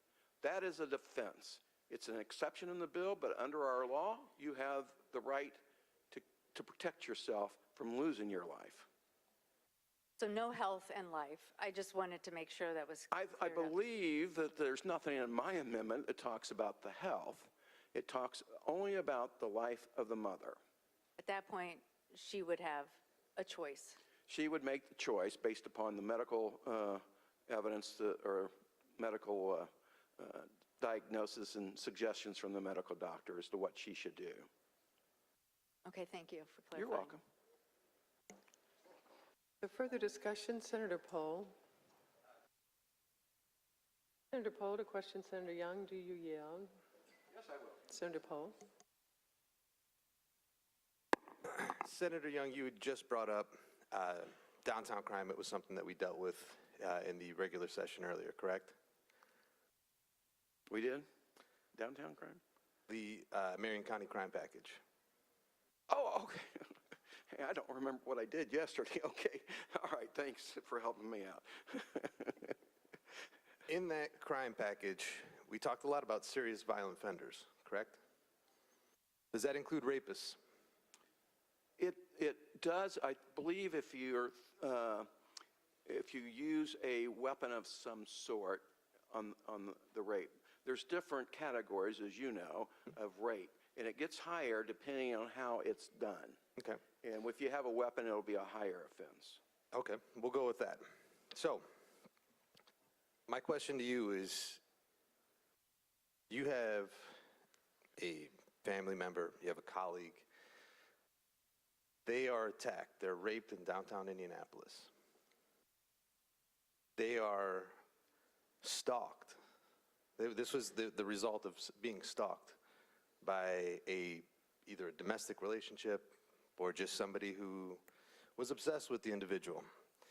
And they cared nothing about what happened to them. There's not a law that we could write that would deter them from raping a person that they wanted to rape.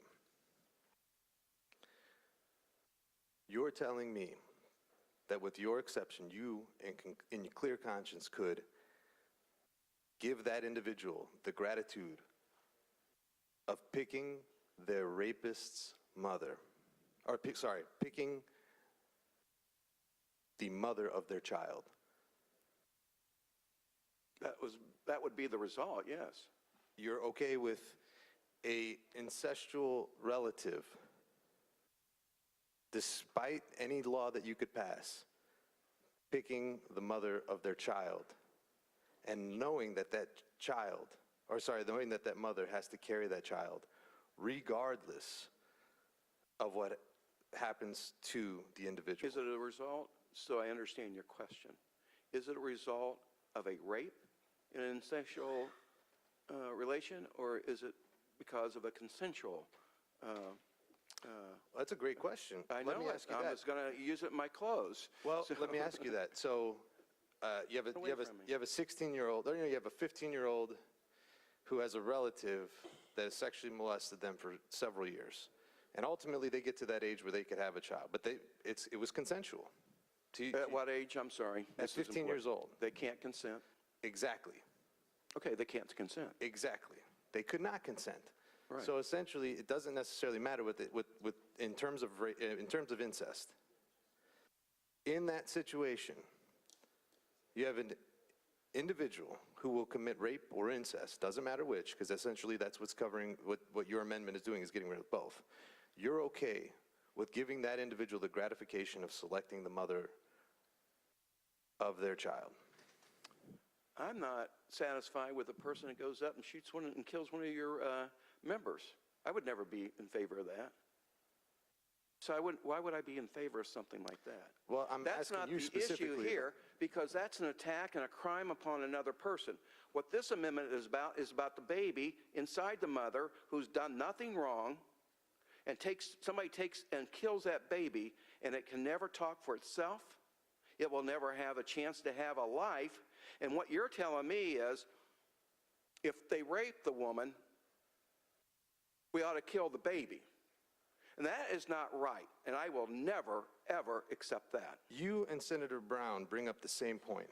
You focus on two individuals in these situations, the mother and the child. But in your situation that you are putting on this chamber, you're ignoring the fact that you're giving a rapist the ability to pick the mother of their child, and that mother has to, not decides to, whether they have to.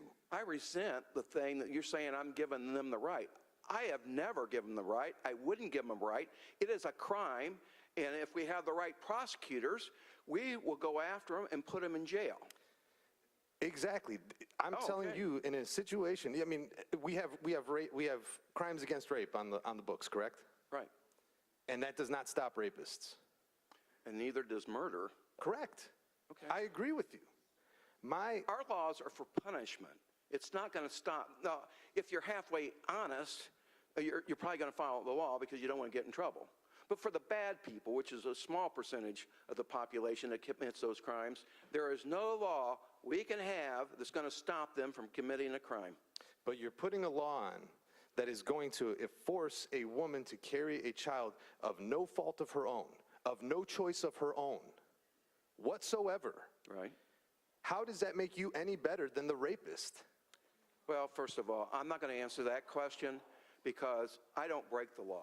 And I'm better people that break the law. And to try to compare me to somebody who doesn't care about a civil society and the protection of every one of our rights under our laws, I resent that question. And I'll withdraw that. You know what? I'll give you that. I'll give you that. But the point is, you are putting a person in the situation where they don't have a choice, regardless of the fact that they're already a victim. Yeah, I don't disagree. That's what my amendment does. Correct. I got it. I know that.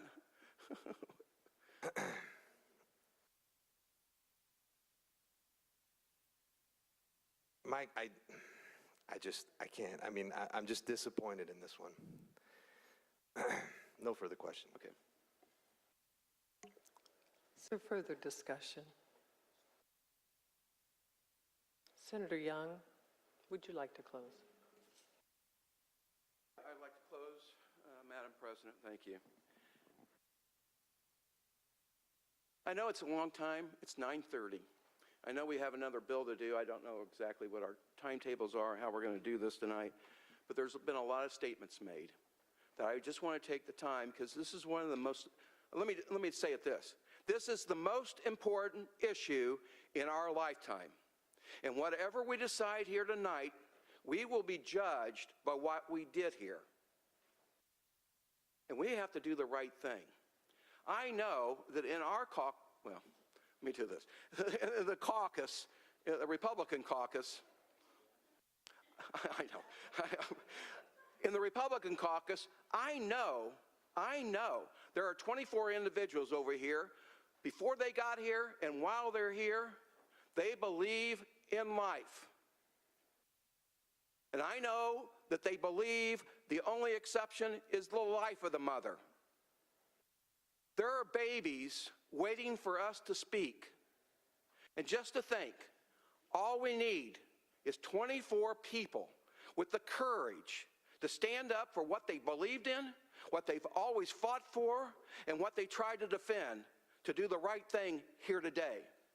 Now, Senator Lannon, you jumped on me because I brought an amendment that was not supposed to win. You guys brought about 40 of them tonight, and you knew not one of them was going to win. I think I have the same right as you guys to bring an amendment, whether it wins or whether it loses, because I'm doing what I think you guys did. I'm doing it for what I believe in and what I think is the right thing. And if you guys can call your amendments, I can call mine. Now, there have been great debates in our country. Under the Constitution of 3/5 a person, I think it's repugnant that we would count somebody less than us. But they did it. They had their reasons. They were trying to form a nation to give birth to a new concept of freedom and liberty. I don't agree with that, but they had some tough choices to make. The great compromise on slavery. I don't even agree with that. But they were trying to solve an issue that was dividing our nation, and they made it worse by saying, you can have slaves here, but you can't have slaves there. What's the difference in that?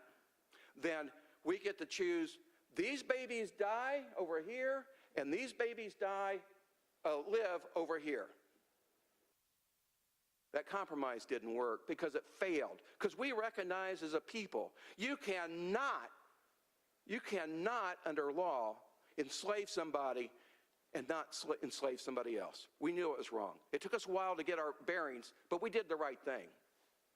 I don't know if we'll ever have another opportunity if we go down this road and put those exceptions into our code to ever get that changed. I don't want to be remembered like those individuals who did that. And thank God there was people under President Lincoln that had the courage to do what he wanted. And if you ever saw the movie about the 13th Amendment, there were people on our side that didn't want to give up that freedom to the people who were slaves. They didn't want to give them the right to vote. They didn't want to give them the freedom to own property. But you know what?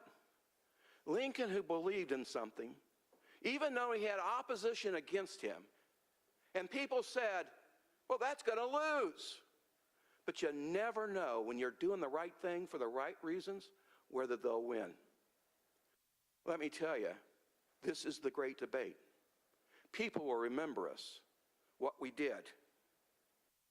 I don't understand, at least in your arguments about rape and incest, how you can ever agree to incest. Now, unless it's rape and incest, that's rape, whether it's in a marriage or a boyfriend and girlfriend being together. Nobody has a right to rape anybody. That rape and incest is a crime regardless of whether it was incest. It's a crime to rape somebody. But under those exceptions you guys want, here's what you want to do. You want to give to two people, even though it's against the law, but they're in an incestual relationship, and they have a child, what you say to them is, with this exception, you abort your baby. But if you're married or in a boyfriend-girlfriend and you have a child, you don't have the same right that somebody who broke the law. Well, then people will say they'll have a lot more birth defects, things like that. And so they should have that abortion. But you know, birth defects and deformities of kids happen in a marriage all the time. Not on the same level, but they happen. They happen in a boyfriend-girlfriend. And what you're saying is this: if it's incest, kill your baby. If you're married or in a boyfriend-girlfriend relationship, you can't do it if your baby's got a defect. But we'll give it to somebody who broke the law. That is not right. And then we talk about traumatizing these people. And I know it's a trauma. But the person I told you about, Senator Ford, that was in my family, it traumatized her every day after she had that abortion. I don't know if it's ever gone away. And she had the abortion. You think that having an abortion takes away the trauma? 80% of the people who have abortions regret it. I never heard that come up one time. Not one time for people who have abortions and they're traumatized the rest of their lives. But there's no consideration for them. You know, and I'll just clarify this real quick. The life of the mother is the exception because we believe in self-defense. We allow it in our own code. But the thing is, if you don't give them that exception, we have two lives that are going to be lost instead of one.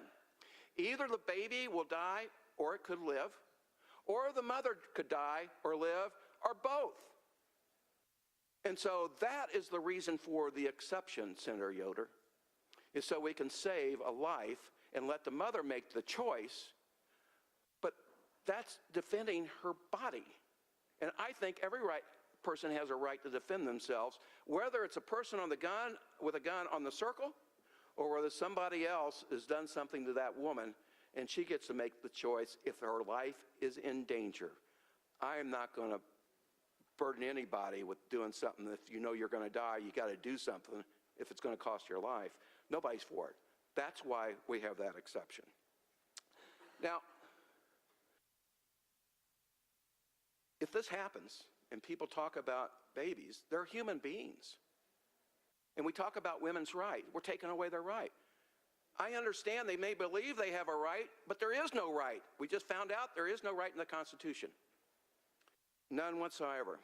Let me ask you this. What rights have we taken away from little girls and little boys who have no say-so whatsoever? What rights do they have? They have none. And Senator Walker,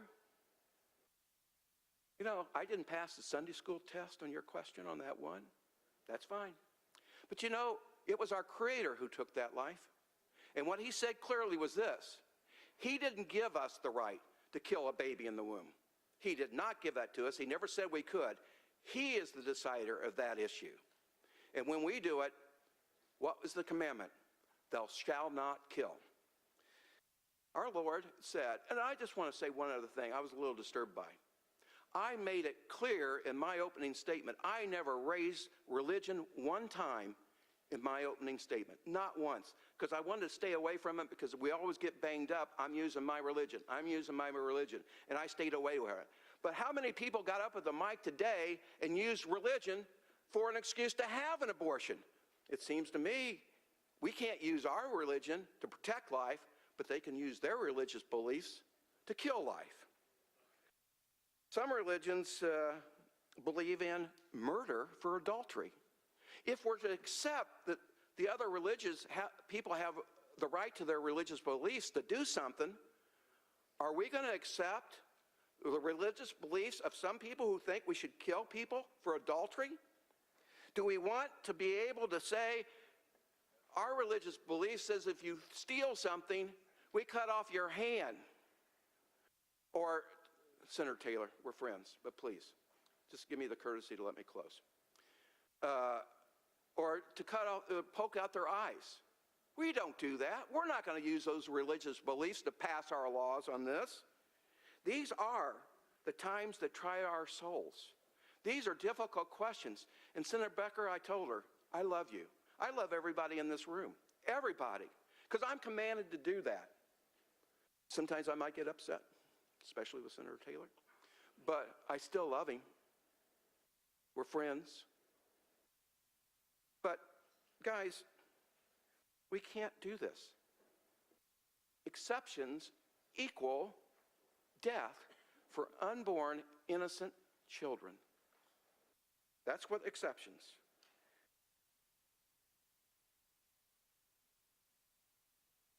So I think I covered everything I need to and tried some of the things that were brought up. And I don't do this lightly.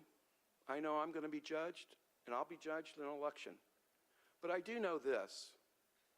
I had to go against every fiber in my body. I had to give up so much that I love and believe in to bring this amendment. But I'll tell you what, I was willing and prepared to do that because I think it's the right thing to do. And all I ask anybody here tonight to do, and especially 24 members on this side of the room who I know where you believe and what you've fought for and what you've defended, stand up with courage and conviction and save these babies' lives. With that, I would sincerely ask for your consideration for this bill. Thank you. A roll call has been requested and is granted. The machine is open.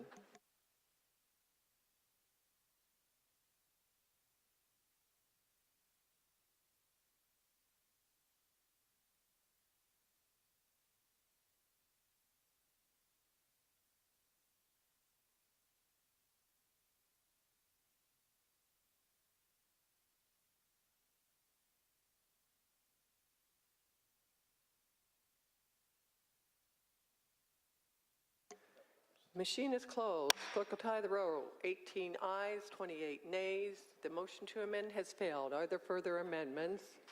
Senator Young? Hey, Senator Young? Yeah, Madam President, I call Senate motion number 59. Senator Young calls amendment number 59. Clerk will read. Madam President, move Senate Bill 1. Senator Young to present the motion to amend. Thank you, Madam President, members of the Senate. This won't be as contentious, hopefully, on this amendment. This amendment here allows for two causes of action, civil cause of action, if there's been an unlawful abortion that's taken place. And we've put in here on the first, instead of a normal 2-year statute of limitations, that we have a 6-year limit of limitations. On wrongful death, and this is where an unlawful abortion occurred, and either the baby has died or maybe even the mother has died from that unlawful. Right now, they don't have anything that they can bring up as a question, and we want to make sure it's clear in the law as to whether or not they can actually bring a action against somebody for the wrongful death of a baby. Under this bill, people who would have standing would be the mother, the father, a parent or guardian of the minor child, or the estate of the mother if the mother died. If the mother calls or files for a civil cause of action within 1 year, they can move forward. If they don't, then these other parties I mentioned, the father and so on, they would be able to bring the cause of action on behalf of the child that died, or the mother in that case. They can get actual damages, punitive damages, court costs, and attorney fees. The thing is, we're protecting the mom in this amendment I have here. Even though she was a part of an unlawful abortion, no action can be brought against the mother. The other cause of action is, let me shake, I didn't miss anything. Okay, in here we also have that insurance cannot be able to be used to pay for the damages if a court finds there are damages. The insurance policy of the doctor cannot be used to pay the damage awards unless they don't have enough assets to carry it, cover it. And if they don't have enough assets, then the insurance policy could pay. The last one here, there's only two, is an unlawful abortion activity. On these, for an unlawful activity, the Attorney General, the prosecuting attorney, the father, the grandparents, the mom, or parents of a minor child can bring the action for that. They can get actual damages. Punitive damage would go to a non-for-profit, the same in the first one, and that deals with services for women. And damages can't be paid by the insurance company, just as in the first. The only thing, my thought here is, the reason I'm doing it is quite simply is this. If a doctor wants to commit an unlawful abortion and the woman dies, there's no recourse. A woman loses her life, but they're going to get an exemption because the woman consented to the unlawful abortion. Why in the world would we not want a woman who lost her life from an illegal act to have no recourse for that family? That just makes no sense. It makes no sense at all. That's all the amendments do. So with that, I appreciate your support. Is there discussion? Questions on the adoption motion? Madam President, I'll call for A roll call has been requested and is granted. The machine is open.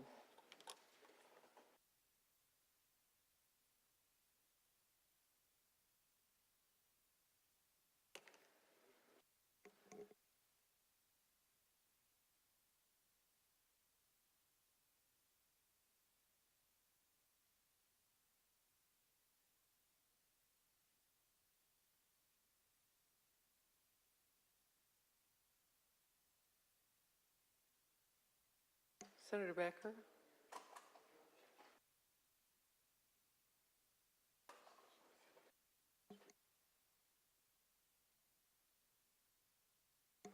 Senator Becker?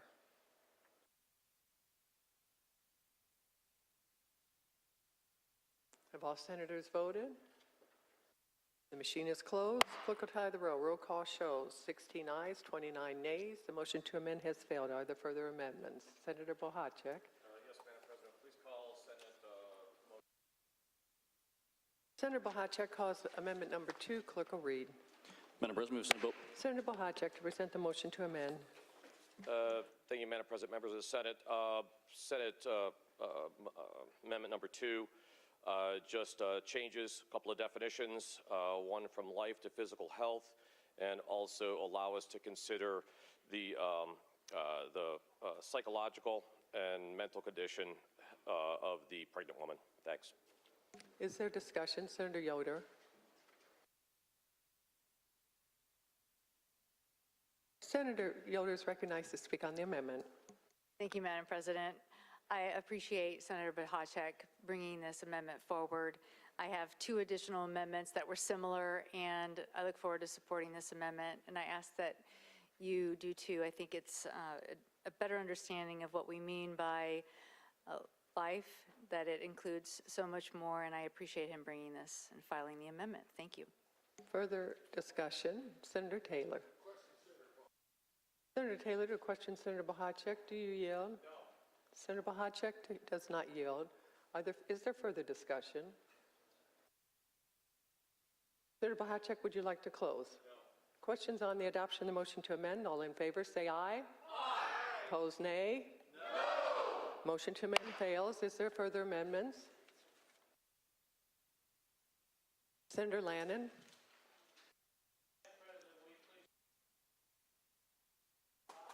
Senator Lannon calls amendment number 35. Clerk will read. Madam President, move Senate Bill 1. Senator Lannon to present the motion to amend. Thank you, Madam President, members of the Senate.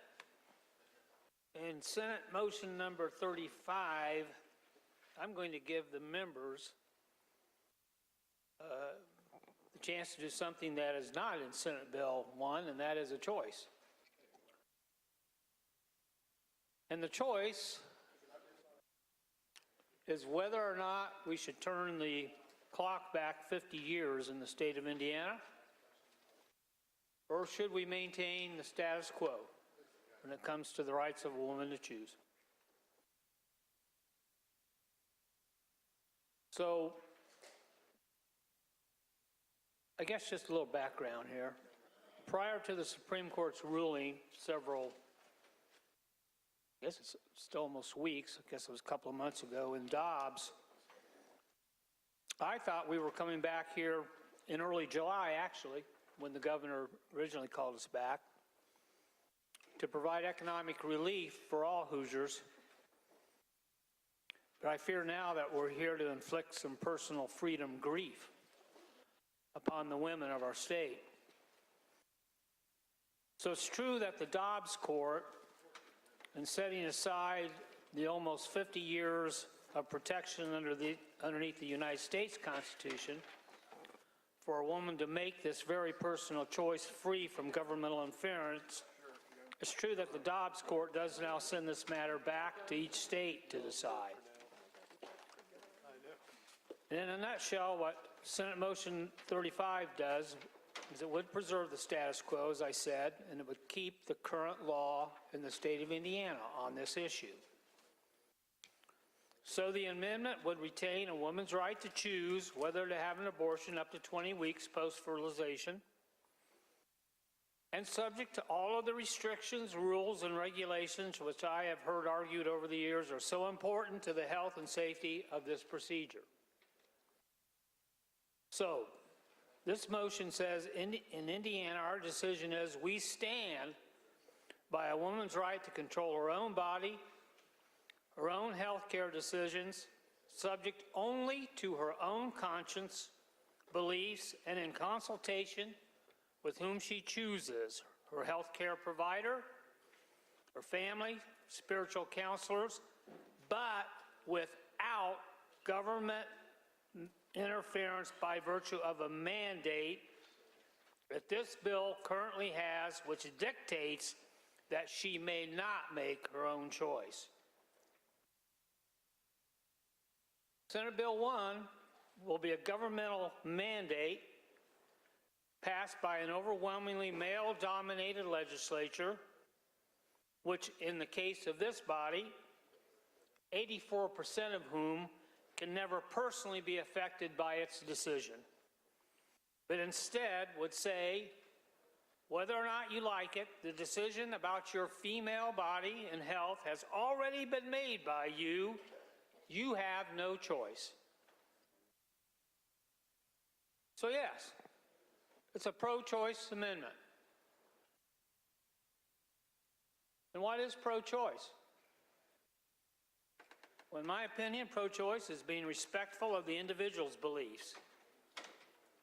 If you think abortion is wrong, then don't have an abortion, or if you're in a position to counsel someone, whether it's your daughter or granddaughter, a niece, a friend, then go ahead and voice your feelings. But in the end, the decision remains that of the individual, the right of the individual to choose.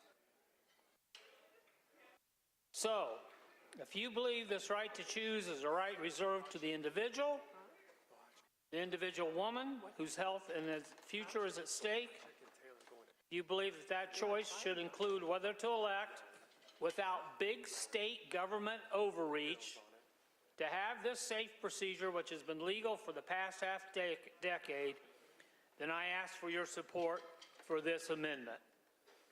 And Madam President, I ask for a roll call vote. Is there discussion? Senator Becker. Senator Becker is recognized to speak on the amendment.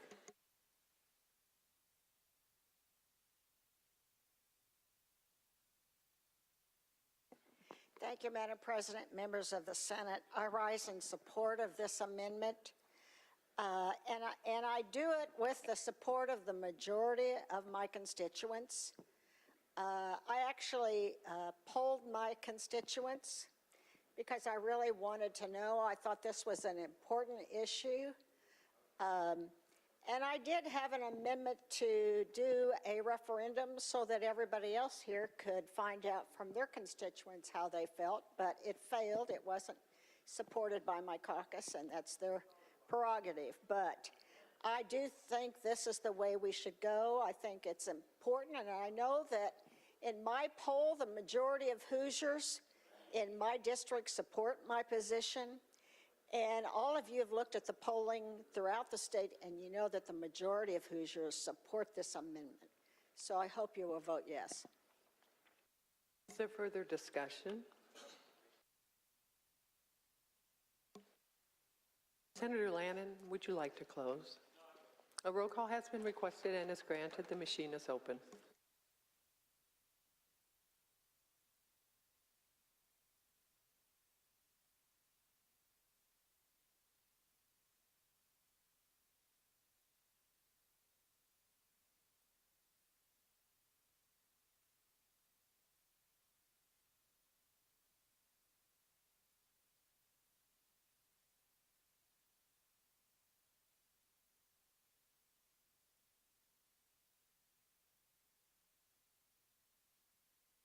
Machine is closed. Clerk will tally the roll. Roll call shows 13 ayes, 33 nays. The motion to amend has failed. Are there further amendments? Senator Lannon. Senator Lannon calls amendment number 37. Clerk will read. Madam President, move Senate Bill 1. Senator Lannon to present the motion to amend.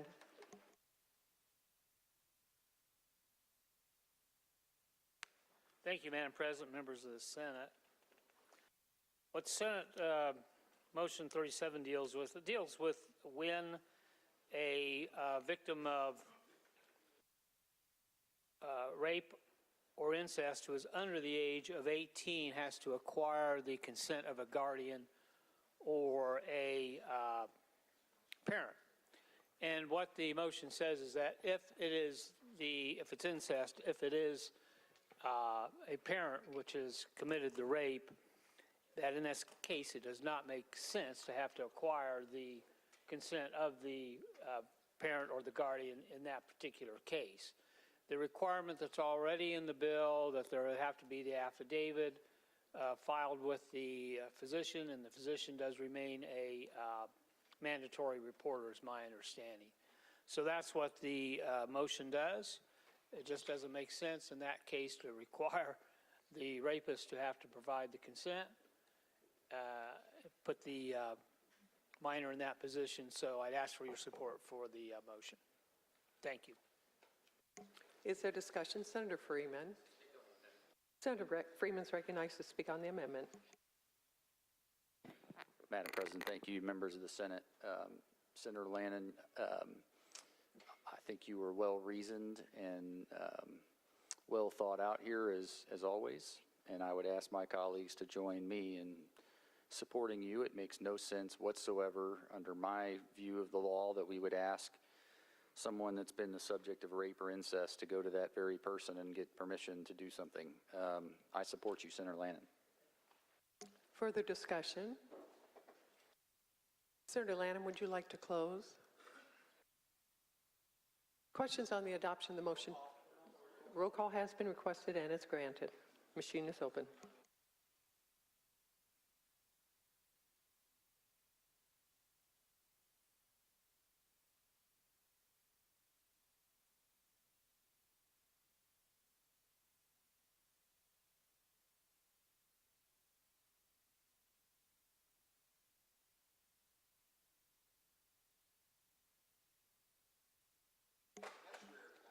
Machine is closed. Clerk will tally the roll. Roll call shows 47 ayes, 0 nays. Motion to amend has passed. Are there further amendments? Yes, Senator Cordero.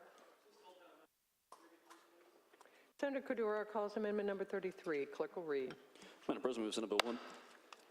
Senator Cordero to present the motion to amend.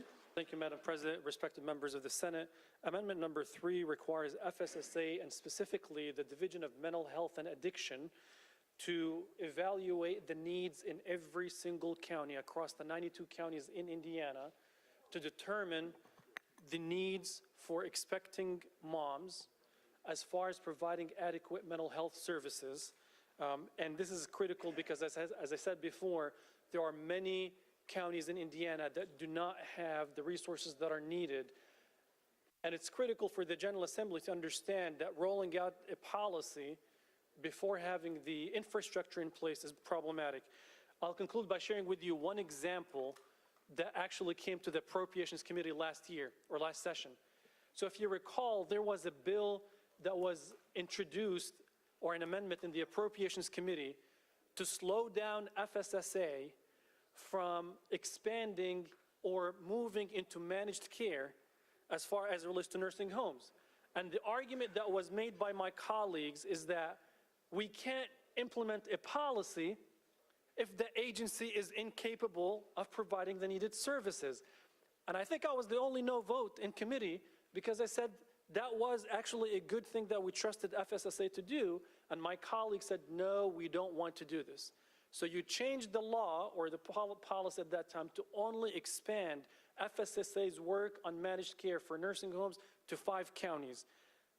Taking your votes, taking your policy, what I'm suggesting is that FSSA does that evaluation county by county to understand the mental health needs of expecting moms before any law takes effect. And I would appreciate everyone's support. Is there discussion? Yes, Senator Glick, to speak on the amendment. Madam President, members of the Senate, I do not believe that this amendment, while well-intentioned, is germane to the issue that we have in front of us here today.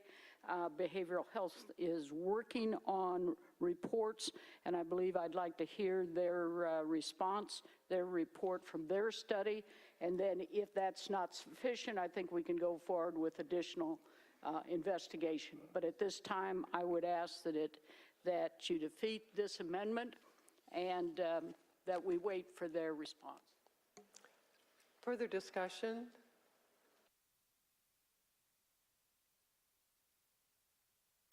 Senator Kudura to question the author of the bill. Senator Glick.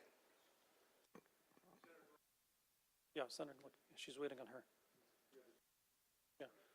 Senator Glick, you raised the issue that this is not germane to the topic, correct? Oh, I stand corrected. I stand corrected, Senator. At line 19 through 21, it looks like it strips the bill. So for that reason alone, I would ask that it be defeated. Second question, if you don't mind. Do you, based on testimony that we heard in committee, do you think that mental health has any impact on the lives of expecting moms in Indiana? Oh, I think it does. But if we had that rationale, then we'd be doing this in every single bill that we pass that affects anyone in the state of Indiana. We have a study that's going on now, and I'd like to see the results of that study before we commence a new study and cost the taxpayers even more money, time, and effort. So I will comment on the cost in a second, but my final question, do you think it's good public policy to pass Senate Bill 1 without understanding the actual impact of mental health services and their adequacy in the state of Indiana, knowing that the number one reason, or one of the top reasons for maternal mortality, is related to mental health? I believe we already are studying that, Senator. I think you're asking for a redundant study. And I appreciate your interest and your enthusiasm, but I think it's redundant at this point in time. If we find that study is inadequate, then I think we should come back and make sure that we fill in the blanks and we make sure that we address all of those issues. Thank you, Senator Glick. If I may speak on the amendment, please. Senator Kudura to speak on the amendment. Thank you, Madam President. For those who are paying attention, what my amendment does... Whoa, excuse me. Excuse me, you presented it, so you can close. I'm sorry. Yeah. My mistake. Thank you, Madam President. Is there further discussion? Senator Kudura, would you like to close? Yes, Madam President. Thank you. Respected members of the Senate, my amendment does two things. It does not create a redundant study. Actually, I did consult with those who served on the commission. I know my dear friend Senator Kreider is a leader in Indiana in the General Assembly on the issue of mental health, and I know that I support him 100% in making these investments in the state of Indiana. But what my amendment actually does, it strips every part of Senate Bill 1 except Section 1. Because my argument is, how can we roll out a policy without having the resources? It just baffles me as a former state employee who worked for FSSA, rolling out the Healthy Indiana Plan 2.0. As a person who earned a PhD in public policy, I don't know how you can roll out a public policy in the state of Indiana knowing firmly that we don't have the resources. So precisely what my amendment does, it said strip most of the bill except for Section 1. Let the study happen, because the study, Senator Glick, was accurate. The study of the current commission is not done. How can we implement a policy before the current commission is even done studying mental health issues in the state of Indiana? I don't think it works. I think Senate Bill 1 is a death sentence for expecting moms in Indiana, because it's pushing them off of a cliff, saying, we care about your unborn, but we will not provide you with the resources that you need. We care about messaging and talking about pro-life policies, but we will not have these centers and these resources available for you to get your services. In the Appropriations Committee, the mental health experts testified it takes average 4 to 6 months for an expecting mom to get access to mental health in Indiana. So you pass this bill next week, 8, 9, 10 days from today, an expecting mom has to wait until January to get in one of these mental health clinics. And not every county has it. Senator Cook, a dear friend, led us on different commissions that I loved working on, including utilities and environmental issues and so on. I remember him saying clearly, we always need to scale the problem, the scope of the problem, use data, and come up with good solutions so that we're fiscally responsible, we're surgically responding to the problem. Please convince me. I have yet, after many hours of debate, I have yet to find a single argument of someone who can say, we have the resources available and we care about expecting moms and we will provide these resources for them. All what we heard about some organizations that may exist in 45 counties, not 92 counties. So what do you tell the moms expecting moms in the rest of the counties? We pick and choose losers and winners? We play God who lives and who dies? I don't think that I'm asking for too much to say. Senate Bill 1 should not move forward. Let's do it the right way. Let's study it. And I'm not here asking for a summer study committee to kill the bill. I am sincerely asking you to do what is right. Follow what we have been saying. Understand the scope of the problem, put the resources behind it, and demonstrate to people that if you say that there's no price on life, then I don't think that the $6 billion should stop us from investing in moms in Indiana. I ask everyone who cares about expecting moms and the unborn, I ask everyone who professed that they support pro-life, I ask everyone who cares about mental health in the state of Indiana, I ask every professional who deeply understands the implementation of public policy to support this amendment, and I ask for a roll call. A roll call has been requested and is granted. The machine is open.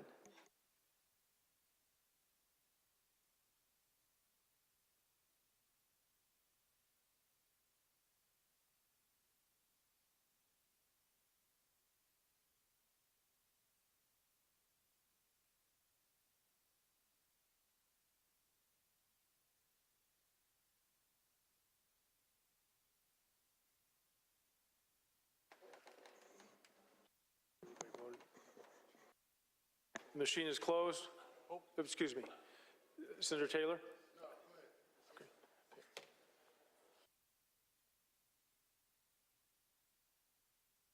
I lost it.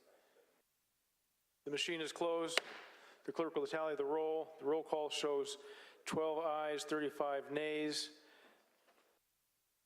The motion fails. Senator Taylor?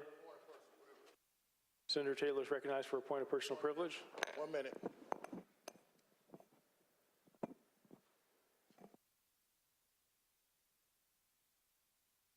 The third time, one of my colleagues have said to me that they will not answer my questions. And I've asked leadership to say something to all three of them. and it doesn't seem to work.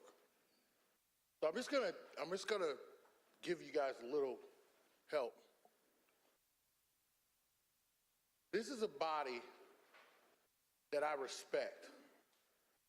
And any of you who know me well know that I have never disrespected any of you. And I disrespected somebody today because he disrespected me, and that's small of me. So I'm going to stand up in front of this body and I'm going to apologize for disrespecting you, Senator Bahacic. But I'm going to say this too. If you want me to have decorum, then have decorum with me. And if you don't have decorum with me, then I'm not going to have decorum with you. I'm tired. I shouldn't have to put up with this. We are grown people. So please, if it happens again, and I plead with you, don't do this anymore. I apologize to you, but please, I'm begging all of you, don't do that to me again. Thank you, Mr. President. Are there additional amendments? Senator Cordero calls amendment number 34. The clerk will read. Mr. President, move the Senate Bill 1 be amended to read as follows. Senator Cordero is recognized to present the amendment. Thank you, Mr. President, members of the Senate. I won't belabor this one. This is similar to amendment number 3. It does not delete the entire bill. However, it creates a requirement or a task for the Commission on the Status of Children, which is tasked with these types of things, to basically work with every state agency to understand whether or not they are equipped. I'll just pause for a second, Mr. President. Senators, please give Senator Cordero your attention.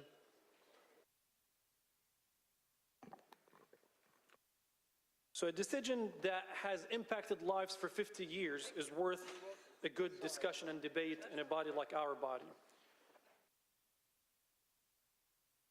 I don't think anyone in this body reached out to every single state agency to understand whether or not they are equipped to handle the aftermath of Senate Bill 1. Not FSSA, not DCS, or Department of Health, or any other department. It does not make sense to ask state agencies to execute a General Assembly's plan effective immediately with no time for implementation. And for that, I ask for the creation of that strategic plan by every state agency that will serve expecting moms and their kids before anything moves forward. I would appreciate everyone's support. Is there discussion?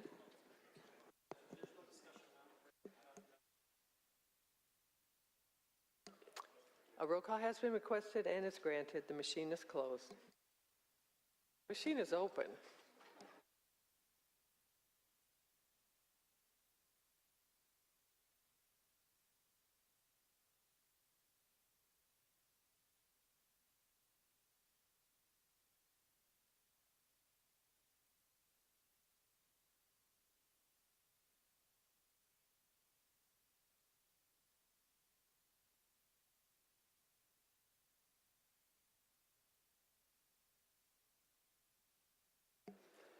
Machine is closed. Clerk will tally the roll. Roll call shows 10 ayes, 37 nays. Motion to amend has failed. Are there further amendments? Senator Yoder.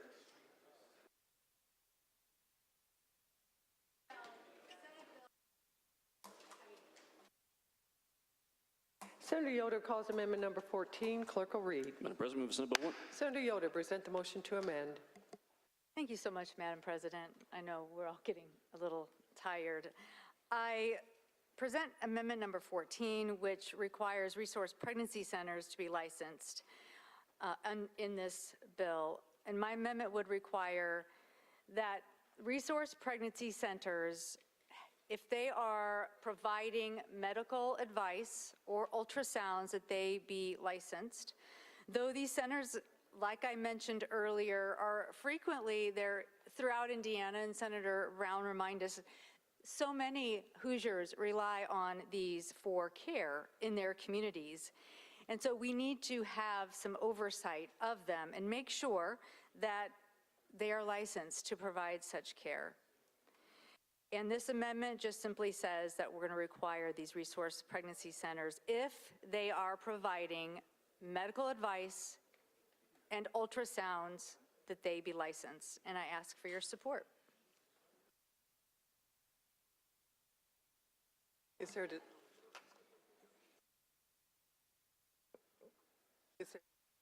discussion?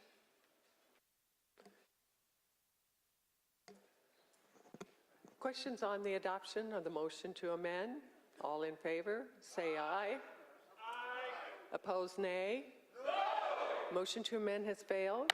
Further amendment, Senator Yoder. Madam President, please. Senator Yoder calls amendment number 15. Clerk will read. Madam President, move Senate Bill 1. Senator Yoder, present the motion to amend.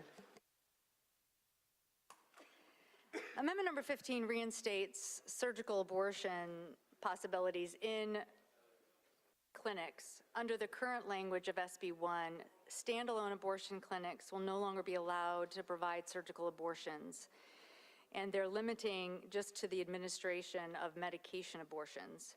There's no real reason to impose this extra restriction aside from causing undue burden and stress for these clinics and the women who seek help from them. Clinics that perform abortions are held to the same standards of any other medical facility, and they are inspected by OSHA and are visited by Indiana Department of Health at least every 2 years. They are staffed by licensed physicians, they are clean, they are safe, and for many women, clinics are more accessible and affordable than the hospitals. For many women throughout this state who are going to be able to access abortion care under SB 1, hospitals are financially out of reach. Legal abortions ought to be equally accessible to the vulnerable whenever possible. Should a victim of rape or incest be unable to obtain an abortion because she can't afford to get one at a hospital? We're already making this a hard enough situation for women, so let's not treat women getting this care or the people providing it to them legally. Let's not treat them like criminals or make it any more difficult. These clinics do what they are doing. They are licensed, and they are licensed to help women. Let's not limit their scope just because we can. So I ask for your support, and I ask for a roll call. Is there discussion? A roll call has been requested and is granted. The machine is open.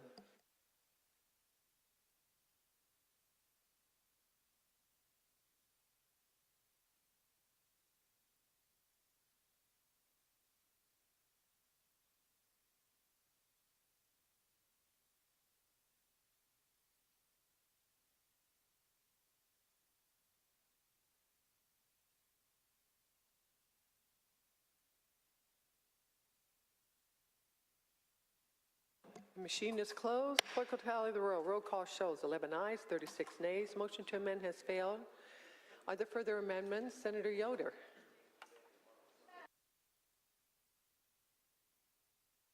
Senator Yoder calls amendment number 17. Clerk will read. Madam President, move Senate Bill. Senator Yoder, present the motion to amend.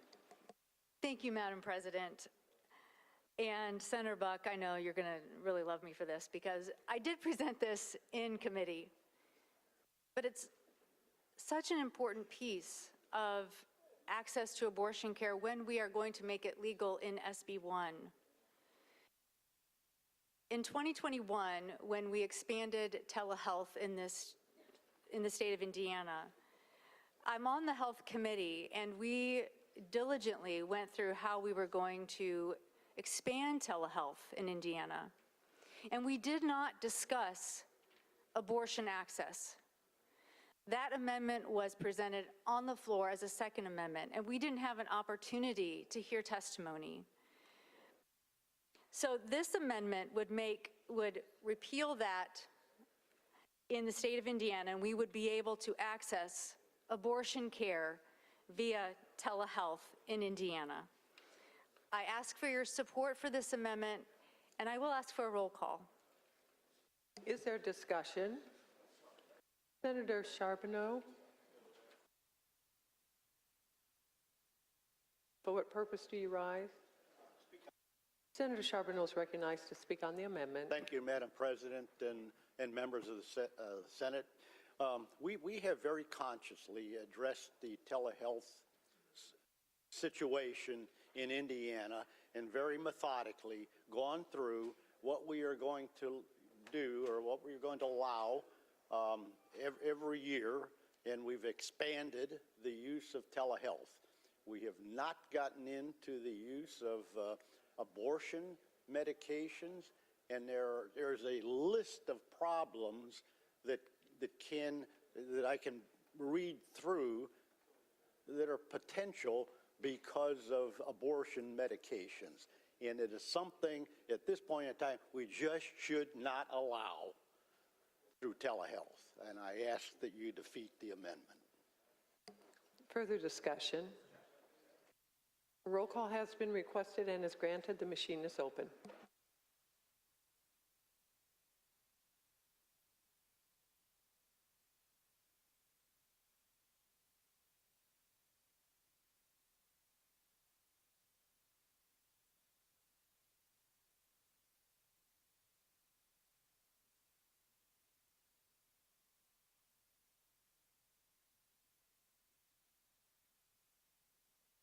Senator J.D. Ford.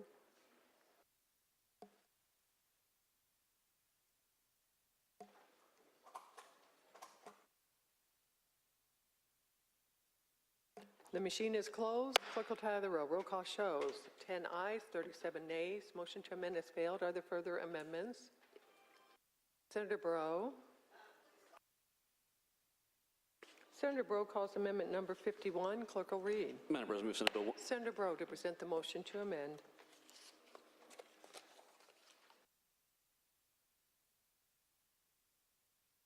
Thank you, Madam President, members of the Senate.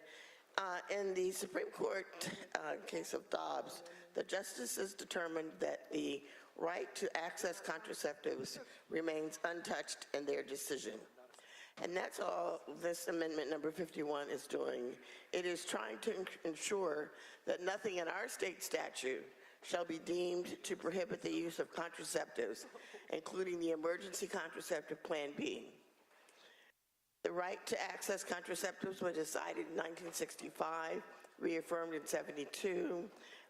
It's been determined that contraceptive reduces maternal mortality rates by helping women prevent unintended pregnancies, unplanned births, and unsafe abortions. Contraceptives, when taken, allow women and young women adults to control their futures and their ability to make decisions about when or if they want to become pregnant. Contraceptives save lives by preventing unsafe abortions. Contraception can prevent pregnancy and will prevent a woman from attempting to navigate the laws of forced pregnancy that will exist in Indiana. If we want to stop births, then access to contraceptives is essential.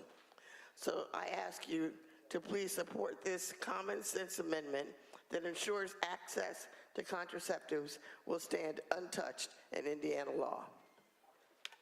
Thank you. Is there discussion? Questions on the adoption? Roll call has been requested and is granted. The machine is open.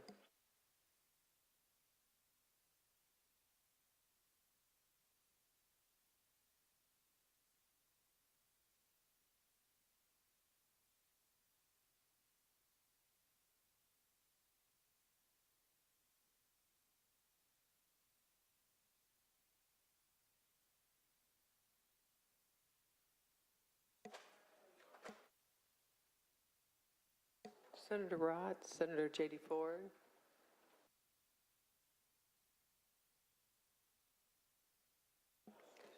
The machine is closed. Clerk will tally the roll. Roll call shows 12 ayes, 35 nays. Motion to amend has failed. Are there further amendments? Senator Breaux calls amendment number 50. Clerk will read. Madam President, move Senate Bill 1. Senator Breaux to present the motion to amend. Thank you. I am back promoting doulas again. Doulas, to refresh your memory, act as birthing advocates and provide emotional support and coaching to women and their families, most often during and after childbirth. Doulas empower the expectant mother to pursue their best care and best care options. Doulas can be an invaluable partner during the entire pregnancy continuum. As such, They can also increase healthy birth outcomes and help reduce infant mortality rates. However, because the doula is involved in every aspect of pregnancy, beginning often in the early stages through postpartum, the cost can become expensive. But it's an investment, one that a private insurer should want to make that could potentially defer the costs on the back end that come from birth complications. Childbirth, though common, is still a complicated undertaking fraught with many risks. A doula can help mitigate those risks for women and private insurers. So what this amendment is attempting to do is to encourage the insurance companies, the private insurance, to provide coverage for doulas throughout the pregnancy and postpartum. Is there discussion? Senator Yoder. Senator Yoder is recognized to speak on the amendment. Thank you, Madam President, members of the Senate. I want to thank my colleague, Senator Breaux, for bringing this forward. As you know, I'm a mother, I have 3, and we were able to use a doula and a midwife for our births, and it will save us money in the long run. It's not just for the mother and the infant. It is also for helping the mother with lactation services, helping if the mother has other children, that the doula is there as one of the relationships in helping with the other children, in helping just manage all of the plates that you have to keep spinning in the air, not just when you're giving birth, but also in the days that follow. So it's an amazing investment. It's a good investment. Our return in that investment will be twofold. And I ask for your support for this, and I really appreciate Senator Breaux for bringing this amendment forward. Further discussion? Senator Breaux, would you like to close? Thank you, Shelley, for that further explanation of doulas. They really are something that is essential to having a good birthing and pregnancy experience. And so to the extent that we can get private insurance companies to pay so that we can reduce some of the cost, I think that would be a real benefit to the entire pregnancy experience. So I ask for your support of amendment number 50. Questions on the adoption of the motion? Roll call, please. I'm sorry. Roll call has been requested and is granted. The machine is open.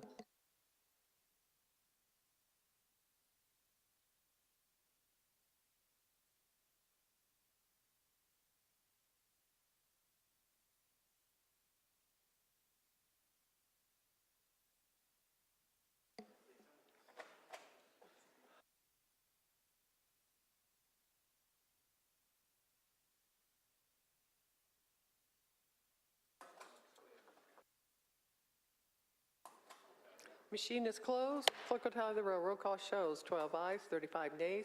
Motion to amend has failed. Are there further amendments? Senator Breaux.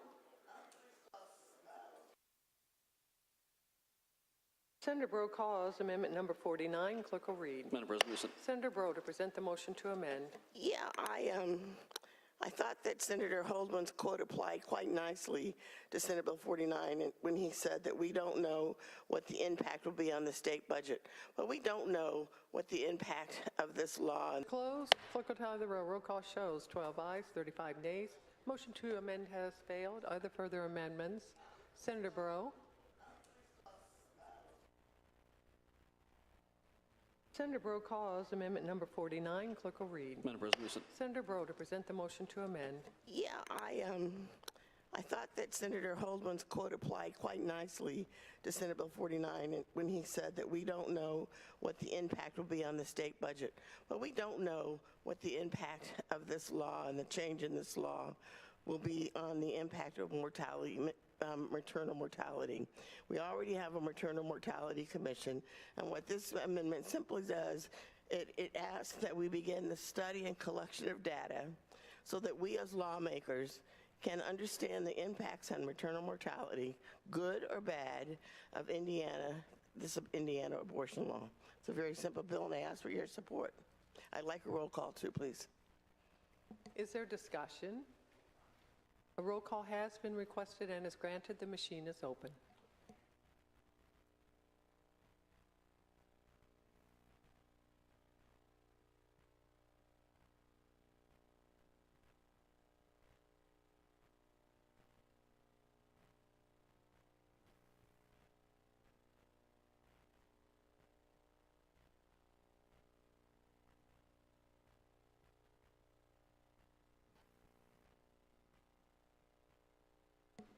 The machine is closed. Clerk will tally the roll. Roll call shows 45 ayes, 2 nays. The motion to amend has passed. Are there further amendments?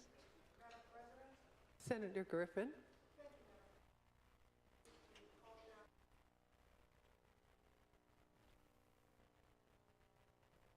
Senator Griffin calls amendment number 18. Clerk will read. Madam President, Senator Griffin is recognized to speak on the amendment. Madam President, thank you. My colleagues of the Senate, hello, and thank you also. I come to speak in favor of an amendment that I asked to be drafted called 18. As you can see, that it is a few lines, but I think they mean a lot. And the rationale for the draft was as follows. In Senate Bill 1, there is a discussion about the definition of an abortion and what doesn't constitute an abortion. The third that was actually amended into Senate Bill 1 that includes what doesn't constitute an abortion is to terminate a pregnancy where a fetus suffers from an irremediable medical condition that is incompatible with sustained life outside the womb, regardless of when the child is born. My concern is this. I understand why that was drafted that way. I think it has legal import if it finally passes. My concern, though, is that medical providers may not read that as meaning giving them the clarity that they need in the moment. My concern is that health providers will not feel that there's clarity there, and there's specific procedures that I want to make sure that they have no doubt that they can perform because of their intrinsic and important and essential impact on health of the mother. Furthermore, people that I serve in the district that I represent have called me about these two specifically. So I'm asking that in addition to the line that has it born, it would be followed with, including but not limited to ectopic pregnancy and placental abruption. As the members may know, ectopic pregnancy is a very difficult situation in which the baby begins to essentially form outside of the uterus, and it's very difficult for that baby to be brought to term, and really the only choice is left is whether or not the mother wants to try and whether or not her health is so imperiled that she needs to take steps to intervene. The second is placental abruption. That's essentially where the placenta is somehow dislodged and the baby is not nourished any longer as it would be in that symbiotic relationship, particularly in the earliest stages of pregnancy that are essential to the development of that unborn life. So I ask leave to, having presented this, I'm open to any questions from my colleagues, and I hope that your minds will be open and that I will have your favor on these two, what I think are essential clarifying amendments to Senate Bill 1. Is there discussion?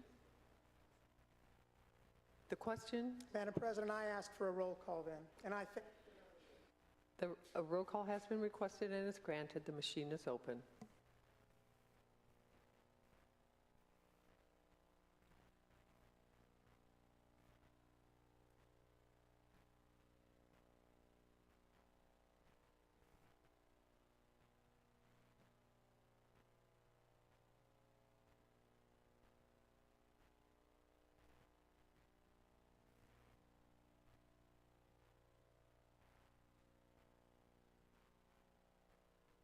Senator Young.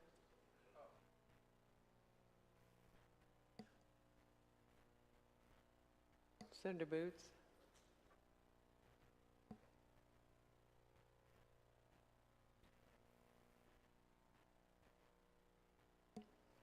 Senator Boots. Have all senators voted?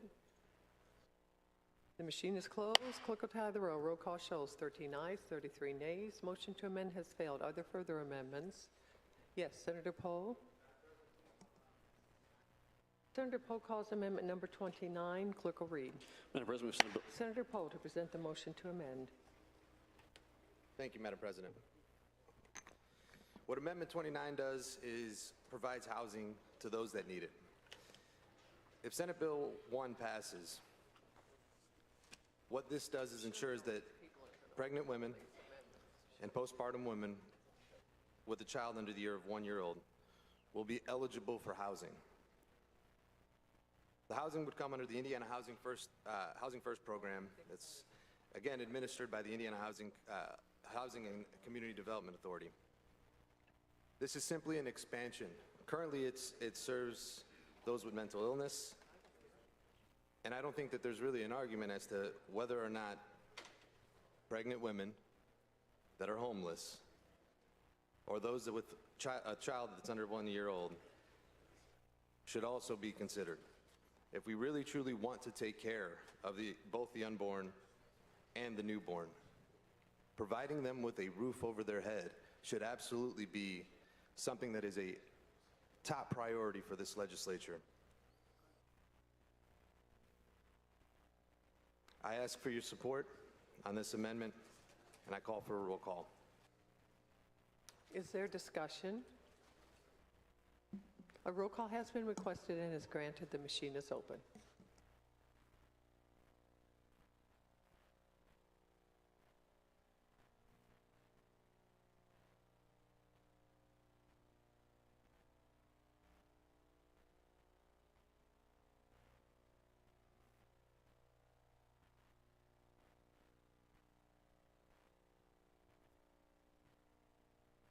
Senator Garten. Okay, Senator Bohacek.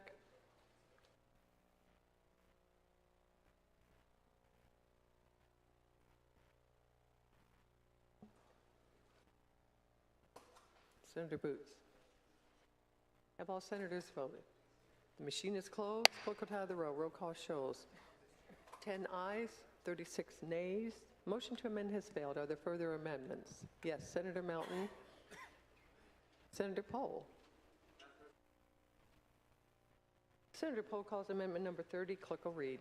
Madam President, Senator Pohl to present the motion to amend. Thank you, Madam President.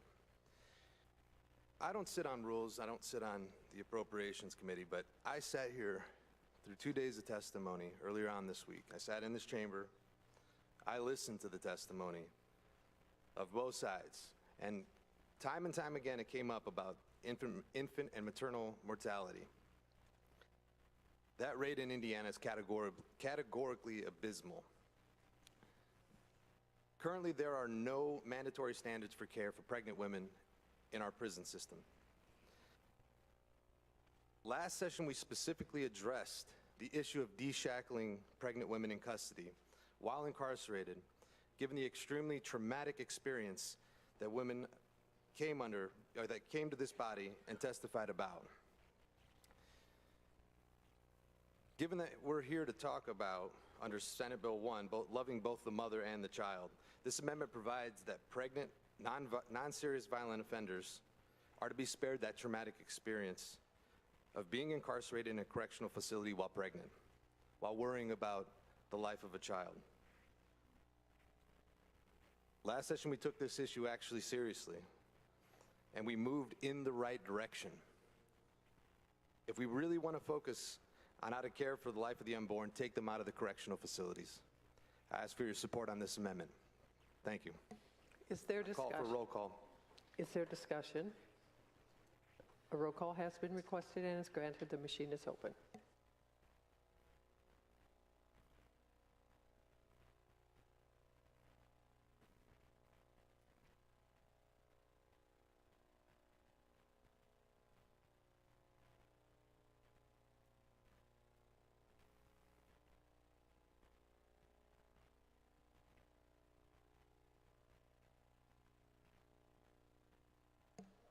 Senator Bohacek. The machine is closed. Clerk will tally the roll. Roll call shows 10 ayes, 36 nays. Motion to amend has failed. Are there further amendments? Senator Pohl.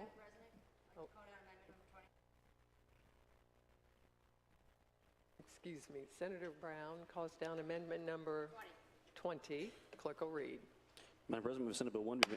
Senator Brown to present the motion to amend. Thank you very much, Madam President. As you know, in this bill, there is a requirement of an affidavit, so we know that the woman who is seeking the legal abortion is actually the person represented in that. And because of that, we're asking for a notary because, as you know, the members of this body in the past, sex traffickers have brought women in and forced them to have abortions. And with this way, we will prevent that. So I appreciate your support for the bill. Thanks.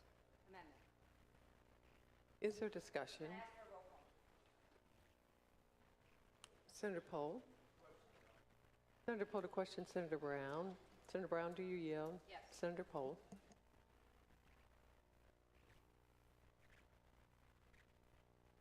Senator Brown, your amendment essentially adds the notarization of the affidavit that is already required under the SB1 as in its current state, correct? Yes. Okay, can you explain to me what the purpose of notarizing an affidavit would be for a 14-year-old rape victim? Well, as you understand, in the past, we required this because there was a concern that young women and older women were being either sex trafficked or forced to have an abortion, and people bringing them in, for example, if they're underage, as you know, they have to get their consent, parents' consent unless there's judicial bypass, that people who were claiming to be their legal guardian were bringing them in. And so this way it ensures that the person who's able to give consent and or the person who is legal consent is actually the person asking for the abortion. Okay, so an individual that has been raped, they've already gone through the traumatic experience of the act of rape, correct? Well, yes. Okay. They have to go through the act of reliving it and putting it into their own words on a piece of paper for an affidavit, correct? So what I'm saying is what they're going to do is I want to explain to make sure, because I don't know if we're talking about the same thing. What is in the affidavit does not require the woman to relive her experience. What the requirement of the affidavit is to show that she's been raped. And the reason why is because that's going to be in the health records is because we know that women need care post a sexual assault. And so going forward, we want to make sure that that woman is actually not at further risk if she's being sex trafficked, and at the same time, the physician will know going forward whether she needs additional HIV testing, checking for STDs, et cetera. I want to back up. You stated that she does not have to relive the act by filling out an affidavit. No, I said she doesn't have to relive all the details. I don't think anything in the bill says the woman must describe in graphic detail the sexual assault that happened to her. It doesn't necessarily have to be graphic for it to be relived in her own experience. Essentially, you're putting down a statement recalling at least some factual basis on an affidavit, correct? That's in the existing bill. Correct. Yes, this doesn't change the underlying bill. Correct. All this does is change the notarization requirement because, as I said, can't remember, Senator Pohl, if you've been here, but in the past, we had evidence that women had been sex trafficked and that young women, people who claim to be their parents, brought them in for abortions. And so we want to make sure that they're not victimized over and over again, and that's why we require the notary. All this amendment does is require the affidavit to be notarized. I'm going to disagree with your statement that this does not change the requirement because essentially, we've gone through the rape, we've gone through the reliving of the rape in putting it into words in an affidavit. Now you're going to require a rape victim or an incest victim to go before another individual, a stranger, and essentially have them notarize the statement. So now you're including another individual that was not part of this process before. So now they have to go through that the traumatic experience of providing that information to an affidavit to a stranger and watching them sign it in front of them, correct? They're going to show their identification, or the legal guardian or parent will show their identification, yes. And they will not be able to sign it until they're in the presence of the notary will sign it. Well, again, Senator Pohl, I don't know if you were here when we had this discussion the first time with respect to notarization, but as I recall at the time, I believe it was Kansas, I could be wrong, that their Planned Parenthood clinics actually had notaries on staff to notarize. So if that's what you're suggesting, that's an additional burden, I'll have to disagree with you respectfully. Okay. Permission to speak on the bill. Senator Pohl is recognized to speak on the amendment. My colleagues, I think that this is a completely unnecessary and an unnecessary step that's being added to an already traumatic experience. The idea that you're going to have a rape victim, 14-year-old girl that gets raped, she's got to relive that. We're forcing her to relive it by writing that out, and under the current proposal. Now she has to go in front of a complete stranger and have that individual read that information. She has to provide the details of that. And I think I disagree with Senator Brown that this is not reliving. This is absolutely reliving it. I think anybody that has been through a traumatic experience, there are sights, there are smells, there are sounds that will immediately trigger an individual that's been through a traumatic experience. I ask that you strike or that you do not support this amendment. I think it is a slap in the face to rape victims and incest victims. Thank you. Further discussion, Senator Becker. Senator Becker is recognized to speak on the amendment.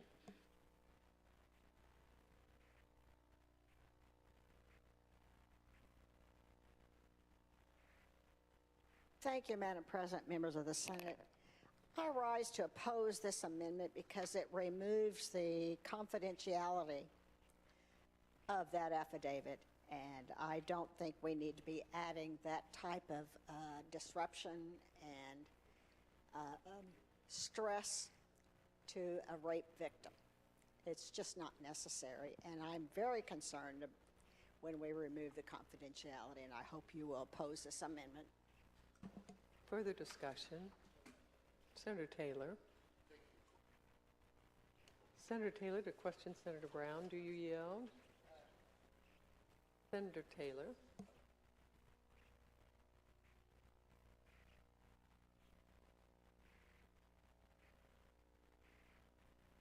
Thank you, Madam President. Senator Brown, I wanted to ask you about what Senator Becker was just testified about, is the confidentiality. Why did you strike that? Well, as you know, Senator Taylor, that electronic health records, in the underlying bill, the affidavit is going to be placed in the electronic health records.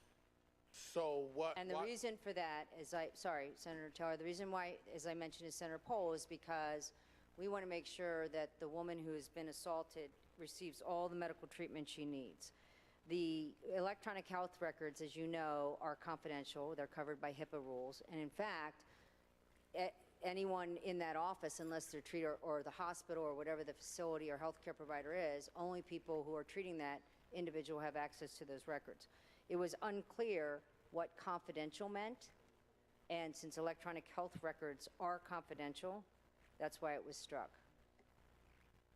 What do you mean it was?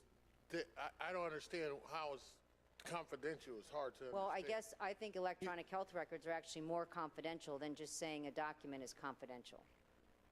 Wasn't the purpose behind the confidentiality of the document was so that, and correct me if I'm wrong here, that the younger than 16-year-old wouldn't have to face this for the rest of her life?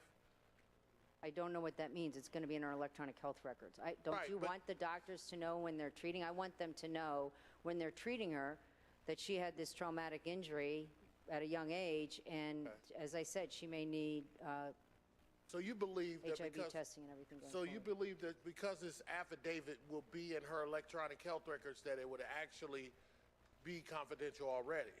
It is going to be confidential, yes. That is what the HIPAA Act does. So why didn't you just leave it in there then? Because the way the original said it was only confidential, not in the electronic health records. I don't know what that means, confidential. Electronic health records are confidential. I don't know if there was another purpose to make them confidential to prevent someone from seeing them or to prevent the doctor from being required to report because they're confidential. But if that was the intent, then that would not be a good thing. Okay. Can I ask you a couple questions about the notary? For practicality, how do you get a notary to sign something that you've actually executed in front of? How do you typically do that? Well, when I've gone to a notary, which sometimes is just at my local pack mail store, I just show my license and they look at my signature that I'm signing in front of them, and then they look at my signature on my driver's license. I guess there's another government ID, and then they stamp their little stamper. All right, so if you're 15 years old, how do you get, practically, how do you get notary to notarize? Well, my understanding is if you're under the age of consent, then in this particular bill, if that's what we're talking about, amendment, someone will be bringing in that young girl who's under the age of consent, and they need to give consent for her, right? That's my understanding of the law, and we're not changing that. There is judicial bypass. So if you are the legal guardian or parent of a minor, you have to give consent for that child to receive an abortion. And so in that case, we need that person who's giving consent. That's how that's going to work. No. This is for the affidavit. Maybe I'm confusing the two scenarios. The affidavit needs to be actually executed before she goes in for the abortion. No, not necessarily. I mean, I don't know what the timing is. I know Planned Parenthood might have done a quick turnaround. We still have ultrasound requirements, waiting periods. I don't know how fast, if a woman comes in and says they were raped, how fast they can do the abortion. No. I don't know why they can't execute the affidavit in the doctor's office. There's nothing preventing them from doing that. No. This execution of the affidavit comes before they actually get the procedure. They have to go through this process first. Well, most of the physician's office I'm familiar with, I'm sorry, Senator Taylor, but in the interest of time, most of them have notaries in them. Yep. Hospitals have notaries in them. And if it's a surgical abortion, they're going to be done in a hospital. I know they have notaries in them. So they can literally go in, see their doctor, execute the affidavit, get it notarized, and maybe have the procedure done within hours. I don't really know how fast they can do that. So this exception that you want this affidavit notarized for is only for in the case of rape and incest, right? Well, there's no other affidavit for the life of the mother. I don't have to prove that I'm dying to. Yes. Right? So yes. Yes. So yes, okay. Your answer is yes. Okay. So if the child shows up and is 15 and they're the victim of incest, do you think they can't skid a notary? Do you think that a family member is going to actually? How would it operate in practicality? They don't have a government issued ID. They probably might have a high school ID, but they don't have a government. Most kids. Again, if they can't give consent, someone is giving consent for them. So if we're talking about an instance and I decide, and I'm the legal guardian or parent, and I have a daughter under the age of 16, and she's been raped, and I want her to have an abortion, and she wants to have an abortion, then I would go in and I would have the affidavit, and I would sign, yes, under perjury, I say my daughter was raped, and I am of legal authority to give permission. And if not, and I disagree, and my daughter insists, then I guess there's a judicial bypass process, which is not changed by this law. Are you sure that the woman, because when I look right here, signed by the woman under penalties of perjury, it doesn't say signed by the guardian of the woman. Well, but can a child under the age of 16 give consent? That's what that's about, right? No, they could sign an affidavit, and we just learned in Rules Committee, according to Andy Hedges, that they can sign the affidavit. They are competent to sign. Yes, well. So your scenario where the parent says that they are been raped, they still could go do it without their parent. And I'm just wondering how they would practically do that. I think I've beaten, can I? Senator Taylor to speak on the amendment. Yeah, I don't even know how in practicality this could work. If you're 15 years old, you don't even have a government-issued ID.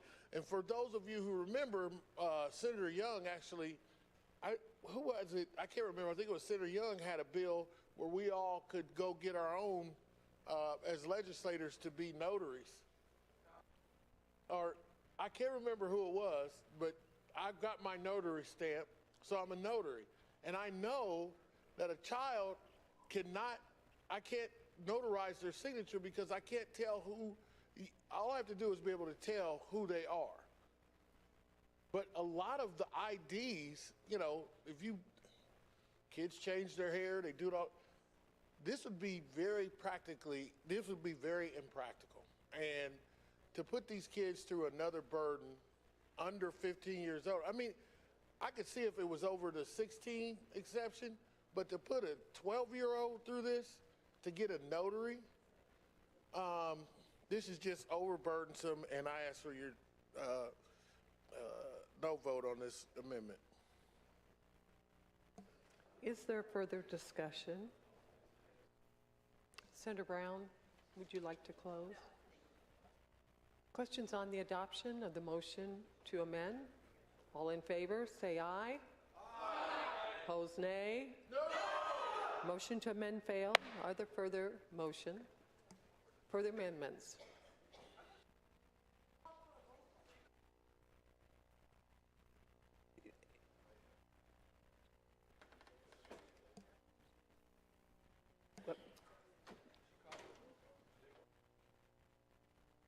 Called for a roll call? Did you? Okay. Roll call has been granted, requested and granted. Let us get our screen. Machine is open.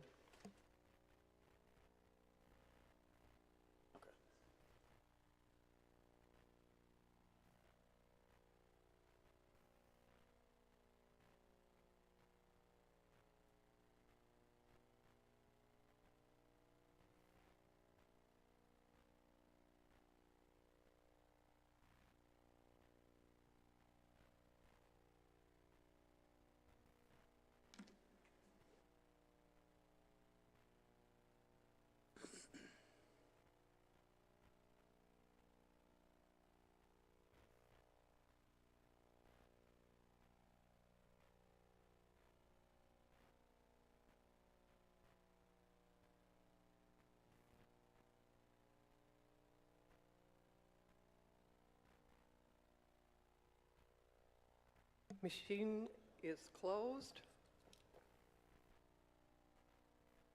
The chair should have.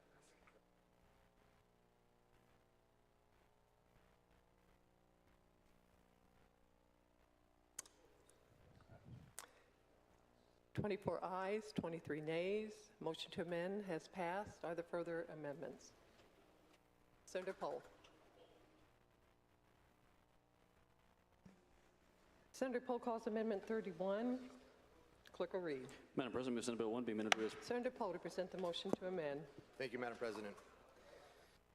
Amendment 31 essentially revives the language adding pregnancy accommodation that was introduced in House Bill 1309 from 2021. The amendment provides workplace protections for pregnant women. Essentially what it does is it amends Indiana code to provide that an employee may request a reasonable accommodation for a known limitation related to the employee's pregnancy from her employer.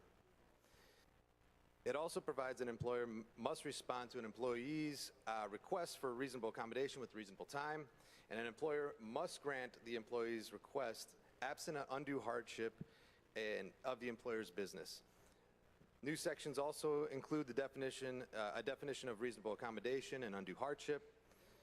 It essentially clarifies that an employer may not discipline, terminate, or otherwise retaliate against an employee for requesting or using a reasonable accommodation for a known limitation related to a pregnancy, childbirth, or related medical condition, including counting an absence related to pregnancy under a no-fault attendance policy. Also new, the employer may not require an employee to take leave if another reasonable accommodation could be provided for known limitation arising from pregnancy, childbirth, or related medical condition. And it also includes a new employment notification. The employee has the right to be free from discrimination based on the employee's pregnancy, childbirth, or related medical conditions, and that employer must make reasonable accommodations for the employee's pregnancy, childbirth, or related medical condition, unless doing so would impose a hardship on the employer. It provides for a new civil action for those adversely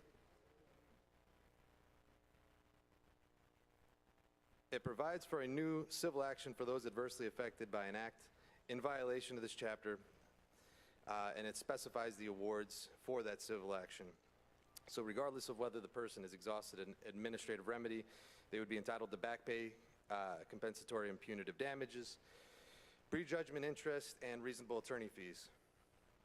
as well as any legal or equitable relief that it will effectuate.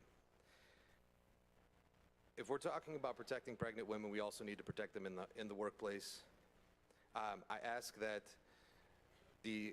essentially the language from House Bill 1309 from 2021 is amended into SB 21 or SB 1. I believe this is a very important amendment to ensure that we're protecting our women in the workplace. I call for roll call as well. Thank you. Is there discussion? The roll call has been requested and is granted. The machine is open.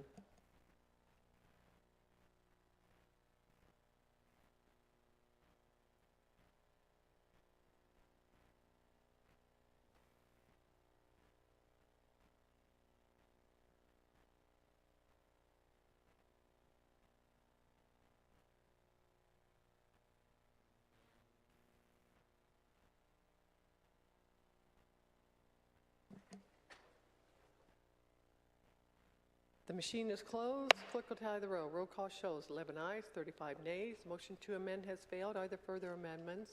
Senator Pohl. Senator Pohl calls amendment number 32. Clerk will read. Madam President, move Senate bill. Senator Pohl to present the motion to amend.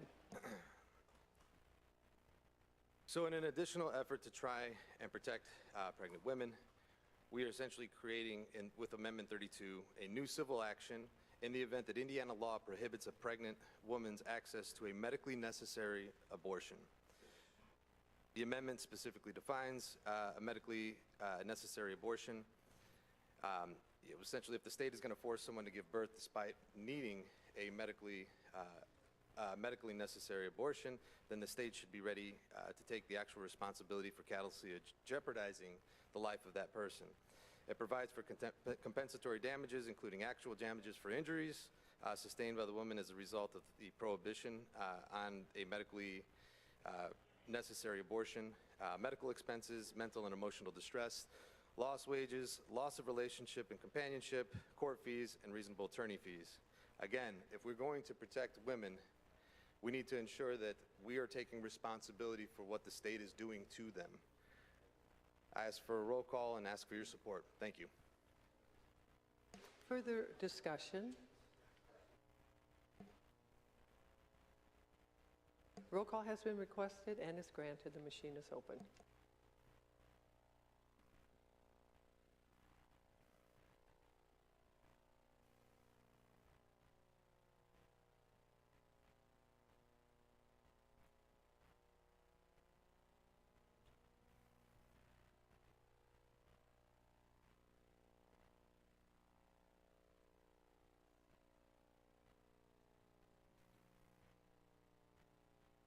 Machine is closed. Clerk will tally the roll. Roll call shows 11 ayes, 35 nays. Motion to amend has failed. Are there further amendments? Senator Mountain. Senator Mountain calls amendment number 39. Clerk will read. Madam President, move Senate bill. Senator Mountain to present the motion to amend.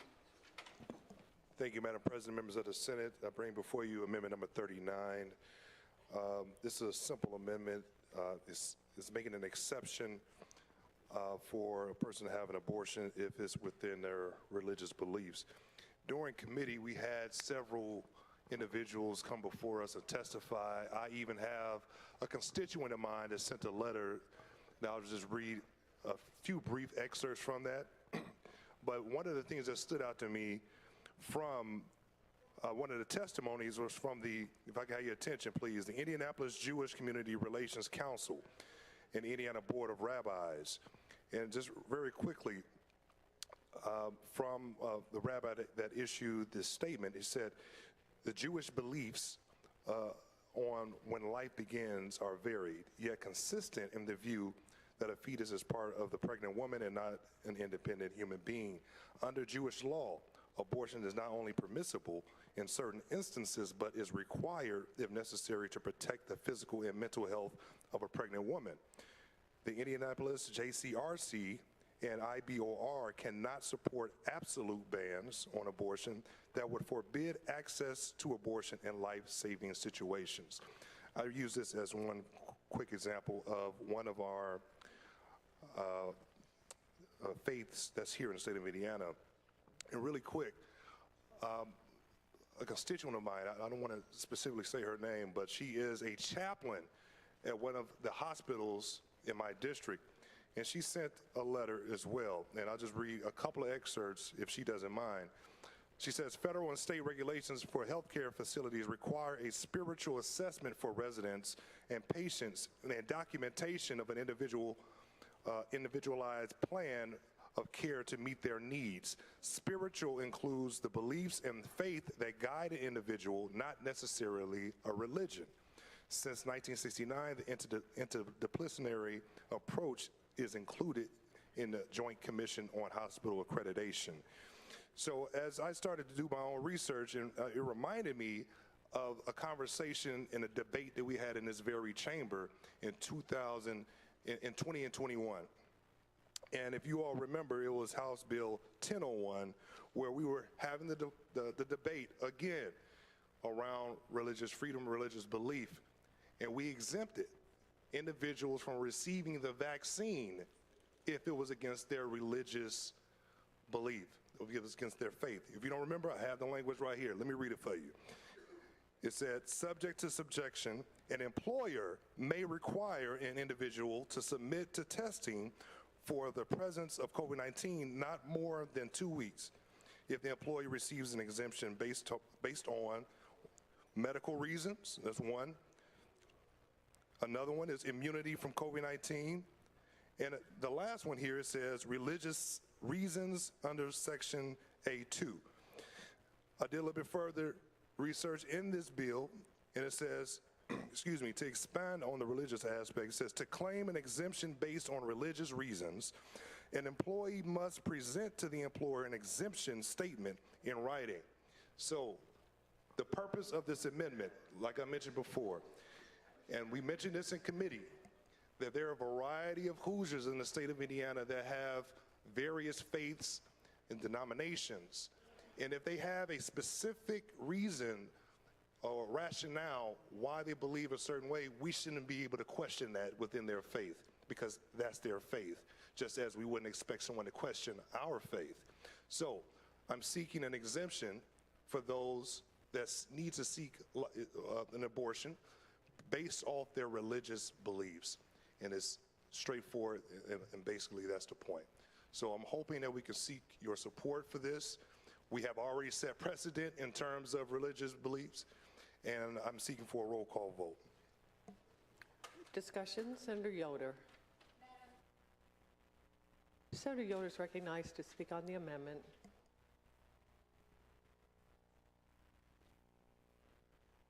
Thank you, Madam President and members of the Senate. Thank you so much to my colleague, Senator Melton, for bringing this before us. We hear a lot about the Second Amendment in the Constitution, and this body has certainly protected the Second Amendment. This is protection of the First Amendment.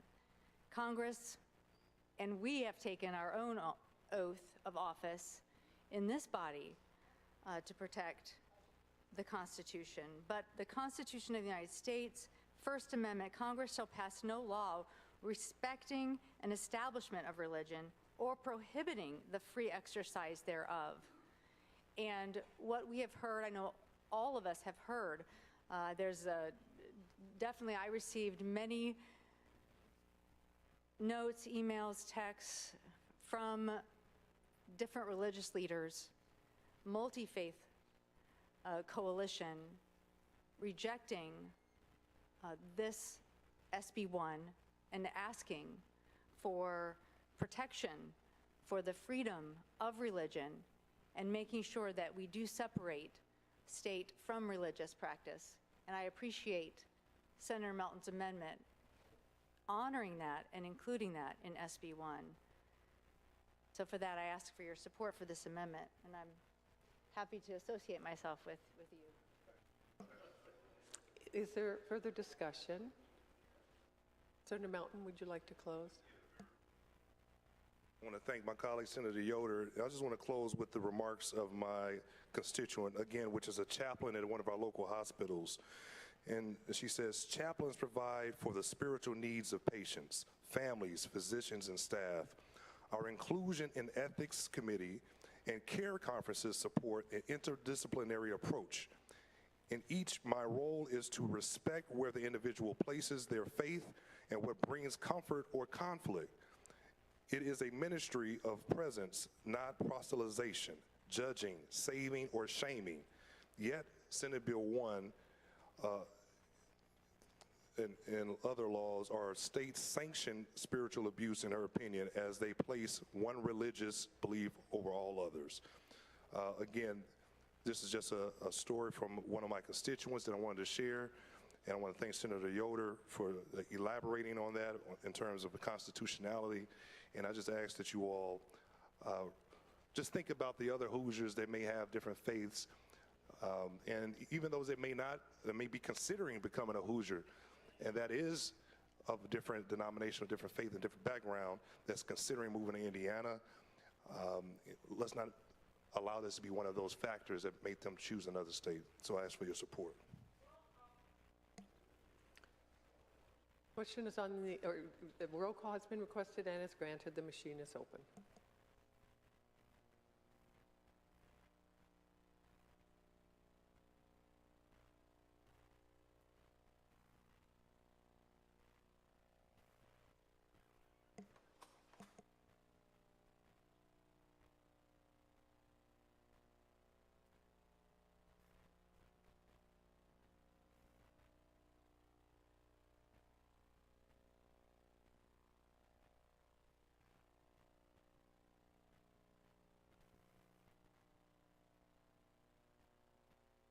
Senator Taylor.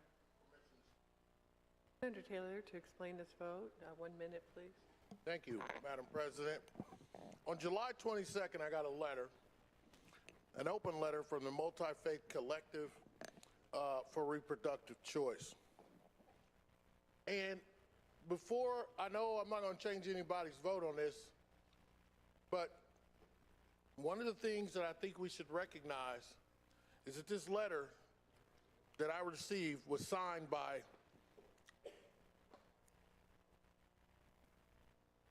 Islamic leaders, Hinduism, Catholicism, Protestant denominations, and Judaism pastors. The one thing that I think is it's over 400 signatures. The one thing that I find very disturbing about what you're going to do, what you are going to do, is you're going to tell the Jewish pastor, the rabbi that was here, when he defines that the fetus is alive. And maybe you don't have a problem with that. Maybe you really don't have a problem with that. And I think this vote is indicative of that. And I think the people at home, hopefully they're still awake and watching, will remember that. But thank you, Senator Melton, for your efforts here. I hope that these people who talk about what our founding fathers want realize that they wanted religious freedom, and you're trying to give it back to Hoosier women. And thank you, and I'm going to support your amendment.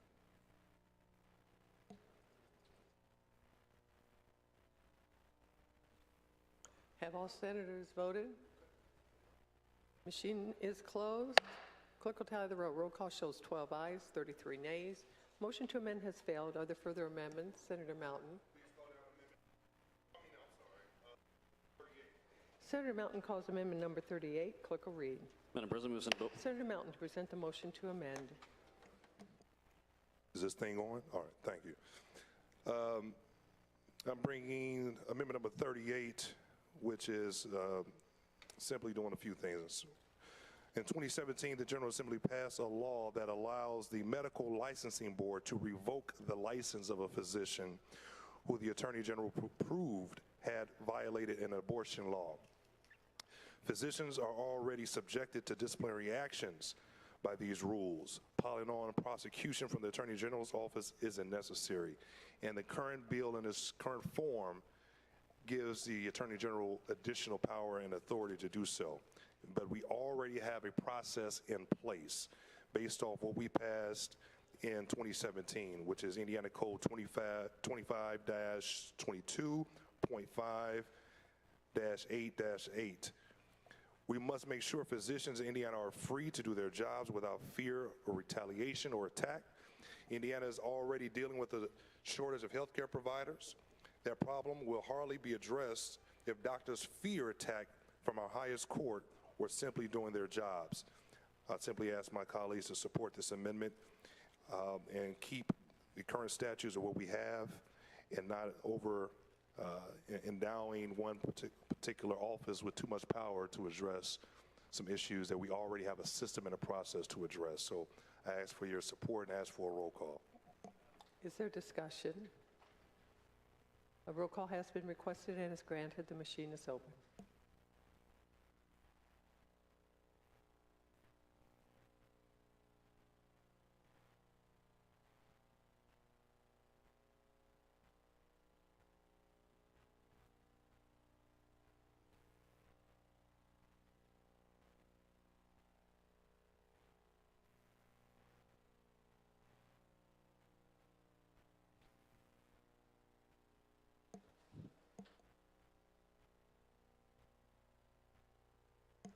All senators voted. Machine is closed. Clerk will tally the roll. Roll call shows 12 ayes, 33 nays. Motion to amend has failed. Are there further amendments? Senator Niezgodski. Excuse me, which? Thank you. Senator Niezgodski calls amendment number 40. Clerk will read. Madam President, Senator Niezgodski to present the motion to amend. Thank you, Madam President, members of the Senate. This amendment creates further penalties for those that are guilty of rape or incest. The bottom line is what I believe is that that person needs to pay. I don't think there's any true penalty that can be so steep that it shouldn't be extracted, because I believe bottom line is the baby born from those acts needs to have every opportunity to survive. So after termination of parental rights takes place, this amendment calls for child support to still be paid by the rapist. If the child support becomes delinquent with the state through, and this is the creation of the Child Support Assistance Fund that's established in Chapter 3 of this, shall pay the portion of delinquent child support to the extent that sufficient money exists in the fund. That's basically the amendment. If there's any questions, I'd be happy to answer those. Is there discussion? And I'd appreciate a roll call. Thank you. A roll call has been requested and is granted. The machine is open.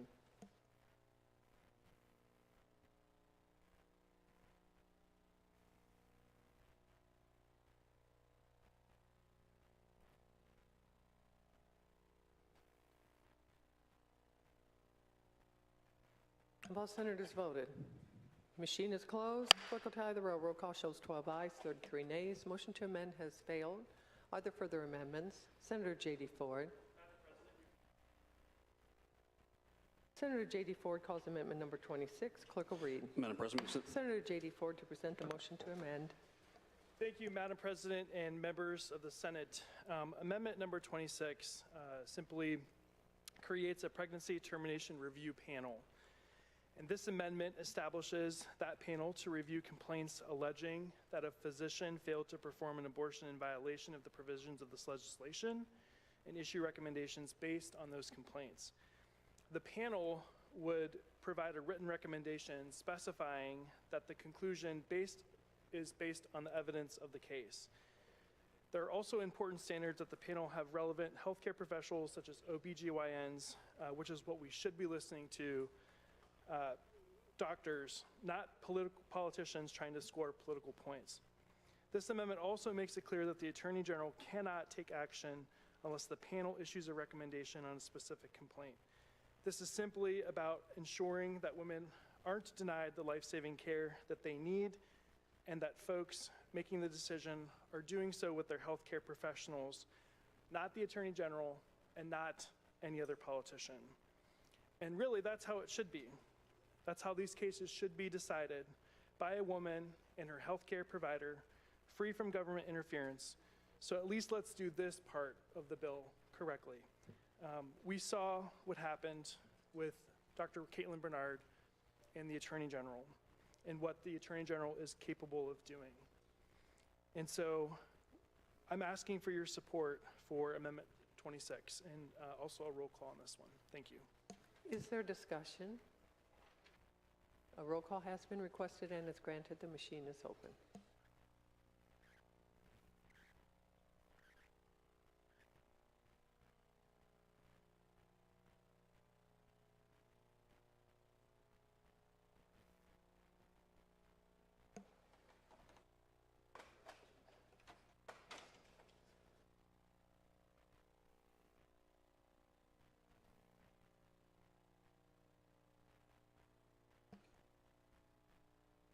Senator Alting, yeah.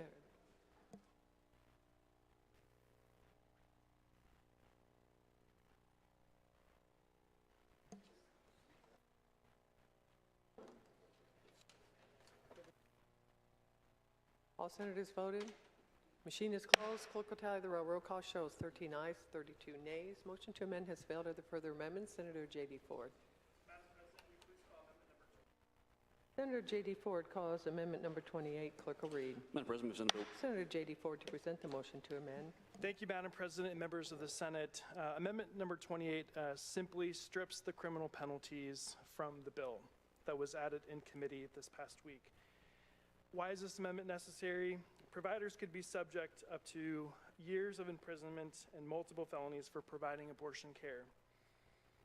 Namely, a provider could be subject to a level 5 felony for violating the abortion statute and a level 5 felony under the involuntary manslaughter statute. It's important to note that the exemptions for providers only apply to feticide, not to the broader criminal statutes. Providers are at risk of facing prosecution and being jailed under this bill. I represent a lot of healthcare providers in my district.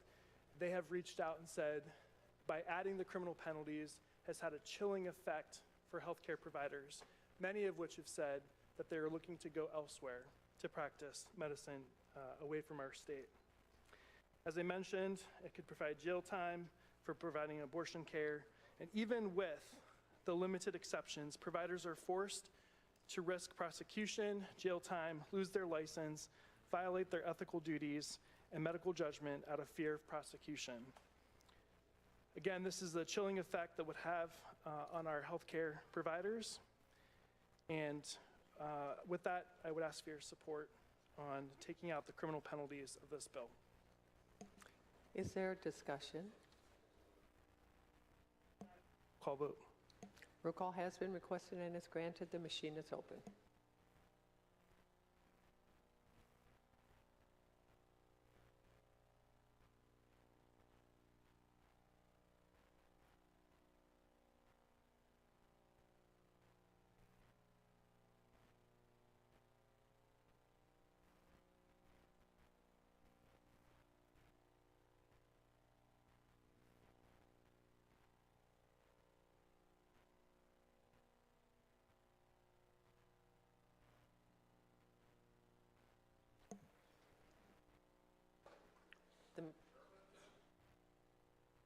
Senator Charbonneau?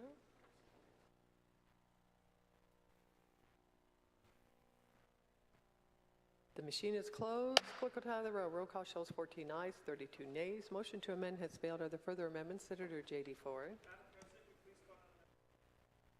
Senator J.D. Ford calls amendment number 27. Clerk will read. Madam President, Senator J.D. Ford to present the motion to amend. Thank you, Madam President and members of the Senate. I'm giving you the opportunity to undo what we just did in terms of notarizing the affidavit part of this bill by simply taking out the affidavit requirement altogether. The reason for that is that we know, and as Senator Pohl mentioned earlier in his testimony with Senator Brown, that this is cruel. This is cruel to people who already have been going through trauma. We are asking them to write their story down, what happened to them, and reliving that trauma. And now, with the last amendment, Amendment 20, I think it was, now we're asking them to notarize it. And I just, you know, do women need to keep affidavits on their person? Do they know how to access it? Do they have a printer to write it down? There's just a lot of question marks when it comes to this particular test, as well as women who are faced with terribly decision of choosing between themselves or their unborn child. Affidavits take time and money. Where do they go? Who's going to store them? This requirement will nullify the option of abortion to many women who can legally have an abortion under this language because they will not have the resources and or knowledge to obtain an affidavit. As I mentioned before, do you know where you can get an affidavit? I had to look it up. I did not know where we could get an affidavit. I would anticipate that many hospitals, surgical centers, physician practices will move to relying on attorneys to determine if there is a case for abortion based on an affidavit. And so to me, what this is going to do is this is chief legal officers or legal departments or attorneys for hospitals are going to be making decisions on whether or not someone should receive an abortion and not healthcare providers for fear of being sued. And so I think that this amendment is fairly simple. All we're doing is we're taking out the affidavit requirement. We're saying to these folks that we know you've had a traumatic experience. We don't want you to relive it. And with that, I ask for your support on this amendment. Thank you. Is there discussion? Senator Taylor? Senator Taylor is recognized to speak on the amendment. Thank you, Madam President, members of the Senate. Senator J.D. Ford, you didn't have the pleasure of sitting through the Rules Committee when this affidavit situation came up. And I can never forget Senator Glick's answer to the affidavit, which was that there needs to be some verification that this child is telling the truth, or this woman, is telling the truth. And I thought about that over the week, and I was thinking to myself, isn't that the thing that we find the most offensive about rape, is that a woman has to go through a process to actually prove that she's telling the truth? Some of you have worked in law enforcement, Senator Sandlin, Senator Baldwin, I imagine Senator Crider. I wonder what it feels like to have a young lady say, hey, I've been raped. And then you say to her, well, young lady, you got to prove it. And then here's imagine a scenario where the doctor says, well, young lady, I need you to sign this affidavit so you're telling the truth, to show that you're telling the truth. And by the way, since the amendment we just passed before, this document is not going to be confidential anymore. Not going to be confidential for this 14-year-old to tell her doctor that her uncle, who is the brother of her father, had sex with her. Maybe that's the objective of what we're trying to do. But didn't we just try to redefine? I can't remember what we redefined rape as, but we did a new definition recently. And now we're going to make these young girls prove it, that they telling the truth, further victimizing them. Senator Ford, you have a great amendment here, and especially for what just happened a couple votes ago on amendments, there's a lot more people who should vote with you on this, and I'm going to be one of them. Further discussion? Yes, Senator Kadura. Senator Kadura to speak on the amendment. Thank you, Madam President, members of the Senate. This is one of those extreme things in the bill, because it just got amended a few minutes ago, that would require a 10-year-old raped girl to submit an affidavit that she was raped. So I mentioned earlier that there's a child advocacy center here in this county, and many counties have that. They teach these kids who sometimes they don't even know their anatomy. They teach them what is a good touch and what is a bad touch. They have to draw on a board for them how the shape of a human looks like so that they can point at where they were improperly touched. And you're asking a 10-year-old girl who was raped, a child who might be carrying the baby, who will be her cousin, to go and submit an affidavit. What kind of humanity is this?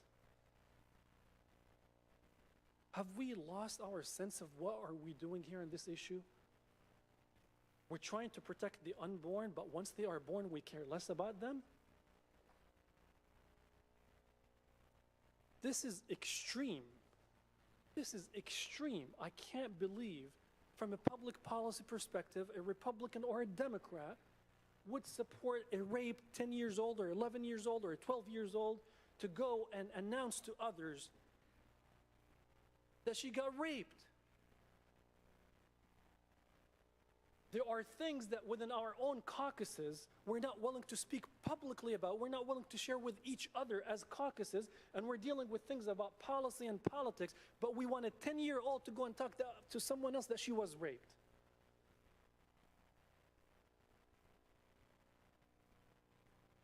Please, if you deeply care about the integrity of girls, I urge you to support Senator Ford's amendment. Further discussion. Senator Glick to speak on the amendment. The mistake here is the idea that this is not confidential. It is confidential. It's part of the medical records of the child or the rape victim. This applies to all ages. That is confidential and remains so. But some of the treatment options that are available or have to follow that individual throughout their medical treatment has to be within that document. And so that's why there's information that's included in the medical records. If it's a child and it's an incest type of situation, then there will be a DCS worker and there'll be a judge involved. The child isn't swearing, the adult will be involved with that in front of a judge or a judicial officer. So let's not get carried away with the idea that this is some child is going to have to stand there with their hand up swearing under oath.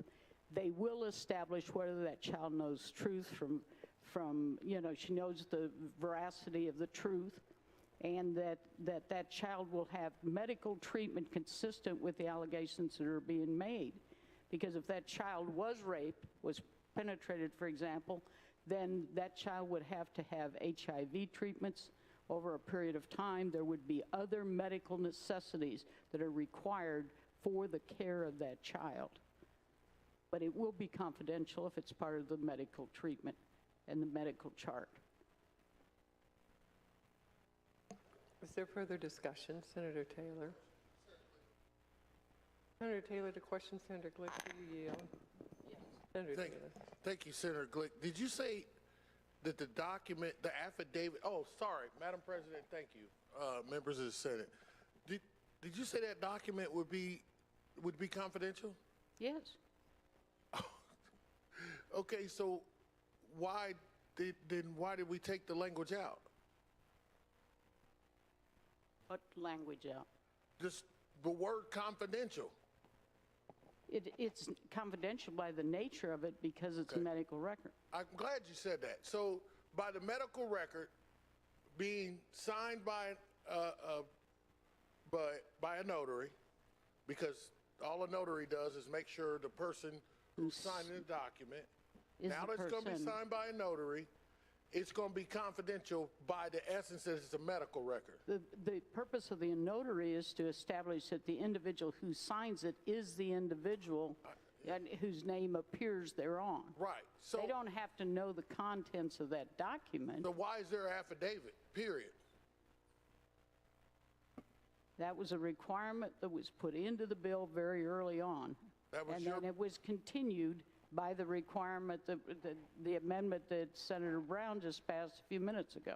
So now you're trying to take it out when we just put it in a few minutes ago. No, we've always had the affidavit in. There's been an affidavit. Well, It's you got up here there. and talked about the confidentiality of it. I'm talking about It's a taking it out. HIPAA requirement that's not public knowledge. You're acting like there's no confidentiality. I'm reaffirming that there is confidentiality, but it goes with the child in terms of their medical treatment or the victim in that case. Senator Glick, I didn't get up here and talk about the confidentiality at all. I talked about why we even have it in place at all, and then you got up and talked about confidentiality. So There was debate. I'm sorry, there was debate on confidentiality, and this was, and all I'm doing is reaffirming that it is confidential under the records. That's fine. Okay. But forget the confidentiality part. Why do you need it? It's required by law. No, it's not. This is not a law. This is a bill. Why do you need the affidavit? Because people make allegations all the time. And all we're trying to do is confirm that we have something in the record that this allegation is made, this report has been made, and this individual is going to be treated, medically treated, for anything that could possibly result from that incident. How does an affidavit lead to them getting treatment? They're being treated. They're in the process of treatment. That's the only reason they would require it, because they're in a hospital situation. Does the 16-year-old, anybody over the age of 16, have to sign an affidavit, Senator Glick? Does a 16-year-old, anybody over the age of 16, it's a real simple question. Forget it. I'll change it to make it easier. Does anyone over 18 have to sign an affidavit? It's late, Senator. You might want to use flashcards so I understand. But I understand what you're saying. What we're saying is there are allegations being made here. If you're talking about an adult. Let's talk about that. Okay, if it's an adult and they're making an allegation, the exceptions in this bill are rape and incest. So the 18-year-old would have to, according to you, what is the purpose of an affidavit in an 18-year-old case? An 18-year-old doing it? If they're not willing to say that this rape or incest occurred, then how do we know that's what it is? Or are they just now asking for an abortion? They'll use any excuse that they want. It's just an excuse to get their end result, which is an abortion. At that point, it's not legal in Indiana if it's not under the exceptions. Okay. I just wanted you to say it because you didn't say it in Rules Committee like you just said it. You want to make sure they're telling the truth and not using the rape There's claim. multiple reasons for it. Let me make sure I understand what you said. Did you just say you want to make sure that they're not making the rape claim just to take advantage of the abortion? That, not with the small children. What I'm talking about is the older person who is making that allegation. I don't know how you can make a distinction, but I'll accept that. But yes, you don't think that could happen in a younger person's situation? I think it could happen all the way along, but I think it's less likely to happen with children. Okay. I have no more questions. Further discussion? Senator J.D. Ford, would you like to close? Thank you, Madam President and members of the Senate. I just kind of want to unpack what I just heard. And I think what I'm hearing is that we're putting the affidavit requirement in so people don't lie, so that way they can obtain an abortion. If I'm misspeaking, please correct me. Wow. I also want to say that not everyone processes trauma the same way that you all might. So if someone goes to the hospital to get the abortion and they're required to do the affidavit, they may not be ready in that moment to do it. but yet we are forcing them to relive that trauma. How dare us? I also just want to turn to the bill quickly. In the bill, page 9, lines 3 and 4, 14 and 15, specifically says, pregnant woman provides. Doesn't say hospital provides, or doctor provides, or law enforcement provides. Woman provides. Are they supposed to keep the affidavits on them at all times in the case of rape and incest?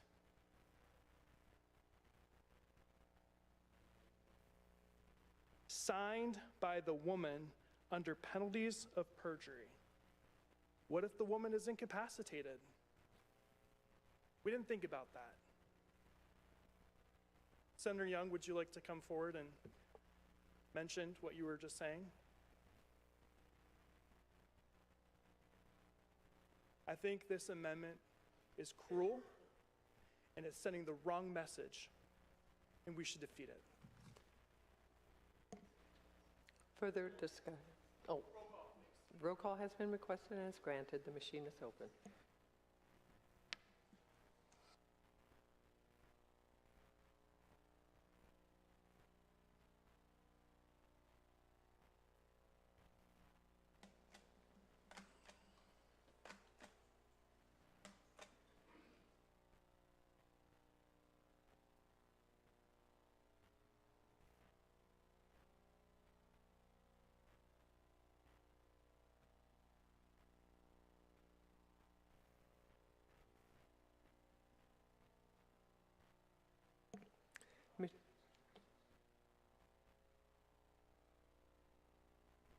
Senator Bohacha? Senator Buchanan? Have all senators voted? The machine is closed. Clerk will tie the roll. Roll call shows 18 ayes, 28 noes. Motion to amend has failed. Are there further amendments? Senator Greg Taylor? Thank you, Madam President. Please call amendment number 40. Senator Taylor calls amendment number 43. Clerk will read. Madam President, Senate Bill 1. Senator Taylor to present a motion to amend. Thank you, Madam President, members of the Senate. Amendment number 43 is an amendment that expands the definition of rape or incest to include sexual intercourse with a minor who is under the age of consent. So everybody's here to understand what that means is that under my amendment, any pregnant minor who became pregnant before the age of 16 would fall under the rape or incest exception. Any minor who falls to, you can't have this hodgepodge of laws and then put a Senate Bill 1 for the termination of a pregnancy on the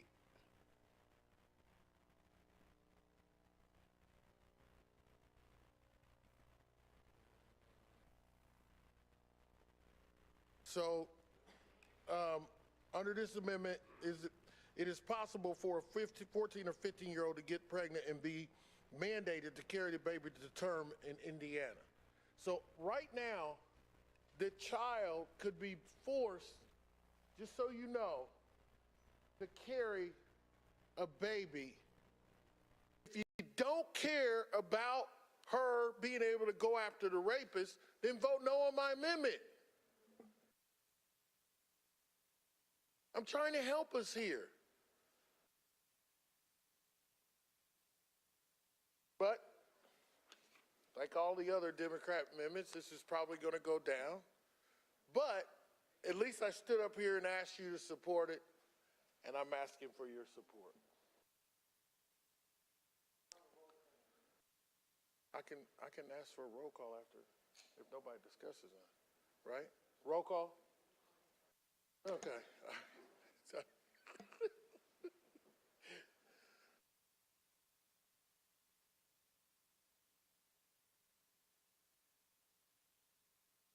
Yes, I'd like for roll call. Yes, I didn't know if you, okay, yes, I'm. Is there further discussion? A roll call has been requested and is granted. The machine is open.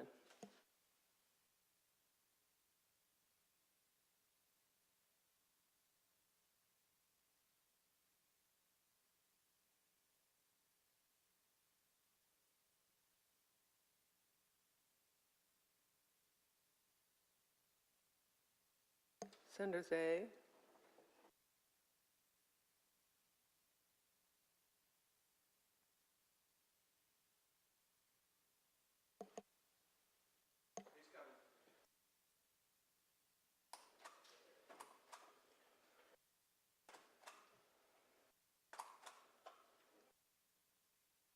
the machine is closed. Clerk will tally the roll. Roll call shows 13 ayes, 33 nays. Motion to amend has failed. Are there further amendments? Senator Taylor. Call down Amendment 44. Senator Taylor calls amendment number 44. Clerk will read. Madam President, move Senate Bill 1. Senator Taylor to present the motion to amend. So, Senator Dorio, you're going to like this because you like for me to use the word baby. So here's the baby.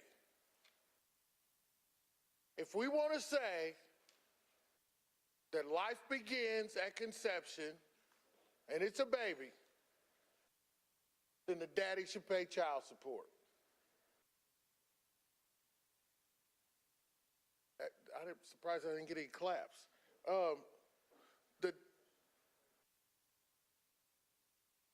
The woman should get a child tax credit deduction for the baby. I didn't hear any more clapping. This is really starting to get to me. Well, here, for life insurance policies, they should be beneficiaries. Goodness. Thought this was a baby. Babies get some kind of benefit, don't they?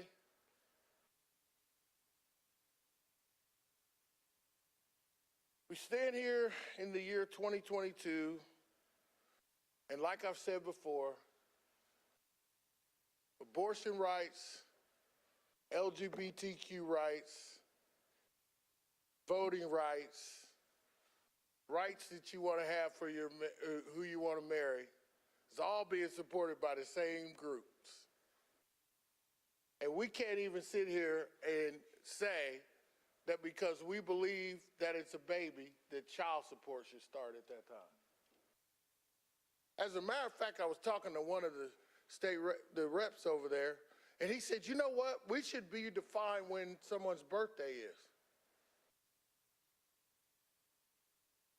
Because are you 9 months old when you come out of the womb? And I'm not being facetious. I think it was Senator Thomas that said that those little babies. So we're all 9 months older. Senator Lannon just had a birthday, 70 and 9 months. Okay, I'm sorry. So all of these things that I'm asking for are common sense under all the practicality of the pro-life movement. I consider myself to be pro-life, and I would love your support. And I'd like a roll call. Is there discussion? A roll call has been requested and is granted. The machine is open.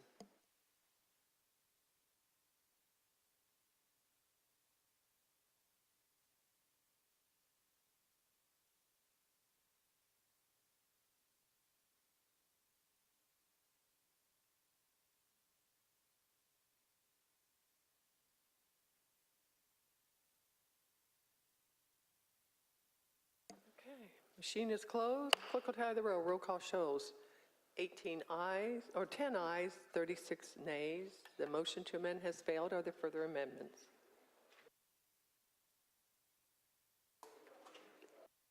Senator Taylor calls amendment number 45. Clerk will read. Madam President, move Senate Bill. Senator Taylor to present the motion to amend. Thank you, Madam President, members of the Senate.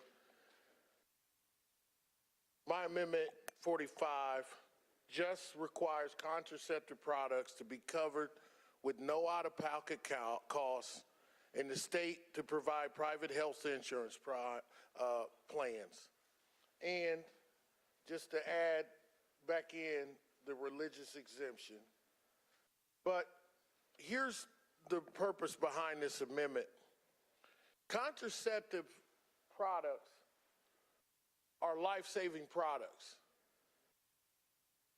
And if you don't believe that, then I want you to consider the fact that there are women who take contraceptives just for health care, for health purposes. And here's how I know that. When you consider the fact that a lot of women who are having, well, let me say this. A lot of women who are in their younger years had a very active, athletic lifestyle.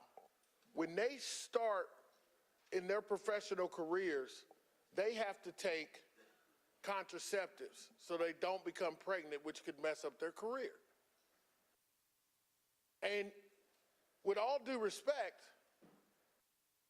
the team pays for it because they don't want them to get pregnant while they got them under contract. Now, in this scenario, you've got several children who we don't want to become pregnant. We know that they have been through a traumatic experience, and we want them to have contraceptives. And I think the state should pay for it. And in addition to that, there should be no copay for contraceptive. IUDs, the pill. Why we make women pay for it or pay a copay? Now, there was a discussion in caucus today where, maybe there should be a copay on Viagra.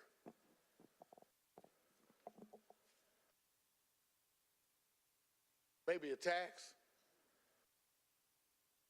I wonder how that would go down in here. But this should not have a copay, and we should make it more accessible to women for contraceptive use. And I ask for your support. Is there discussion?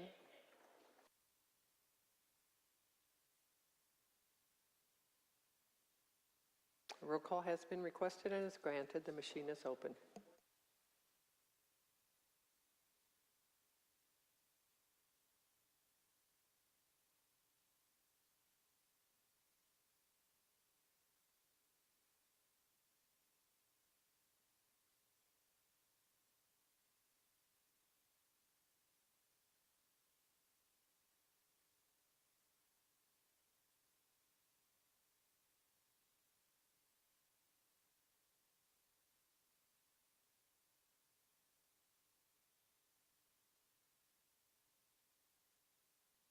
Machine is closed. Clerk will tie the roll. Roll call shows 12 ayes, 34 nays. Motion to amend has failed. Are there further amendments? Senator Taylor?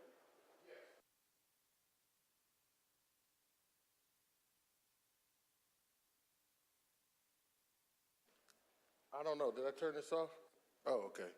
Call amendment number 46. Senator Taylor calls amendment number 46. Clerk will read. Madam President, Senator Taylor to present the motion to amend. Thank you, Madam President, members of the Senate.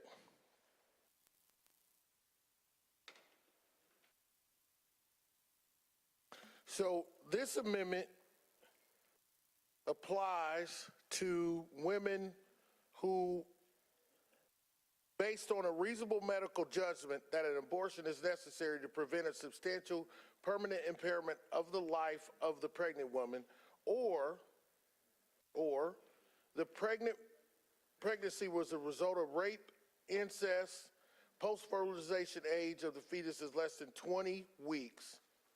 And when a pregnant woman provides a physician with an affidavit signed under this penalty of perjury attesting to the rape, the affidavit is confidential.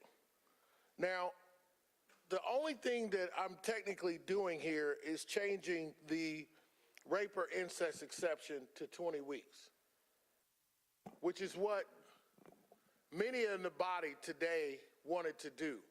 As a matter of fact, what I find ironic is I was not the only one to file this amendment. And I believe it was Senator Charbonneau filed that amendment. All right? Yeah. But you didn't call yours? So Senator Charbonneau is definitely going to vote for this. Well, he filed the amendment. So Senator Charbonneau, thank you for your support. All this is going to do is change it to 20 weeks from 8 and 12. Senator Walker wanted 15. He put a letter out supporting that. And he's got one to do the same one still. I hope he gets a chance to call it tonight. So we should all be happy. You know why we should all be happy? Because at least we give some time for this woman to determine whether or not she's pregnant. And 8 weeks and 12 weeks ain't that number. We have 3 amendments that are the same. I'm asking for you guys to support your Republican colleague, Ed Charbonneau. Not me standing here, it's Charbonneau. And he sounds like me, but it's Charbonneau. And I ask for your support. Is there further discussion? Senator Yoder? Senator Yoder is recognized to speak on the amendment. Thank you, Senator Taylor and Senator Charbonneau, for filing this amendment, because this is critical. I know that Senator Taylor had said that this is important for women to have the time to decide whether they're going to carry out the pregnancy or not. And there is no viability difference of 8 weeks, 12 weeks, 16 weeks, but at 20, we know that there is. It changes things. The 20 weeks, we are saying, give women an opportunity to make that decision. But we're not even talking about girls. Girls who might not even have started their menstrual cycle and may not even know what is going on. That is possible. You can spot, you can, before you fully know what is happening with your menstrual cycle, and you can become pregnant without knowing if this was a child. So the time is critical here. And anything less than 20 weeks is arbitrary. But 20 weeks would both honor the child, the woman, to make the decision that we are saying with Senate Bill 1, that in cases of rape and incest,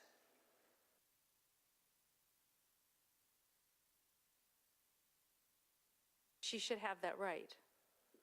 So I appreciate Senator Taylor making this amendment, and I think it's one that we should all support, and I ask you and encourage you to do so. Thank you. Senator Walker? Senator Walker is recognized to speak on the amendment. Mr. President, members of the Senate, I rise in support of this amendment for a couple of reasons. One, I think I think this is a very reasonable amount of time for someone who has gone through the type of trauma that would result in a pregnancy as due to rape or incest. I think as you look at the dates that are currently listed in the bill, the 8 weeks and the 12 weeks, again, there's no substantive developmental benchmark until you get to 20 weeks. And I'd also argue that as we talk about the time that it takes for victims to process what's happened to them, the decisions that they have to make, I would contend that it's better to give them more time to make the decision. They may make the decision with more input to carry that child to term. By putting an artificially shortened period of time on that, that puts in a lot of pressure in a very short period of time for them to make that decision. And I think this is a very balanced, reasonable approach, and I would encourage you to support it as well. Is there further discussion? Senator Taylor, would you like to close? Senator Taylor. Well, thank you, Senator Walker, for taking my closing away, because I just want to hit you guys with something. That's exactly what happened in the scenario that you guys all know that I discussed the other day. You see, we might sit here and think that these fetuses are going to be carried to term, and you may think that you, by punishing a young woman to force her to make a decision early, that is helping the unborn fetus. When in actuality, you're doing the opposite. You see, because once that young lady finds out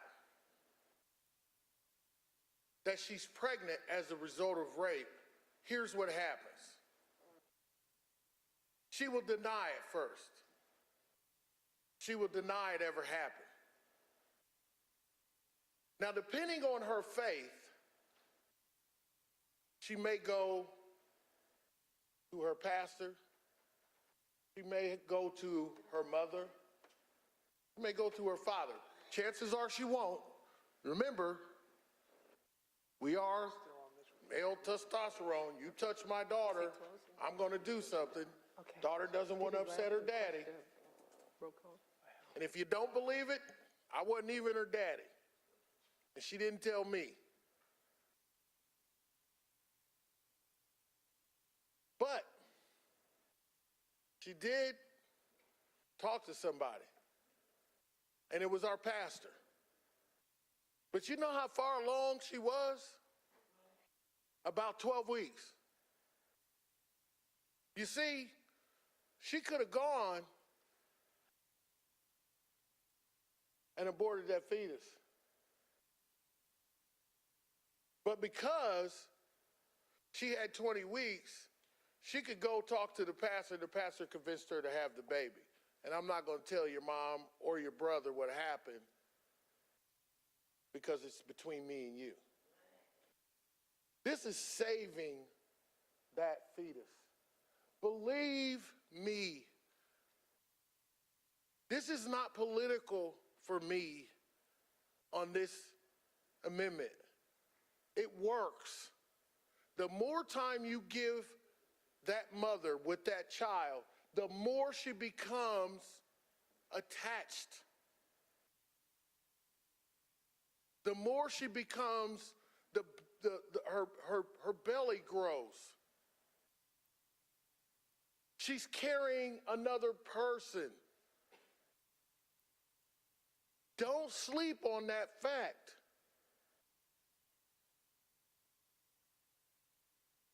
So I ask for your support of this 20-week for the exceptions, because I too want to give that child an opportunity to live. So I ask for your support. And I want a roll call. Roll call has been requested and is granted. The machine is open.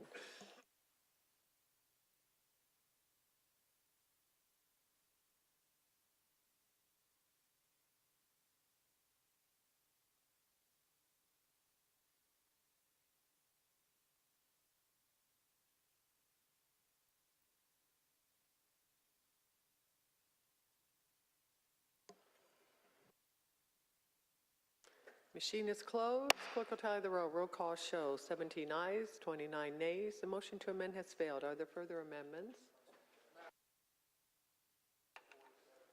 Senator Greg Taylor calls amendment number 47. Clerk will read. Madam President, Senator Taylor to present the motion to amend. Thank you, Madam President, members of the Senate. Senator Yoder, did you take my list off the the summaries there? But that's all right. I got it. I got one.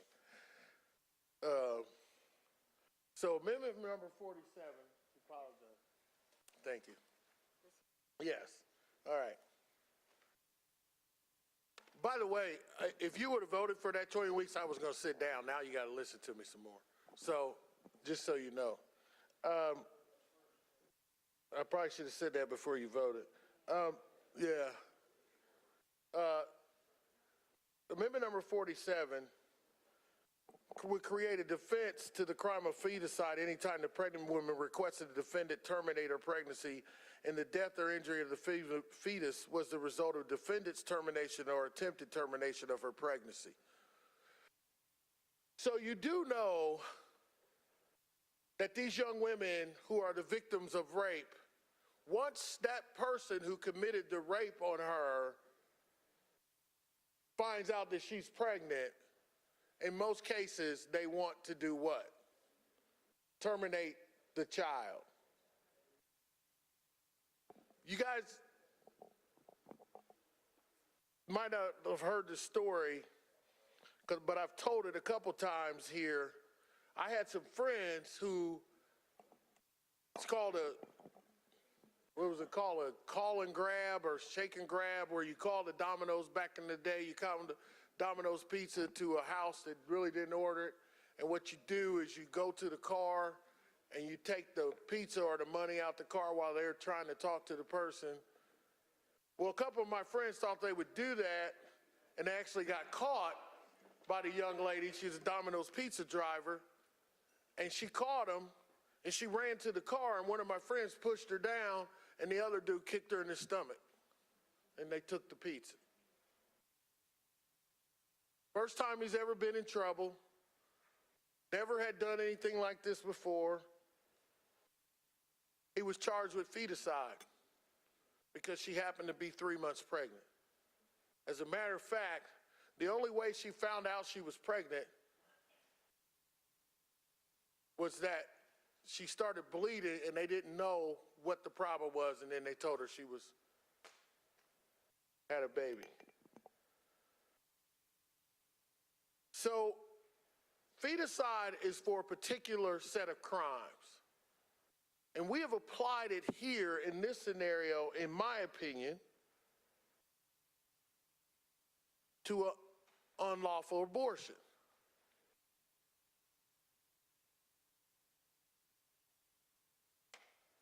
And do understand, I agree with you that there should be a harsher penalty for somebody that knows that a woman's pregnant and does something to harm that fetus that's in her. But feticide in these scenarios don't require that. So I'm providing a defense to the physician and the pregnant woman. If she meets the requirements, whatever the requirements are, that she can't be charged with feticide. There's nothing absolutely wrong with that. And that's not even what the law was created for. It was created for the scenario that I was telling you about. And it was unknowing and all this other stuff. But we do know that these guys who find out that they're going to try to terminate that pregnancy. This doesn't apply to them. But it does apply when a woman legally seeks an abortion and has the procedure done, and I ask for your support. Is there discussion? The question is on the adoption of the motion to amend. All in favor, say aye. Aye. Opposed, nay. No. Motion to amend has failed. Are there further amendments? One more. All right. Senator Taylor, what?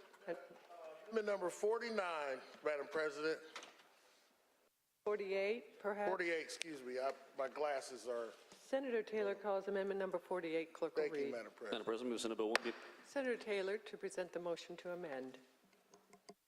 So, this body, when we were in the Rules Committee, there was a young lady from the Right to Life who came here and said, we know that Indiana actually supports the position that we're on, that we hold. And as a matter of fact, she looked over at the members of the Republican caucus. She definitely looked at me, didn't look at me, and she said, that's because we know why they have a supermajority, and we know these members on this committee. She said, in her own words, we gave everybody,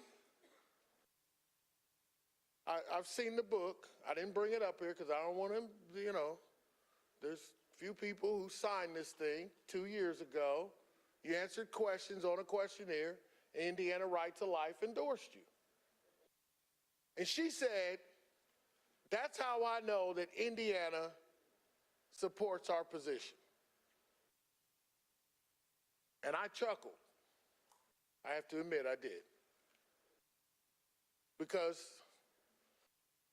I know the poor girl, and she had no idea how the districts were drawn and all this other stuff. But I did say to her, if you're so confident in that, then let's see what the people think. Do a poll of the people. We do referendums all the time. Non-binding, because we can't do that. I'm going to run afoul of our Constitution. But why don't you want to know what people think before you make this decision? I think you already know. Be honest with you, I think that's why you're having problems with it today. But that being said, this is a fail-safe way to figure out what Hoosiers want, and that is to put the question on the ballot. I don't even care if you figure out what the question should be, because I think you still find out that that position is not popular in Indiana. But for those who might be watching at home, instead of watching Johnny Carson, I was seeing who was paying attention, Mark. So anyway, for those who are watching TV, this is your opportunity. This is up for your elected representatives, senators, to give you an opportunity to have some say-so in this. And for this, I definitely want a roll call. Thank you, Madam President. Is there discussion? A roll call has been requested and is granted. The machine is open.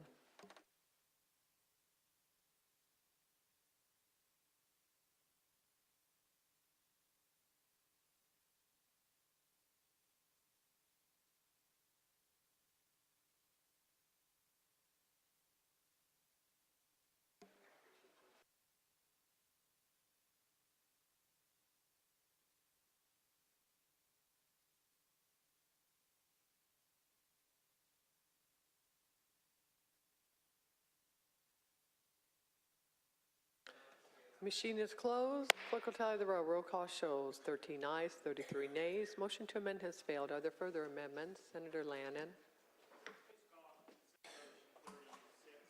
Senator Lannon calls amendment number 36. Clerk will read. Madam President, move Senate Bill.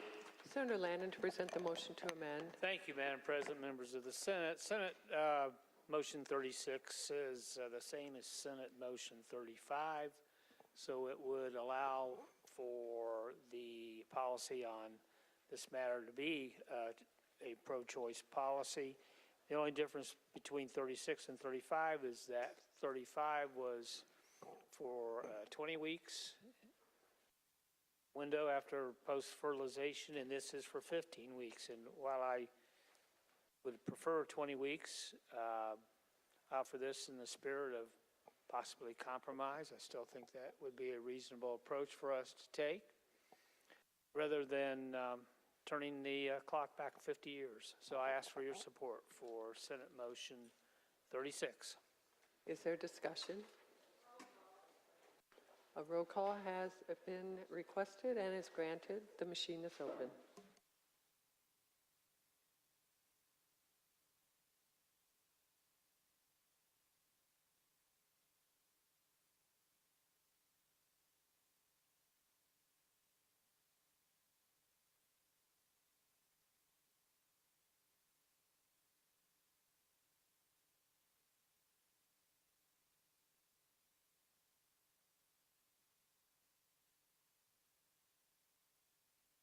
Machine is closed. Clerk will tally the roll. Roll call shows 13 ayes, 33 nays. The motion to amend has failed. Are there further amendments? Hearing none, the bill is ordered to engrossment. Continue the roll.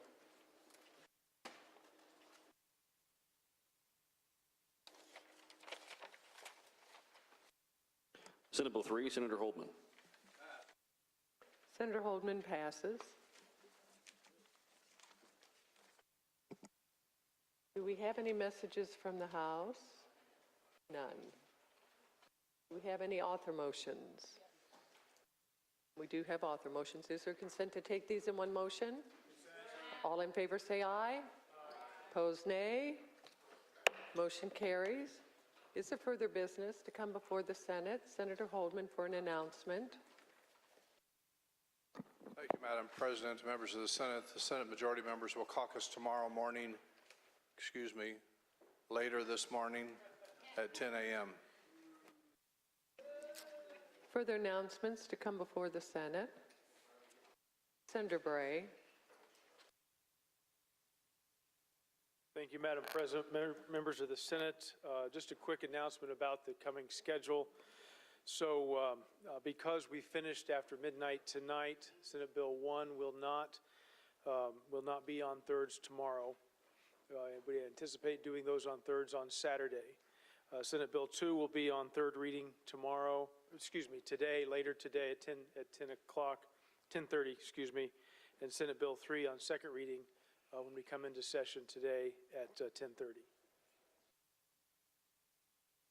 Is there further business to come before the Senate? The chair recognizes President Pro Tem Bray for a motion to adjourn. Thank you, Madam President. Members of the Senate, this time we move to adjourn until Friday, July 29th, 2022 at 10:30 a.m. Questions on the motion? All in favor say aye. Aye. Opposed, nay. Motion carries. Senate stands in adjournment till Thursday. What is today? Till Friday, July 29th at 10:30 a.m.